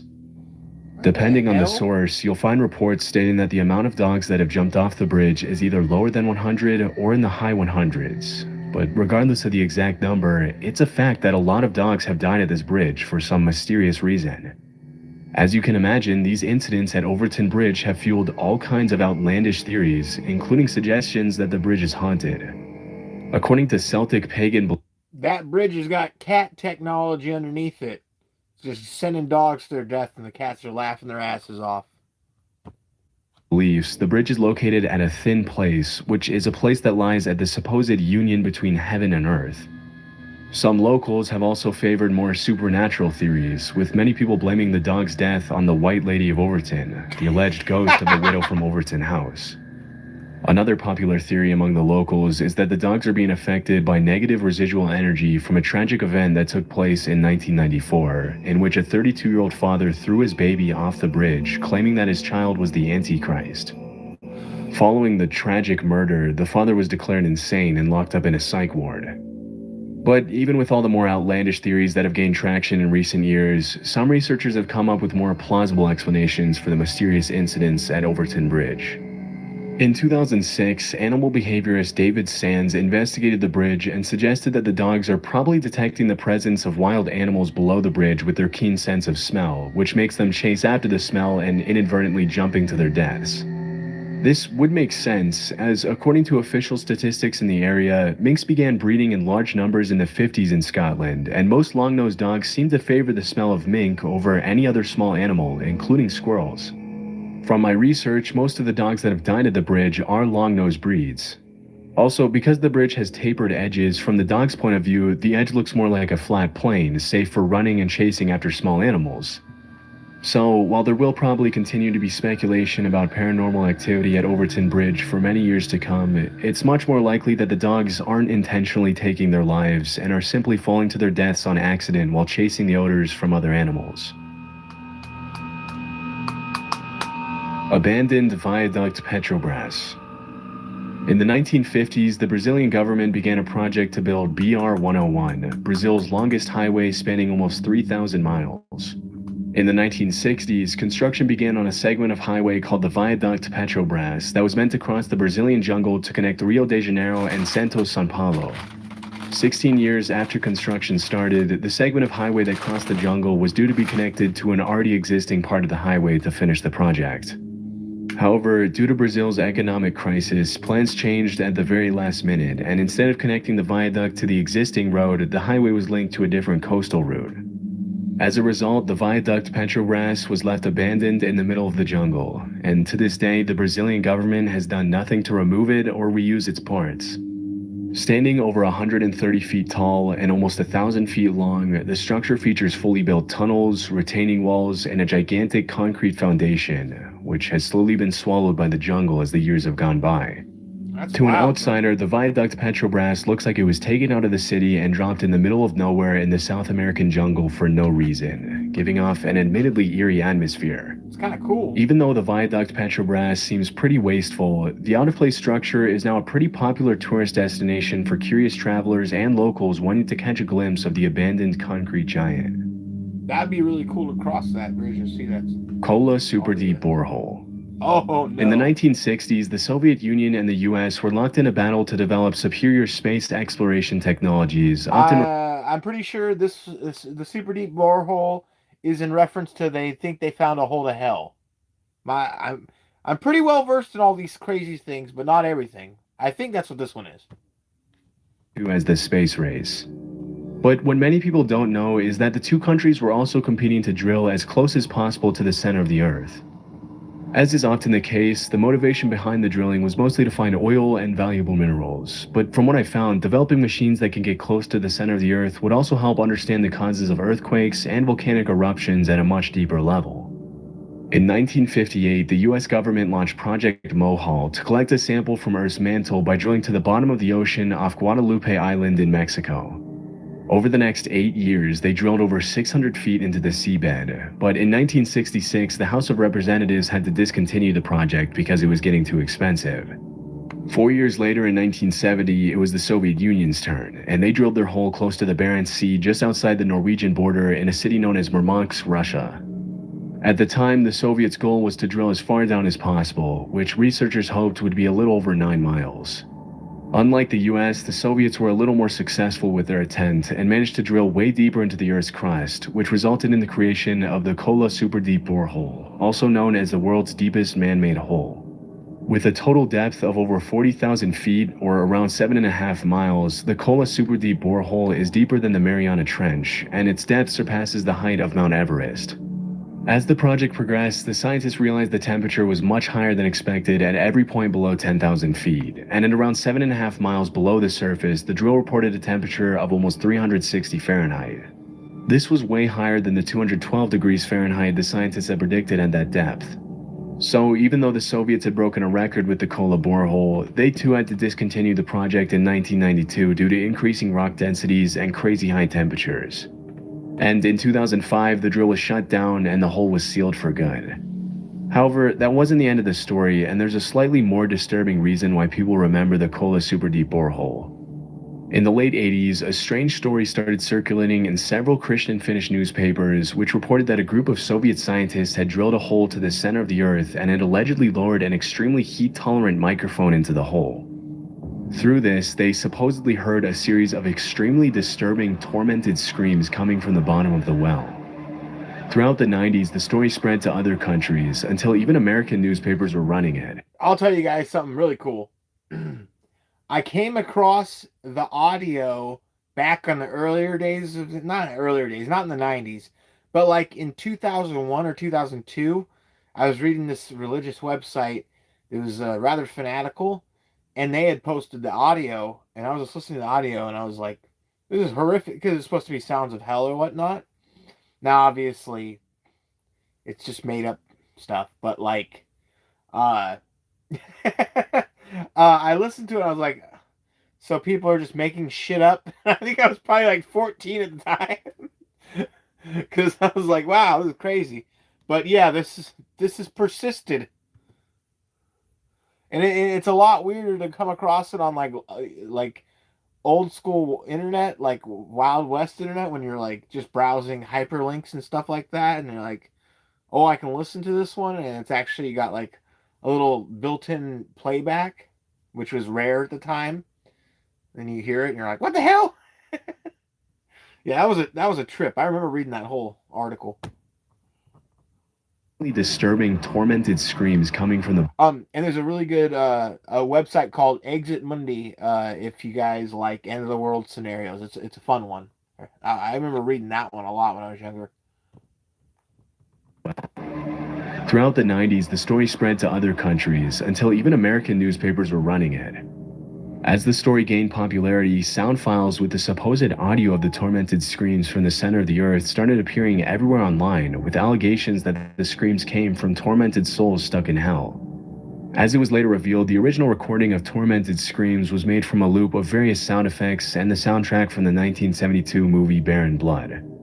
From this point forward, it was pretty much common knowledge that the screams were fake. However, it is a fact that some pretty disturbing sounds have been heard coming from the Kola super deep borehole, along with other super deep boreholes. In 2013, Dutch artist Lute Given traveled to the 30,000-foot deep KTB super deep borehole in Germany, where she lowered a microphone protected by a thermal shield to see if she could pick up any sounds at the bottom of the well. Interestingly, a mysterious deep rumbling sound that scientists couldn't explain could be heard through the microphone, which in the artist's own words, some people thought sounded like hell, while others thought they could hear the planet breathe.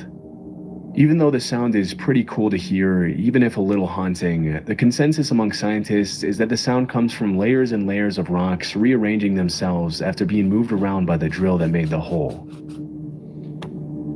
Which is the exact same explanation, essentially, as the bloop sound from underwater that they heard.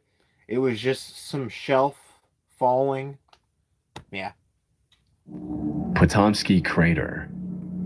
In 1949, a Russian geologist named Vadim Kolpakov stumbled upon a mysterious crater with a diameter of over 500 feet and a height of almost 140 feet in Irkutsk, Siberia.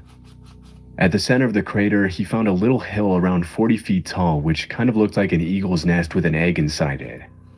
Curious to find out what was inside the crater, Kolpakov made plans to climb the mound and take a look inside to confirm his hypothesis that the crater had been caused by a meteorite.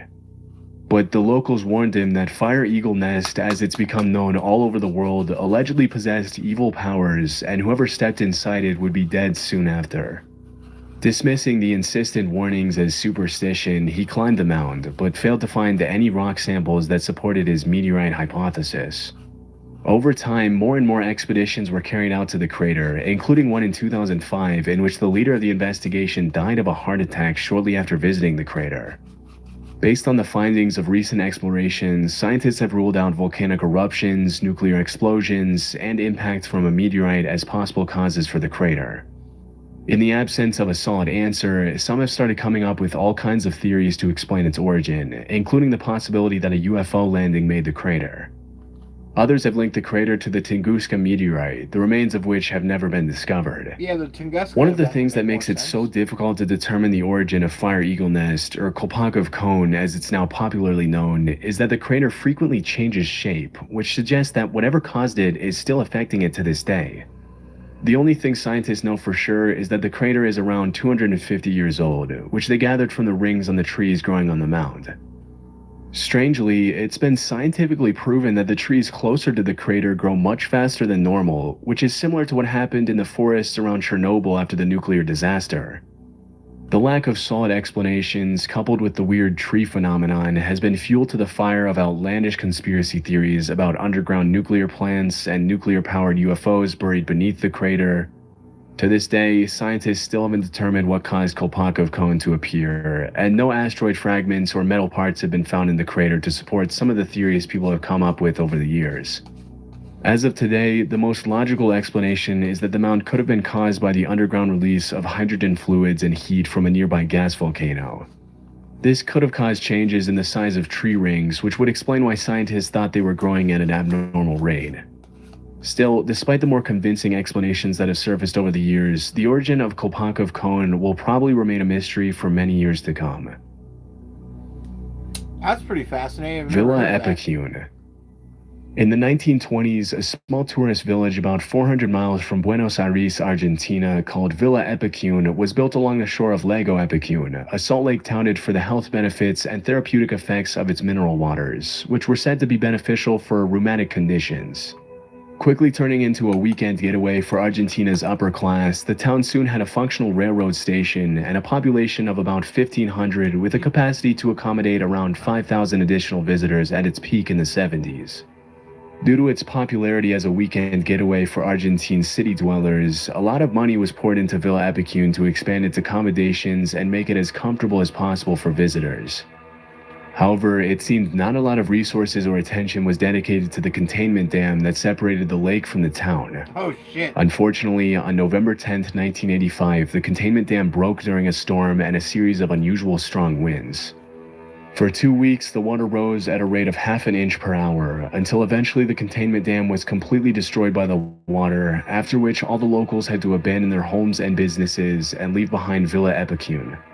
Over the following days, the flood drowned the town over 30 feet underwater, and it wasn't until 25 years later in 2009 that the waters began to recede and now show the eerie remains of the town, which now looks like something out of a dystopian movie. From above, you can see the original layout of the streets of Villa Epicune, along with its many businesses and the houses 1,500 people called home. With its overgrown trees, rusty post-apocalyptic appearance, and ghost town vibes, Villa Epicune now draws in tourists and photographers from all over the world who want to get a glimpse of the ruins of the once bustling getaway town. Due to the high levels of salt in the water that once flooded the town, most of the buildings in Villa Epicune are covered with a thin white residue, giving the town an even more creepy appearance. One of the more interesting facts about Villa Epicune is that even after it was completely destroyed by the water and flooded for more than 25 years, as soon as the water receded in 2009, one of the locals, then 81-year-old Pablo Novak, decided to come back home and live out the rest of his days in Villa Epicune. Out of the original 1,500 residents of the town, Pablo was the only one who came back. As the lone inhabitant of Villa Epicune, Novak was officially named the cultural ambassador of the town in 2020. He's like, I'm the mayor, I'm the cultural ambassador, I'm the sheriff. There's nobody else in the town. But unfortunately, in January 2024, Pablo Novak passed away at the age of 93, leaving the town once again completely abandoned. No councilman? SeeMeRot.com. You know he just wanted to go back to his town and own something. Like, I'll rule this fucking place till I die. In February of 2004, a user on a now outdated message board asked other members about a strangely morbid site they recently came across. The post read, SeeMeRot.com. Is this coffin webcam real? I recently visited www.seemerot.com, which is a live webcam inside a coffin that is taping a woman in her 40s who passed away from natural causes. Something isn't right here. They claim it's real, but there is very loose wording under the disclaimer. Someone please help clear this up. Is it a hoax? There seems like there are too many loose ends here. There has to be more to the story than this. Visiting this site today leads to an Australian fashion and lifestyle blog that has nothing to do with what this post was talking about. Fortunately, this domain has been extensively archived by the Wayback Machine over the years, allowing us to go back in time and see how it used to look in August of 2003. And sure enough, it was just as bizarre as the OP mentioned in their post. Its logo was the site's name over a picture of a coffin, with an ominous caption tagline reading, "Being dead and buried doesn't mean you can't have friends over." Below this was a supposed live view from within a coffin, featuring two cameras pointed at the deceased face and feet. Live streaming video over the internet wasn't really a thing back then, so these were more akin to images that were updated periodically. These images were too low res and hard to decipher, even for 2003 standards, hinting that this whole thing might have been nothing more than a hoax. But less than a month later, the site's owner replaced them with a much clearer picture of the person in the coffin. It showed what was supposed to be the final resting place of a young woman in a light blue button-up shirt. This new feed also refreshed every 10 seconds with an updated picture. However, the most disturbing part of this website wasn't the coffin stream, but the description beside it. It opened with the site's owner providing a detailed play-by-play of what exactly they did to get this live preview, stating, "Welcome to SeeMeRot.com. This site is dedicated to all who have gone before us. 2 months ago, we attached the world's first live coffin cams to the interior of our subject's casket. This was done after friends and family had seen the deceased for the last time. We then traveled over 2,000 miles with the casket to the family's chosen burial place, undisclosed to protect gravesite. Having arrived at the graveyard, a small ceremony was held, after which the final preparations were made according to plan at first, and the casket was lowered just after lunchtime, April 15th, 2003. Cam tests were carried out at the site and the grave was sealed. We then set off back to our office in the heart of Seattle." This description ended with the site's owner urging readers to contact them if they wanted a coffin cam for their loved ones as well.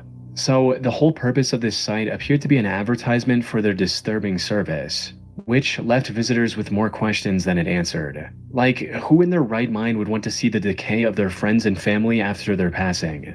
But while people were figuring that out, SeeMeRot.com became a phenomenon on the early internet, with people talking about it on forums, prompting even more flock to the site out of sheer curiosity. It even got picked up by mainstream media like the QI, or Quite Interesting show from the UK. The biggest question most visitors had, however, was whether it was actually legit. Were these images really from the inside of a coffin? Well, as it turned out, SeeMeRot.com was nothing more than a hoax. Some savvy users quickly figured out that the live preview wasn't live at all. Instead, it was the looping GIF of a still image that went in and out of focus to emulate a live digital camera from that era. This also explains why the supposed body didn't change one bit in the 10 years the site was up. But this begs the question, why? Why would someone go through the effort of setting up? That means it would have been super easy to figure out if it was a looping GIF, because you would just, well, I guess unless they didn't upload it as a GIF, and they actually had it as linked to somewhere else through a video player that played GIFs. Maybe that's how they did it. I was going to say, otherwise you just right-click and look at the source code, and you'd realize it's a GIF. Centered around this false premise. The creator even went as far as to add a legal section with disclaimers about how this was all being done with consent, all in an effort to make it seem more legit. One of the first explanations that comes to mind is that this was an art project of sorts. Though a closer look at this site suggests that its creation was driven more by profit than by artistic intent.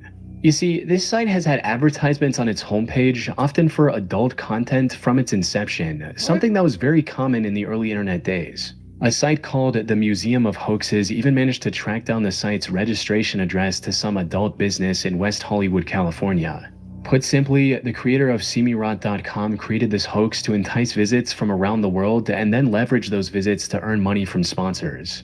As for the images featured on the site, who these people are is still unknown, but they were likely taken by the creators themselves, possibly one of their friends, as I wasn't able to find any record of them on the internet from before the site went up. SeeMeRot.com was ultimately shut down in 2013. It has since changed owners multiple times between different businesses, including a coffee company and now a fashion and lifestyle blog from a tiny remote town in Australia. That said, the identity of the original creator remains a mystery to this day. They exhibited some odd behavior over the years, like continuing to update the site to make its, and by extension their coffin cam business, seem more legit, despite the internet figuring things out by 2004. At one point, they even made up a story about the police confiscating their camera equipment. It's now been over 12 years since the original site was up. Mortis.com. In early 2010, a bored 4chan user was typing random URLs in their browser, hoping to stumble across something interesting. And while most URLs they tried were either unavailable or belonged to some business, one caught their attention almost immediately: Mortis.com. It was a completely black page with nothing but a generic login window in the middle. There was no logo or description that could help visitors understand what the website was about. This mysterious landing page, combined with Mortis roughly translating to "of death" in Latin, piqued this user's curiosity. But without a valid username and password, there was nothing he could do to investigate further. With no other option, he turned to 4chan and made a post about the site on its technology board. What he didn't realize at the time, however, was that this would spark a decades-long mystery that remains unsolved to this day. Now, I should mention that while some still remain, a significant portion of the discussion threads and forum posts regarding Mortis.com have since vanished from the internet, including the wiki page users created to keep track of all their findings. Any backups of Mortis.com have also been deleted from the Internet Archive upon a request from the site's owner. In other words, whoever this owner is, they do not want people digging into this. The Mortis.com site also went down sometime in 2011, possibly because people started trying to brute force its login requirements by using special software to try millions of username and password combinations, so the owner took it down. Now, most of these attempts led nowhere, but a few more tech-savvy individuals managed to extract valuable information from the site's code before it went offline. Most interesting among these was the fact that it was originally registered all the way back in November of 1997 by a man named Thomas Ling. This allowed users to discover 24 other websites under that same name. But instead of offering clarity, the discovery of these additional sites only made the mystery more convoluted. Take Cthulhu.net, for instance, which was named after the eldritch monster created by H.P. Lovecraft. It was just a black page with the text "Dead but Dreaming" written on it, and nothing else.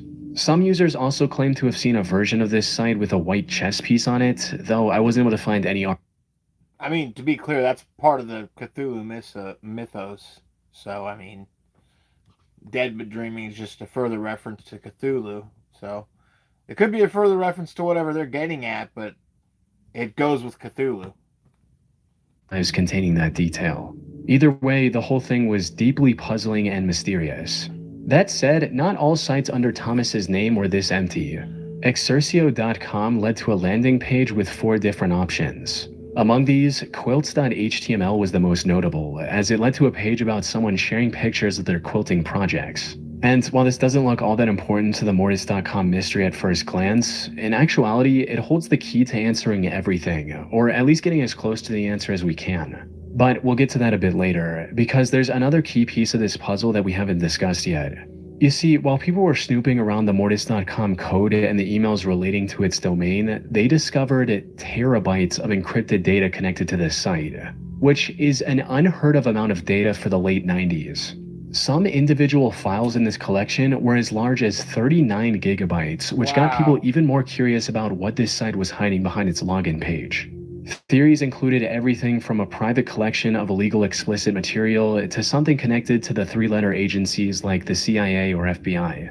However, while people were trying to figure this out, Thomas allegedly contacted one of the investigators and told him to stop trying to hack his site.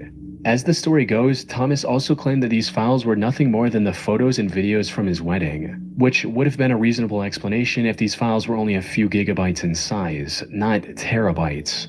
A more reasonable theory, one that I personally believe in as well, is that Thomas was pirating movies and other media and using Mortis.com to host them online. This way he could easily consume this media from any device with an internet connection while also being able to share it with all his friends and family. This would also explain why he was so reluctant about people finding out the truth, as it could land him in some trouble with the authorities. Most importantly, this theory isn't completely baseless either. While looking through the data connected to Mortis.com, one 4chan user stumbled upon a 25 gigabyte file with a seemingly gibberish name of DriveCrazy3DBD25.part2. However, looking up DriveCrazy3D followed by movie brings up results relating to a 2011 film by Nicolas Cage called Drive Angry 3D. With that, we can decipher the rest of the name as well, with BD likely being the short form of Blu-ray disc and 25 referring to its size in gigabytes. Put simply, Mortis.com was likely nothing more than a pirated media server. As for its ominous name, it's possible he chose Mortis just because it sounded cool. The only big questions that remain are, who is Thomas Ling, and why does he own so many empty or just plain strange websites? And the answer to these lies in the quilting page we found earlier. Near the top of this page, there's a logo reading DFI. We can find this same logo in the FAQ section of another website registered under Thomas's name called dentalfillins.com. This was a job board of sorts for dentists that was likely operated by Thomas back in the day. We know this because one of his currently operational websites is thomaslingdds.com, which is a website for a San Francisco dentist named Thomas W. Ling. This quilting page also includes pictures of quilts created for Jeff and Josh for their first birthday. These names also align with 2 more domains Thomas registered in 2010 and 2014. Lastly, while looking through the many domains connected to Thomas, I discovered a subdomain of Cthulhu. Thomas also owns the KarenLing.com domain as well. To summarize, Mortis.com was most probably a personal media server owned and operated by a San Francisco dentist named Thomas Ling. As for the many domains under his name, he acquired them for his businesses, close family members, or for random projects like creating an online travel journal. These were also meant to be a completely personal thing. Unfortunately, someone accidentally stumbled across one of his sites and turned them into a decade-long internet rabbit hole that many are still trying to figure out to this day. Slave Master. In the year 2000, a very disturbing chain message started spreading on AOL, which was a popular instant messenger at the time. If a guy by the name of Slave Master contacts you, do not answer. He has killed 56 women that he has talked to on the internet. Please send out to all the women on your buddy list. Also ask them to pass this on. He has been on Yahoo, AOL, Excite so far. This is no joke. And please send this to men too, just in case. Send to everyone you know. Now, chain messages like this were fairly common back in the day. They were an evolution of the physical chain letters and often contained some pretty out there claims, like telling the reader to forward it to 20 people or something bad would happen in 3 days.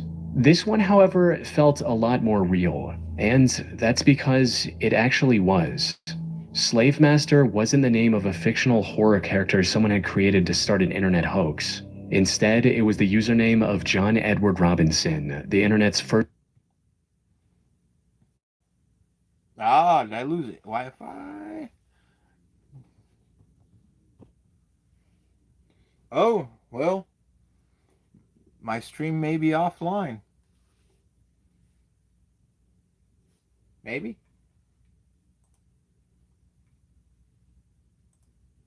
Yeah, it looks like Wi-Fi is off. Now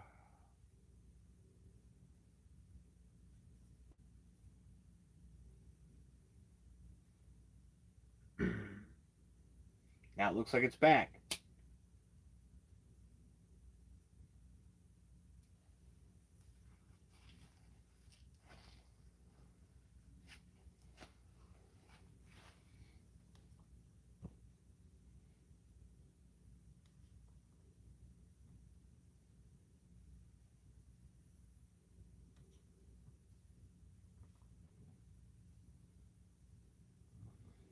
Silent Hill Townfall looks terrible. Just gonna be honest. Doesn't look good.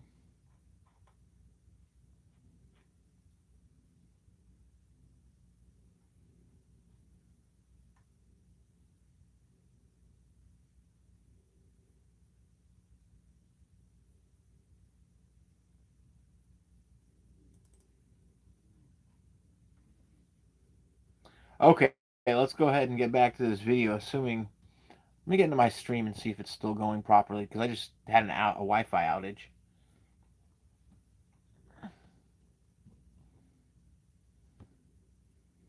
Either that or I, like...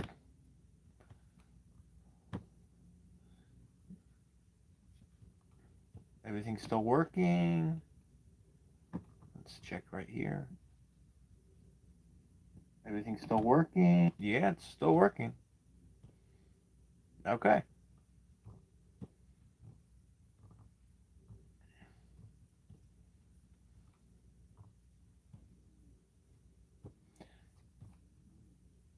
Anyways, back to this video.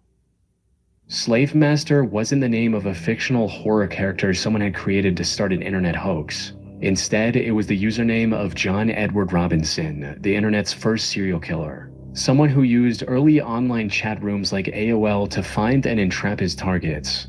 One of his first online victims was 45-year-old Sheila Faith. She met John in 1994 in an online chat room. And after talking with her for a few weeks to gain her trust, John promised to pay for the surgery of her 15-year-old wheelchair-bound daughter, Debbie. All Sheila had to do was go to Kansas City where John lived, and he promised to take care of everything else. She agreed and moved to the city with Debbie in December of that year. Unfortunately, that was the last time anyone saw Sheila or Debbie alive. A few years later, John used the persona of slave master once again, this time with a 21-year-old Polish immigrant named Izabela Lewicka. Izabela met John in 1997 and began chatting with him almost daily. Over the next 2 years, John showered her with love and convinced her to move to Kansas City as well. Once she was there, he rented an apartment for her and even made her sign a marriage certificate, which he never turned in. But then Izabela suddenly disappeared, and when asked about her by her peers, John claimed that she was caught using drugs and was thus deported back to Poland. Tragically, this lie worked better than he might have expected, giving him the confidence to look for his third online victim just a few months later. And the next person to fall in this trap was 27-year-old Suzette Troughton. She was a nurse from Michigan with big dreams. John realized this early on in their conversation and posed as a wealthy businessman to entice Suzette. He offered her a $60,000 a year job working as his non-existent father's primary caretaker, and to sweeten the deal further, also promised to take her with him on his business trips around the world. This was what finally convinced Suzette to leave her already established life in Michigan and move to Kansas City. But unlike his previous 3 victims who disappeared without a trace, Suzette gave John's name and number to her mother before leaving. Shortly after leaving for Kansas City, her mother also started receiving several typed letters, supposedly from Suzette, reassuring her of her safety. However, her mother found these letters incredibly suspicious, as Suzette had never sent a typed letter before. They were also free of any grammatical or spelling mistakes, which didn't match Suzette's writing style. So she called John, hoping to speak with her daughter. Instead, she was met with hostility from John, who accused Suzette of stealing his money and running away. But Suzette's mother knew her daughter would never do something like this. So she called the police on March 1st, 2000, kickstarting an investigation into John's life. The police in Kansas City, however, were already quite suspicious of him. You see, John was a lifelong con artist who'd been behind bars several times for embezzlement, fraud, forgery, and other similar charges. Most importantly, his name had already come up in multiple missing woman cases. Each time he escaped consequences due to insufficient evidence. This time, investigators held back and quietly kept John under surveillance. And it wasn't long before their patience paid off. One of his would-be victims called the police on him. This gave the authorities a warrant to put John under arrest and search his property for evidence. However, what this search uncovered was far more horrific than anyone could have imagined. As it turned out, Sheila Faith was far from his first victim. She was just the first one he lured through the internet. He'd already lured and killed 4 more women before Sheila, dating as far back as 1984, including 19-year-old Paula Godfrey, 27-year-old Catherine Clampett, and 49-year-old Beverly Bonner. However, his worst crime was against 19-year-old Lisa Stasi. John approached Lisa and her 4-month-old daughter after his brother expressed his desire to adopt a child. He lured Lisa with promises in a hotel room. He then gave Lisa's 4-month-old daughter to his brother, claiming that she was an orphan, and even pocketed $5,500 from them in legal fees. After his arrest, authorities searched his property with cadaver dogs and discovered multiple oil drums filled with the rotting remains of his victims. He was convicted in January 2003 and received 5 life sentences without the possibility of parole, along with a death sentence for his crimes. Fucking gnarly. Markovian parallax denigrate. On March 11, 2004, American journalist and U.S. Congress worker Suzanne Lindauer was arrested by the FBI on suspicion of being a spy for Iraq. While doing some research on her, a Wikipedia user named Lazarus666 found a connection between her and a string of strange Usenet posts from 8 years earlier. For some context, Usenet was the precursor to modern internet forums. Discussions on Usenet were divided into several sections called the news groups, similar to subreddits on Reddit. Now, spam on Usenet wasn't exactly rare. Shady companies often made promotional posts in a Usenet wasn't news groups, similar to subreddits on Reddit. Now, spam on Usenet wasn't exactly rare. Shady companies often made promotional posts in an attempt to market their products for cheap. However, on August 5, 1996, several groups were flooded with tens of thousands of posts that looked like regular spam at first, but a closer look revealed their true intention, or lack thereof. Put simply, these posts were mostly complete gibberish with seemingly random strings of words formed into paragraphs.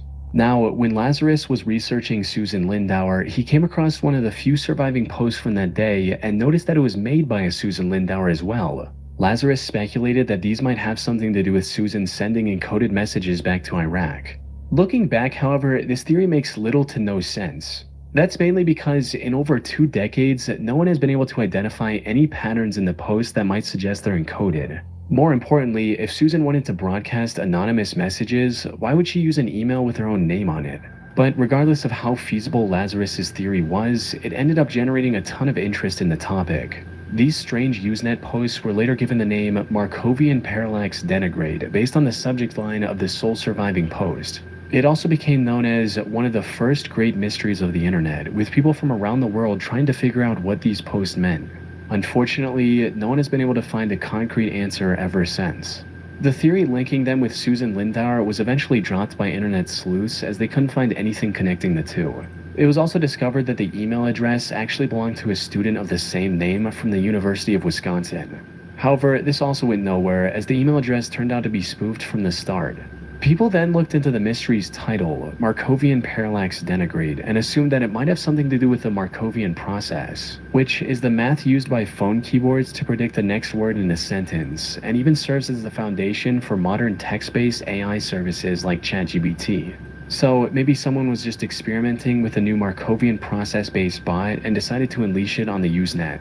Unfortunately, this theory doesn't have much ground to stand on either. The thing is, this mystery only got the Markovian name because that was the subject of the most popular surviving post. This led many to falsely believe that this was the subject for all the thousands of similar posts made that day. But that can't be further from the truth. The word Markovian appeared on the subjects of only 2 posts out of thousands. Even if we assume these posts were generated by a Markovian bot, the theory still doesn't hold up, since the content of these posts was pure gibberish.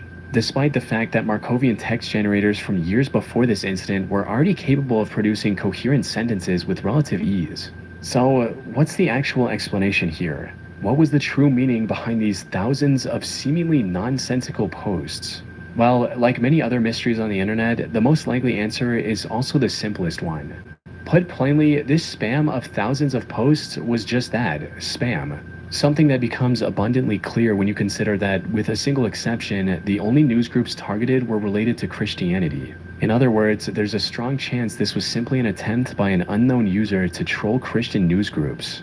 As for why the spam looked so jumbled, it was likely an attempt to bypass Usenet's spam filters, which typically flagged and deleted repeated messages. That said, this is still just an educated guess, and the rabbit hole can get much deeper the more you look into this. Maybe it did originate as something far more exotic, like a text version of spy number stations, or an attempt to test the security of Usenet by a foreign entity. But unless the original developer comes forward with a confession, the spam theory is the best we have to explain the rabbit hole that is Markovian Parallax Denigrate. Well, that was the full 2 hours of those put together. Pretty dope. Some good stuff in there, some creepy stuff.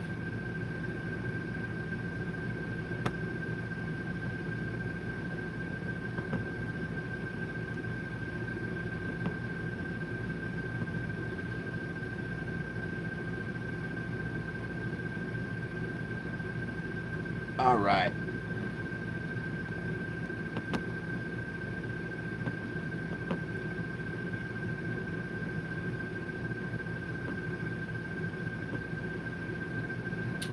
Bum, bum, bum, bum.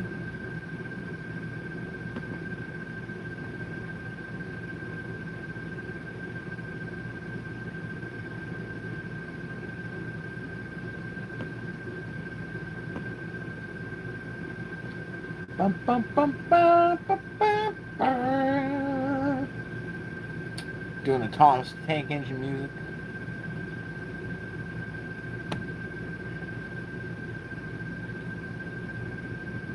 What was the new thing that, yeah, he covered Ripper, which is not really the most exciting thing.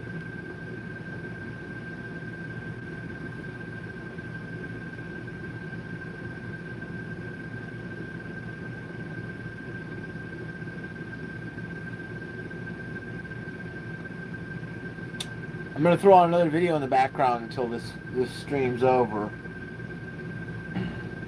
I do not foresee this stream lasting past the 5-hour mark.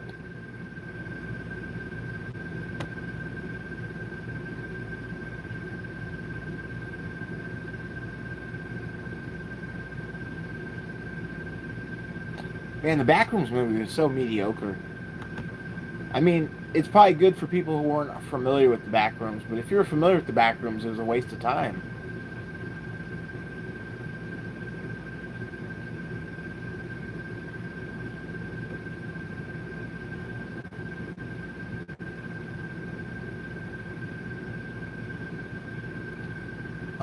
Let's go ahead and do the Hollywood Shootout video, because that one's really quite entertaining.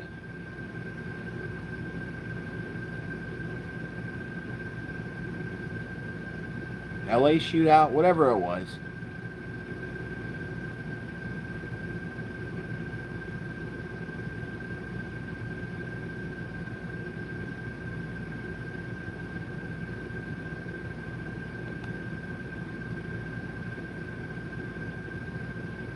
Here it is.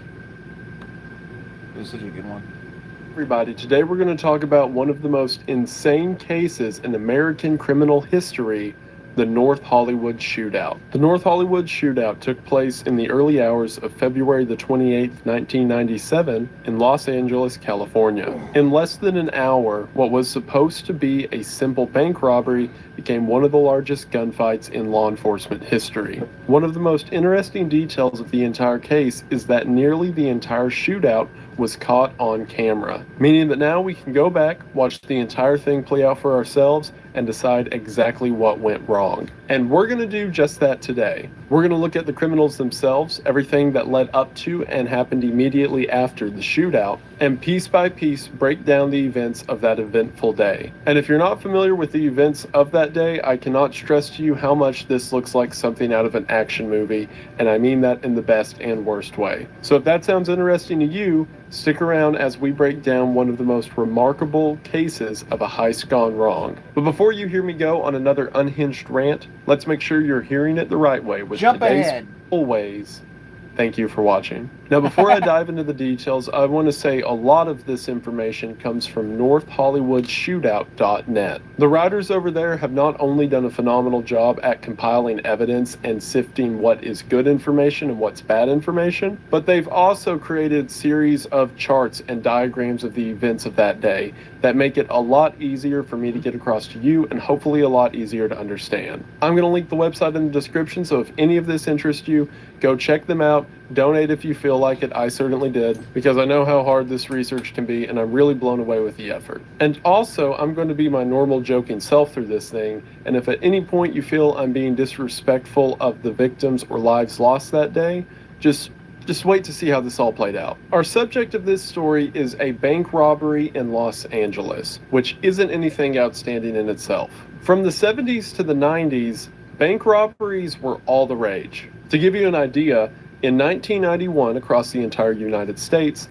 there were 9,388 bank robberies, or in other words, a bank robbery every 16 minutes. Nationally, there was over $60 million lost every year to robberies, and that's with an average takeaway of about $6,000, because, you know, the vast majority of bank robberies are guys running in with a gun, taking a couple hundred from the teller, and then trying to leave. Probably running into the glass door on their way out too. But every now and then someone would score it big, which is what would drive the numbers up. And not only were the large cash amounts enticing to would-be robbers, in the 80s the police said that they were catching about 25% of bank robbers. So statistically, you could walk into a building full of money with a gun and be pretty okay. In the early 90s, the government tried to curb this by de-incentivizing bank robberies. Transportation and storage of money became more secure, guards were more common at bank locations, and on the legal side of it, charges went from a few years jail time to up to 25 years in prison for armed robbery. And as things like forensics developed, that 25% number jumped up to around 53.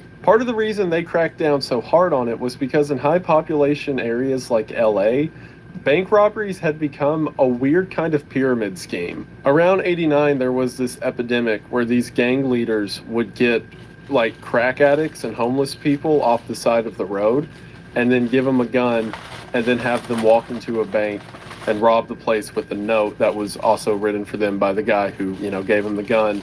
So they just walk up to the teller, hand the note, teller would hand the money, and they'd walk away like it was a McDonald's. So if you know, bank robberies are so easy, you don't even have to be at the bank to rob it. Someone should probably do something. In 1992, one gang called the Rolling 60s claimed 363 bank robberies in that year alone. Good Lord. Or in other words, one gang was robbing a bank a day with 2 vacation days. LA was so bad that in 1991, remember that 9,388 figure I gave earlier? Well, 1 in 4 of those was in LA. Think about that. You have this data for the entire United States, and if you remove one city, it drops by 25%. It was so bad that in LA in 1992, there was a robbery every 42 minutes. Why would you work at a bank? I'll get off this tangent in just a minute, but I decided real quick, like, how many banks are there in LA? And the first thing I got linked to was bank robberies, because of course I did. And this site is telling me that between 85 and 95, there were 3,500 banks in the region that were robbed 17,106 times. Meaning that if you worked at a bank in LA for those 10 years, statistically you were robbed at gunpoint 5 times. At what point do you just, like, not use money anymore? Bro, one day in 1992, there were 28 bank robberies in one day. Oh my word. So, suffice to say, it was bad. Hence, all of the crackdowns on bank robberies that I mentioned a moment ago. Now, this had 2 effects. One, yes, it did lower the overall number of robberies because people who thought it would be a quick cash grab weren't ready to deal with the security, the lower takeaways, and perhaps most importantly, the long jail sentences. But the second effect that it had is that now, whenever someone came to rob a bank, they came to rob a bank. Gone were the days of sort of small-scale mugging where any Joe could just walk into the bank with a pistol and then the teller would just throw giant white bags with dollar signs on them across the counter. That's how banks work, right? Now, a new type of robbery became more common, called a takeover. A takeover is the kind of thing you're familiar with in the movies, where the people walk into the bank and very loudly assert their dominance by shooting bullets into the air and telling everyone to get down. Because now getting the money was a much more involved process, as was getting through things like security guards and increased police presence. In order to be successful, you had to show your teeth and do it fast. Which leads us to today's suspects, Larry Phillips Jr. and Emilian Matasareanu. Larry Phillips Jr. was born under the alias of Larry Warfel. He was born under an alias because his parents were wanted by the law. At only 19 years old, Larry's father, Larry Phillips Sr., was arrested for grave robbing because he was trying to remove somebody's head because he thought it was funny. And then after that, he committed several robberies for which he was eventually arrested and then escaped, to which he was now on the run.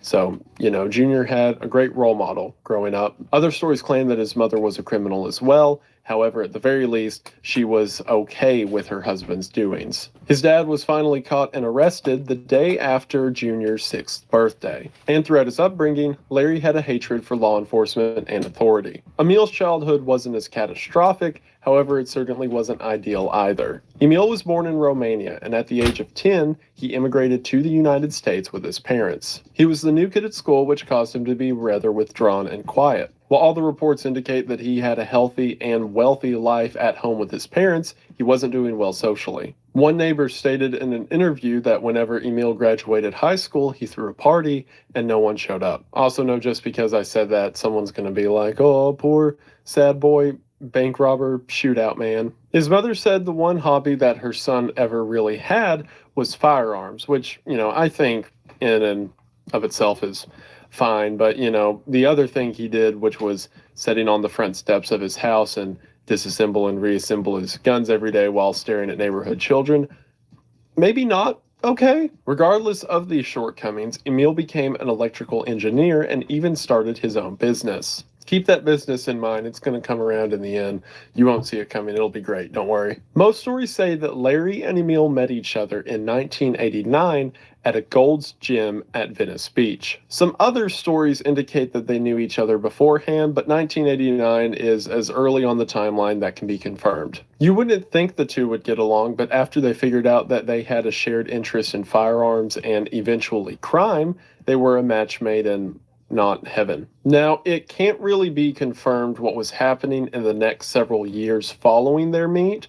It seems that Emil was running his business for some time, and Larry was running his own business that we'll talk about. But for reasons I'll talk about later, I believe they were doing small-scale crimes during this time, and were slowly working their way up to what they would become. That side hustle of Larry's was real estate scams. He became a real estate agent and started doing all of these backdoor schemes in order to steal money from clients. He also shoplifted a $400 suit for funsies, I guess. So before his first big arrest, he had already stacked up a history of white-collar crime. There are several other crimes, because remember, LA was getting robbed a lot, that are believed to have been perpetrated by the two men, although it can't be confirmed. Unofficially, they are associated with 2 armored car robberies and 3 bank robberies. I mean, it's, not hard to see why. If all these were really them, then their first official hit was on an armored car on July the 20th of 1993. That incident went off mostly without a hitch. That was until October the 29th of that same year. The 2 of them were pulled over for speeding, and whenever the officer walked up to the window and began asking them basic questions, like where's your driver's license and insurance, they started to get nervous. Or at the very least, Emil did. See, at this point, they were using so many fake IDs and names for when it came to vehicles they were renting or properties that Larry was trying to scam someone on and false business practices, that it was pretty easy to get their stories mixed up, which it seems Emil did. When they were asked, is this your car, they were supposed to say that they had rented it from the airport because the car was rented from the airport. Instead, Emil panicked and said it's Dennis's mom's. Dennis was the alias that Larry was using at the time. So the cop was suspicious. He ran numbers on the car and saw that the story doesn't make sense. So he eventually arrested them and searched the car. In the rental car, they found 2 rifles, 2 handguns, 3,000 rounds of ammunition, police radio scanners, smoke bombs, IEDs, body armor, and 3 fake license plates. I almost have to give them credit for having the gall to drive around downtown LA in a rented vehicle with a small armory in the trunk. The 2 were charged with conspiracy to commit robbery. Duh, because, after they ran their names and prints, they saw they were using fake aliases and had a record, and, I'm sure those IEDs weren't medicinal. They were each given short jail sentences and 3 years probation. The most important part of this is that they were each given felony charges and had all their guns confiscated. Over the next few years, again, this is assuming that they did rob all of the places it's assumed that they robbed, they would hit another armored car in June of 1995, this time killing one of the guards aboard the armored car, and then torching the vehicle that they had drove in order to get rid of evidence. I guess they like heat. And then in 96, robbed 2 Bank of America locations. If they did do these hits, then they had stolen at this point about $1.5 million. The pair, only known for their ski mask and AKs, were dubbed the High Incident Bandits. There we go with the cool names again. At this point, again assuming the previous robberies were them, they got this method down to a science. They would go in loud, shooting rounds into the ceiling in order to freak everybody out. One of them would get the crowd to lay down and not look at their faces, so there was no risk of them being identified, while the other would go to the back door, shoot the door open to the teller's area, and have the bank manager take them to the vault where they would load cash into bags and then leave. Several of these heists took place in under 3 minutes, and given that the average police response time in the area was 8 minutes, the business was doing pretty good. However, as we're going to find out, for each of these heists, they brought an absurd amount of ammunition with them just in case something went down. They had planned for their next hit to be at another Bank of America location, this time the one at 6600 Laurel Canyon Boulevard. This was the largest Bank of America location in North Hollywood, so they assumed it would have the largest takeaway. This location had a parking lot to the north and south with a neighborhood bordering it on the east, and a shopping mall bordering it to the west. While this did mean there was a higher chance to be seen as it was a high traffic area, it also meant that there were several escape routes. And in order to maintain fire superiority, the pair would bring with them 3 Norinco Type 56 rifles, or in other words, Chinese AK-47s, a Bushmaster XM15 dissipator, which is essentially a Sporter M16 with a shortened barrel, an HK-91 or civilian G3, and a Beretta 92 FS. The guns will come into more detail as things start to go wrong, trust me. The pair also heavily laid up in body armor, each wearing bulletproof material for a soft vest before inserting metal trauma plates underneath those vests. Phillips went a step farther by wearing what's called a groin guard, or essentially a bulletproof diaper, as well as taking pieces of Kevlar and duct taping it to his arms and legs. All of the weapons that they brought were not only illegally obtained, because if you'll remember they were both felons, but they were also illegally modified, save for the Beretta and the HK-91. If anything were to go down, the men would essentially become walking juggernauts, and as we're going to see, that's exactly what happened. Each of the men wore gloves in order to hide their fingerprints, so the gloves had sewn-in watch faces so that they could time the robbery itself. So, on February the 28th of 1997, the two men pulled into the north parking lot at 9:16 a.m. To calm their nerves, the two downed phenobarbital before they walked in. Phenobarbital is typically an anti-seizure medication, but for what they were using it for, it was a very intense nerve suppressor. The two set their timers for 8 minutes and then exited the 1987 Chevy Celebrity. Completely kitted out, the two made their way to the sidewalk and then began to walk into the Bank of America. And that 8-minute timer probably would have been okay if it wasn't for a patrol car that just so happened to be driving by at the same time. The patrol car saw the two guys in ski mask, bulletproof armor with rifles walking into the building and figured it was a problem. Walking into the front door, there was a man using the ATM who Larry grabbed, threw on the floor, yelled, "This is a holdup," and began shooting into the ceiling. Larry kept shooting and telling everyone to get down, while Emil ran to the teller door, shot the lock off, and then grabbed the assistant manager. As soon as the two had walked in, the teller hit the panic button, although that didn't really matter because, again, the patrol car already saw them, and Emil made his way with the assistant manager to the vault to start loading the bags with money. Now, as mentioned earlier, a lot of these robberies only took a couple minutes. However, due to the recent string of robberies, a couple probably committed by Larry and Emil, the banks had changed procedure. So now, instead of just opening one key and all the money was there for the taking, money was composed into these small individual lockboxes. Because of that, it took way longer to load the bags with money than it had previously. On top of that, the pair had planned to hit the bank this Friday morning because there was supposed to be a money delivery a few hours earlier. However, again, because of the string of bank robberies, deliveries were purposefully sporadic. So Emil kept yelling at the assistant manager to give him the rest of the money because he thought there was more even though there wasn't none, and what there was took longer to get a hold of. This would cause the two to eat up the entirety of their 8 minutes. Larry was again out in the lobby on crowd control. However, for some reason, 3 minutes after this all began, he walked outside to the front door of the bank. To me, this indicates that he probably saw the patrol car see them as they were walking inside, because I don't know why else he would do this. He walks out the front doors and then just standing there, ski mask and AK to his side, looks down the street one direction and down the street to the other direction, and then just walks back in. It's believed that whenever he looked south, he could probably see the cop car, which was the initial cop car that called for backup. So what probably happened, in my opinion, is he saw the cop car and then thought this is probably going to be bad. So then he's on crowd control, he gets everyone to lay down.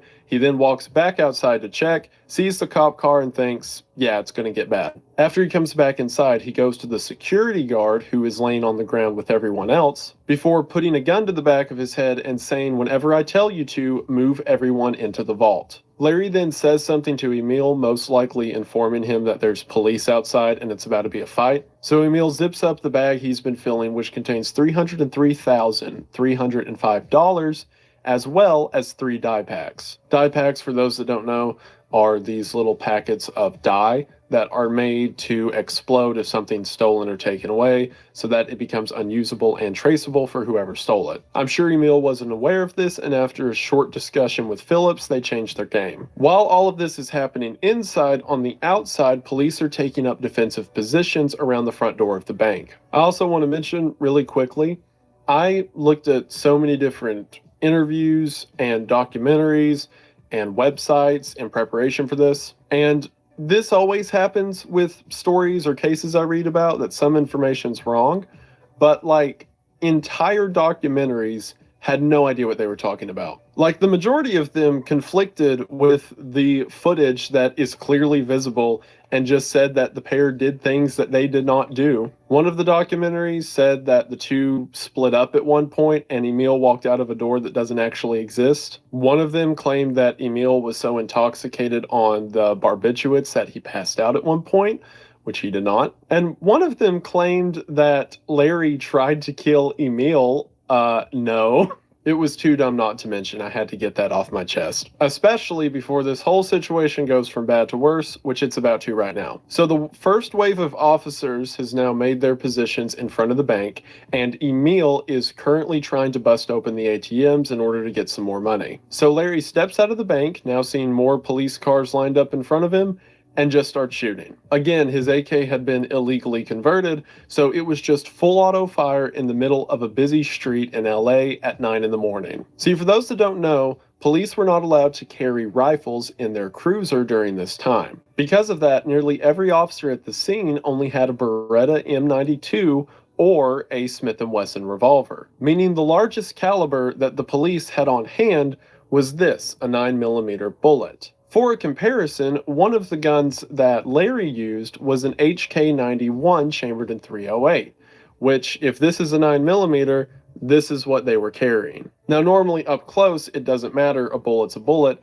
However, this gunfight took place from several hundred feet away, and Larry and Emil were decked out in body armor. Meaning, even if a police officer managed to hit an insane shot from 200 feet away with a handgun, the armor would catch the round. And meanwhile, Larry and Emil were able to pierce through the doors of police cars. So for the first 4 minutes, Larry's just standing outside, shooting a lot, and then reloading, and then shooting again without really worrying about cover. And the police on the receiving end were essentially pinned down and taking on casualties. Several officers and civilians were receiving gunshots to the legs and arms. The police began retrieving shotguns from their vehicles, but again, at the distance, they didn't do much, and what they did do, the armor stopped. One officer who was wounded stumbled into a dentist office that was located in the West Strip Mall. And as he stumbled into the door bleeding, the dentist began to patch him up as his partner stood inside and watched the door with a shotgun. After 4 minutes of this,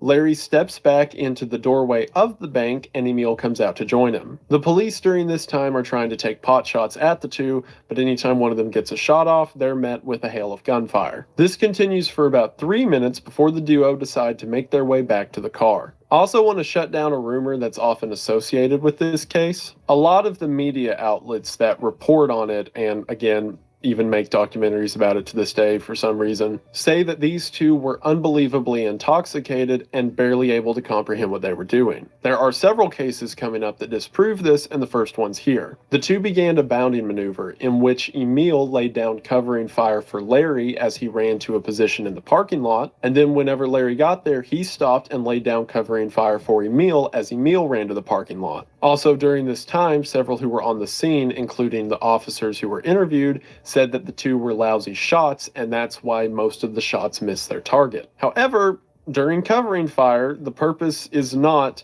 to wait for someone to pop up and then fire, it's to lay down enough shots so that they never have a chance to fire. The two were very skilled and very well thought out when it came to their strategy, which is what makes the following several minutes all the more interesting. As Emil began to follow Larry to the parking lot, about 6 feet after leaving the door, the dye packets exploded. Now, what Emil did not know, or at least didn't realize in the heat of the moment, is that most of the money was fine as it was still wrapped in plastic. However, Larry, thinking that it was all ruined, dropped the money bag. Also during this time, all the officers on the scene had their own events going on. For example, one officer that was shot in the leg pulled off his gun belt and used it as a makeshift tourniquet to stop the bleed. And upon rounding the corner to the parking lot, Emil finally took his first effective hit when he was shot just above the eye. This was also around the same time that media helicopters began to arrive on the scene and film from the air. During the video, you can see Emil grabbing his head and then touching the hood of the white car next to him and the clearly visible blood print. It seems that getting shot in the face highly discouraged Emil from continuing the fight. At this point, it's believed the two had taken several rounds to the body armor, but the face is a big deal. After this, Emil goes and sits down in the car. It's unknown if he did this in order to leave or if he was just trying to gather himself. But either way, Larry was certainly not leaving as he made his way to the trunk and began resupplying on ammo. Now, what happened during the next 20 minutes is a mystery. There seems to be a conversation happening between the two on the ground, but we can't be sure what it is. Regardless of what Emil's intentions are in this moment, it seems that Larry is ready to fight. He keeps sweeping the areas where he saw gunfire coming from earlier, as well as checking the streets to which police could be coming down, as well as coming around the building and checking the drive-through lane. All the while, when he goes to these corners, he continues firing shots. Now, it's not known if Larry was doing this for strategic purposes. Perhaps he thought the only way he could get away is if he took out some of the resistance as he did it, or if he just decided that this was going to be his Alamo and he was going to take some guys out while he's on his way. Now, at this exact point in the gunfight, whenever the two of them are by the vehicle, it's very possible that the two could have driven away. The police who were there were pinned down and couldn't do anything to stop them. One officer even remarked over the radio that if they try to leave, don't shoot. Now, could they have gotten away long term? Probably not. There were 6 helicopters watching them at this time, but that's like a long-term problem. He was probably worried about the short term. Or at least he should have been. Maybe Larry just didn't know his situation and was convinced the police would show up around the corner at any minute. He was partially right, as one cop made his way along the cement wall that separated the bank from the neighborhood to the east, and upon seeing him, Larry let out several rounds towards the wall he was hiding behind. During this time, Larry was hit at least 3 times, with one of them believed to have hit him in the side where his armor wasn't protecting him. Either from the drugs or the adrenaline, though, it didn't seem to bother him. At this same time, everywhere around the pair was being locked down.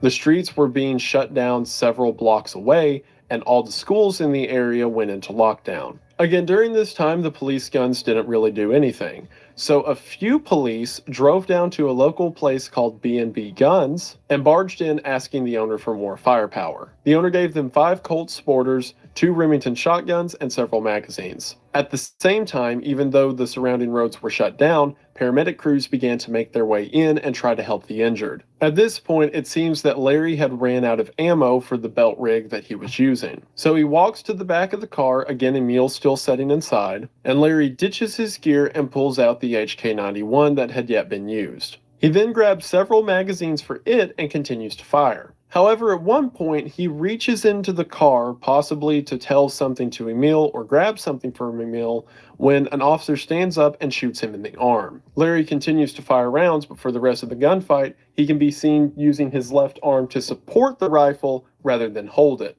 At least not hold it with any efficiency. It was possible at this point, now that his support arm was down, that he realized it was about to get bad. In either frustration or trying to get them out of the airspace so they could escape, Larry started shooting at a CBS helicopter. While this was going on and he was just firing wildly into the air, never hitting anything, several of the paramedic teams were able to evac people on the ground. Also during this time, news reporters began to get close and get footage from the ground of the pair trying to escape. In another move that, again, people who cover this say was a drug-induced paranoia, but if you watch the video is actually a pre-plan, Larry begins getting out AK magazines and setting them on the roof of the car. People point to this and say that he was out of his mind and trying to reload a gun with the wrong mags, but what it seems he was actually doing was counting the rounds he had on hand for his 91 and realized that he would soon need to switch back to an AK. It also seems because of this that he had communicated to Emil that they need to go now. However, the problem with this was so many shots had been fired at the two at this point that not only were the majority of the windows in the parking lot shot out,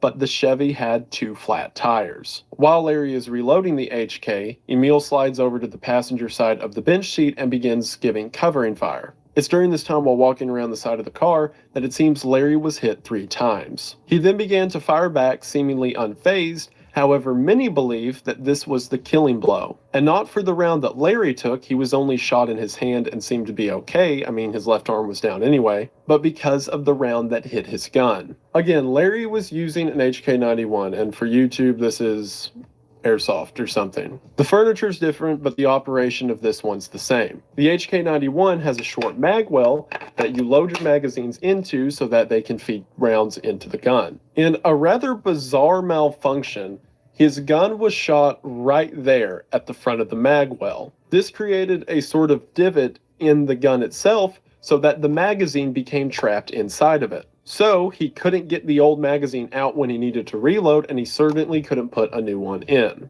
Again, some consider this to be the kill shot because it causes Larry to do what he does next. Larry then ditches his gun in the back of the car and pulls out a now third and previously unused AK. I think he was already mentally planning to switch over to this one, hence him laying out the AK mags. But this was a problem as his AK kept jamming. Now, my theory behind this setup, and this just makes the most sense watching the whole thing to me. These guys had illegally converted all their guns, except again for the HK and the Beretta that were still semi-automatic. To convert these guns, which I am not going to explain on the internet because I like not being in jail, but it requires some level of cutting and sawing on the internals of the gun itself. Because these guys were familiar with the firearms, I think Larry knew that that AK was defective. Because think about it, he had used an AK initially in the robbery, and then he took all the time to take off all that gear and then put on all of the HK91 gear,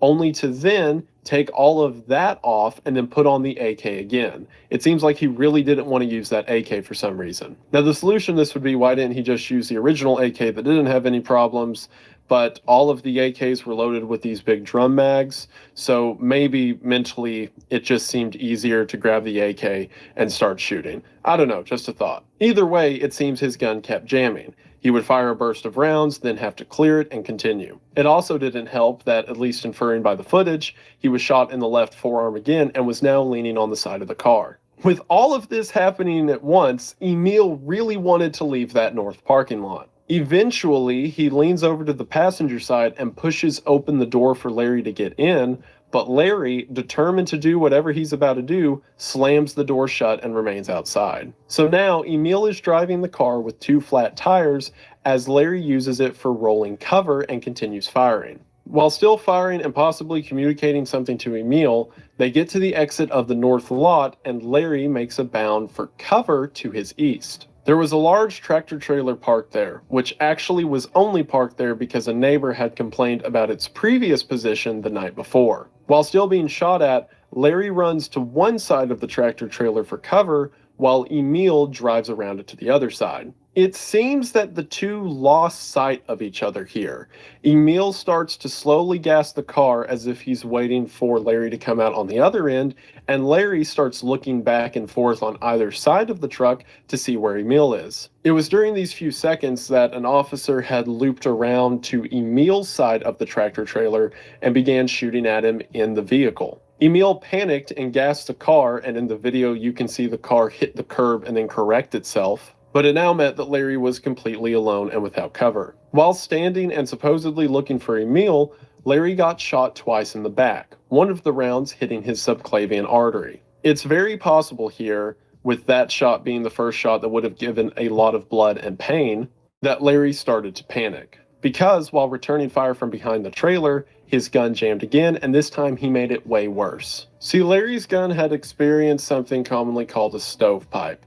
In other words, one of the casings that was supposed to come out of the gun instead stayed inside the gun. On the inside of the AK, there's this little rail that runs along the left side of the firearm. One of the casings had become stuck underneath this rail. Now, normally, if he was thinking straight, which it seems earlier he was, as he had cleared like 3 of these jams, all you would have to do is remove the magazine, the casing would drop out, you put the magazine back in, and you're good to go. But Larry, seemingly in a panic, grabbed the bolt and started racking it down, which, as you can see, runs in that area where the casing was stuck and makes it dig further down in the gun. And he just started racking that thing over and over, and essentially broke the gun. In order to fix what he did, it would take an entire field disassembly, which he did not have the time for. This is why many say the shot to the HK earlier sealed his fate, because it caused him to get a faulty gun, which he then made much worse in frustration. That and the shot to his subclavian artery, which would have gave him realistically about 30 minutes before he bled out. Seeing nowhere else to go, Larry crawled underneath the tractor trailer.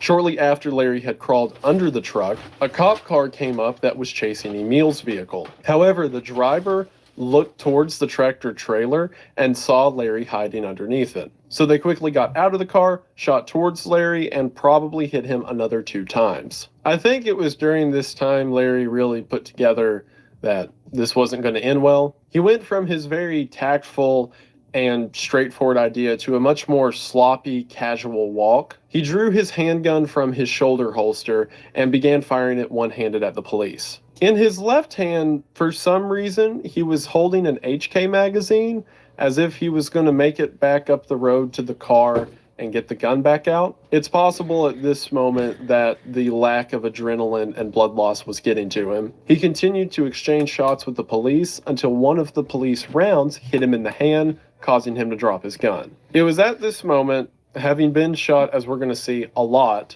bleeding everywhere, and now being shot in both of his hands and his gun laying on the ground, that Larry decided it was over, and also that he wasn't going to jail. So Larry leaned over, picked up the gun with his injured hand, and took his own life. The police, not able to see anything from their angle, had no clue if the guy was crouching down to reload or laying down to take a shot, so they just kept shooting him as he laid on the ground. This is a darker video, I'm just now realizing, but hey, monetization, who needs it? I also have to mention this side story because it's hilarious.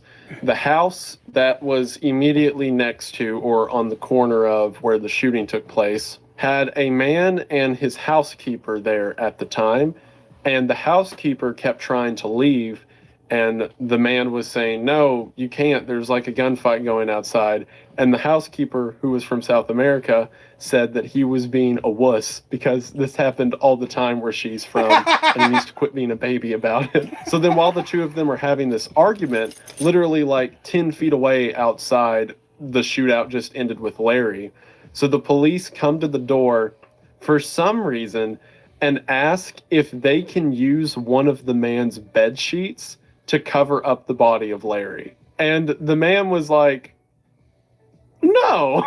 Which, understandably, imagine if a guy comes into your neighborhood and decides to turn it into Desert Storm, and the police are like, we really need to, be respectful of him. Like, no, I'm not ruining my wife's linen sheets just so he doesn't have to get some sun. I'm sure he's not complaining. So now the only person who's left is Emil. Also, at the same time, SWAT had finally arrived to the scene. SWAT didn't mobilize towards the bank until the second report of an officer down. Again, as we established earlier, if SWAT arrived at every bank robbery in LA, they would have to be deployed several times a day. So now that the main gunfight was over, the SWAT officers were in cop cars just driving through the neighborhoods around the bank itself because everyone was on the hunt for Emil's car. So it was essentially a giant game of Pac-Man. Emil, who has been slowly rolling his car in intervals, then gets out of his car and looks back towards Larry. Now, at this point that he did this,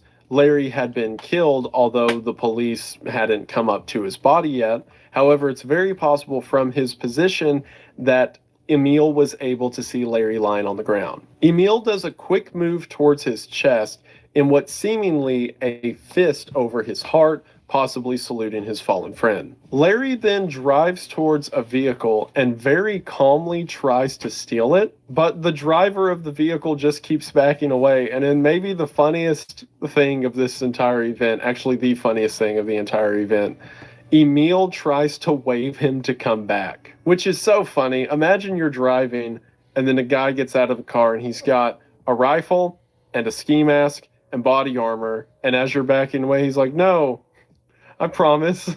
It's from here that Emil does something I can only describe as car shopping. He pulls in front of one car and then stops, backs up, and keeps driving. And then he pulls in front of another car and then stops and then hits another car and then pulls away. Eventually, he sees a Jeep and decides to steal it. Hey, so I'm editing this right now and just wanted everyone to know I have no idea why I called that truck a Jeep. It's very plainly a truck and not a Jeep at all, and I'm going to continue for the rest of the video you're watching to refer to it as a Jeep for some reason. The driver of the Jeep begins to back away, but then Emil shoots through the window, breaking the glass and cutting the driver across the face. Reports are conflicting here, but the driver either pulled the key out of the ignition or hit a kill switch on the vehicle before ditching the car. Emil was not aware of this, so he pulls up next to the Jeep, begins throwing stuff into the back of it. However, whenever he gets into the driver's seat and tries to move the car, again it won't move. He supposedly bends down and tries to figure out what's keeping the car from moving, and as he's doing this, a SWAT car sees him and is able to pull up right in front of him. Emil sees this at the last moment, gets out, and then runs back around to take cover behind his own vehicle. It's from here that gunfire continues for about 2.5 minutes straight. Emil grabbed a new gun out of the truck, the previously unseen Dissipator, with a 100-round beta bag, and just laid over the hood of his car and kept shooting. The SWAT team who was behind their own vehicle was returning fire and getting several hits, however they kept hitting the body armor. One of the SWAT members, Officer Anderson, moved around the car in order to clear a jam, and whenever he did, realized that he could get an angle on Emil's legs. So he leaned underneath the Jeep and began firing, several of the shots hitting Emil in the uncovered legs. Emil realizes where these shots came from and begins returning fire the same way, before Officer Gomez lays down and takes a few accurate shots into Emil's arm that's now ducked under the car, and this causes Emil to drop his weapon and finally give up. Emil throws his hands in the air in order to surrender. However, the police, who are laid under the car, continue firing and strike him in the buttocks and leg. The officers then move around to the front of the car and cuff him as he laid on his stomach. Unknowing if the guy had a bomb or other weapons on him, one of the officers aimed a gun at the back of his head to make sure he didn't try anything, and the front of the gun was so hot that it seared the impression of the flash hider into the back of his head. After this, police and news crews managed to come up and begin to get action shots of the scene, which led to this very iconic image of the arrest. The police kept asking for Emil's name, to which he gave the false alias of Pete. Another thing that had happened that I hadn't mentioned because we've been in like the, cool gunfight part of it, is that there were several false calls happening at the same time. By the end of the day, there were 17 calls from the neighborhood who saw 17 different people who they all thought was the shooter. If they saw anyone doing anything, they called 911 and said that it was another robber, to the degree that someone called the police because they said they saw someone working underneath their car. Yes, I'm sure that the robbers, as they were making a hasty getaway, decided to repair this random guy's Dodge. Because of this, the police did not know if there was another suspect that they need to be on the lookout for. They tried to ask Emil if there was another suspect, but he just kept yelling for the police to shoot him, so that wasn't really a help. So the area was still on lockdown. The police kept trying to get information from him, but he just kept saying things like, F you, kill me, I hope you die, and other pleasantries. Emil had been shot a lot, but every one of his shots was in the legs. Now, while thigh shots can definitely be fatal, it doesn't seem that he had something like a clipped femoral. However, what he did have was a bunch of barbiturates in his system. Barbiturates can also act as a blood thinner, so it's quite possible that the drug he was on caused him to bleed out a lot quicker. In a move that is very highly contested to this day, Emil laid on the ground bleeding for 56 minutes. Now, this argument has two sides. On the one hand, there were several calls coming in that another gunman was still at large, and considering how violent the shootout had been, I highly doubt these guys were going to assume that if there was a third one, he'd be in a talking mood. And also, Emil wasn't being very forthcoming, so it's understandable that they'd still be on alert. And the other side of the argument is that this guy had just shot up a bunch of police, so maybe the police that were there just weren't in a hospitable mood. So, after 56 minutes of laying on the ground, Emil died due to gunshot wounds to his legs. The area was still on lockdown and the search would still continue. However, what the police didn't know at the time was Emil's death was the end of the action that occurred that morning. The gunfight lasted 44 minutes, with some accounts saying up to 2,000 rounds were fired. With 1,100 of those rounds coming from the two shooters. This gives an estimate of about 1 shot every 2 seconds for the duration of the gunfight. Around 300 cops ended up responding to the scene either during the fight or afterwards, and one of the largest gunfights in LA history was nearly... I just want to say all the videos that I played tonight you can find on the channels Poltergeist. That was the first one with the Shutter Island breakdown. He's a great channel, one of my favorites. What's currently playing is Wendigoon. If you watch video essays, you're probably familiar with him. He's pretty popular. And then Chilling Scares was the 2 hours of disturbing internet rabbit holes. So I just wanted to detail what those ones are. I'll probably add them into the description. Not that it really... I mean, it's not like they need more views or anything like that. And I didn't screen share it. It's just audio. But in case anyone's curious, and they get to this point and they're like, man, I'd like to watch that video, but you just ended it. So, yeah, like I said, 5 hours, 6 minutes. We had a good run. We had a good one. I'm going to get out of here. I'm going to get out of here right now and head to outer space.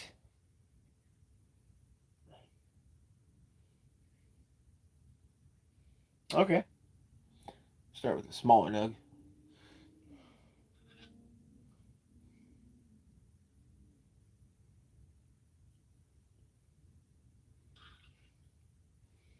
Royalty-free music.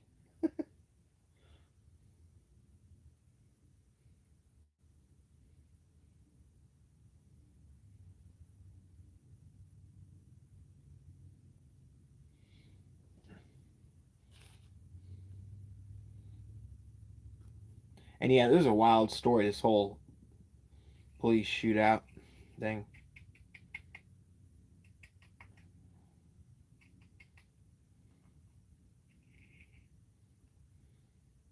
They gotta deal with the Costa del Mar chapter of Final Fantasy VII Rebirth, which is really boring so far.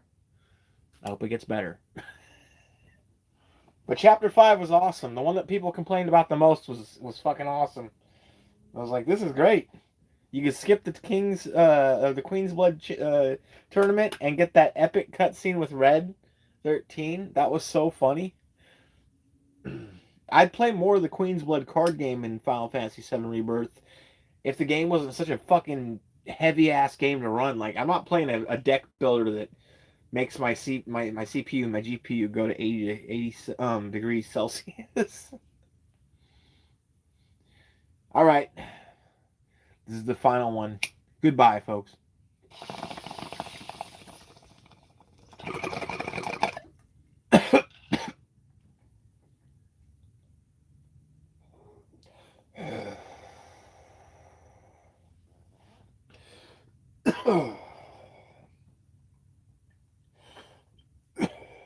Goodness gracious.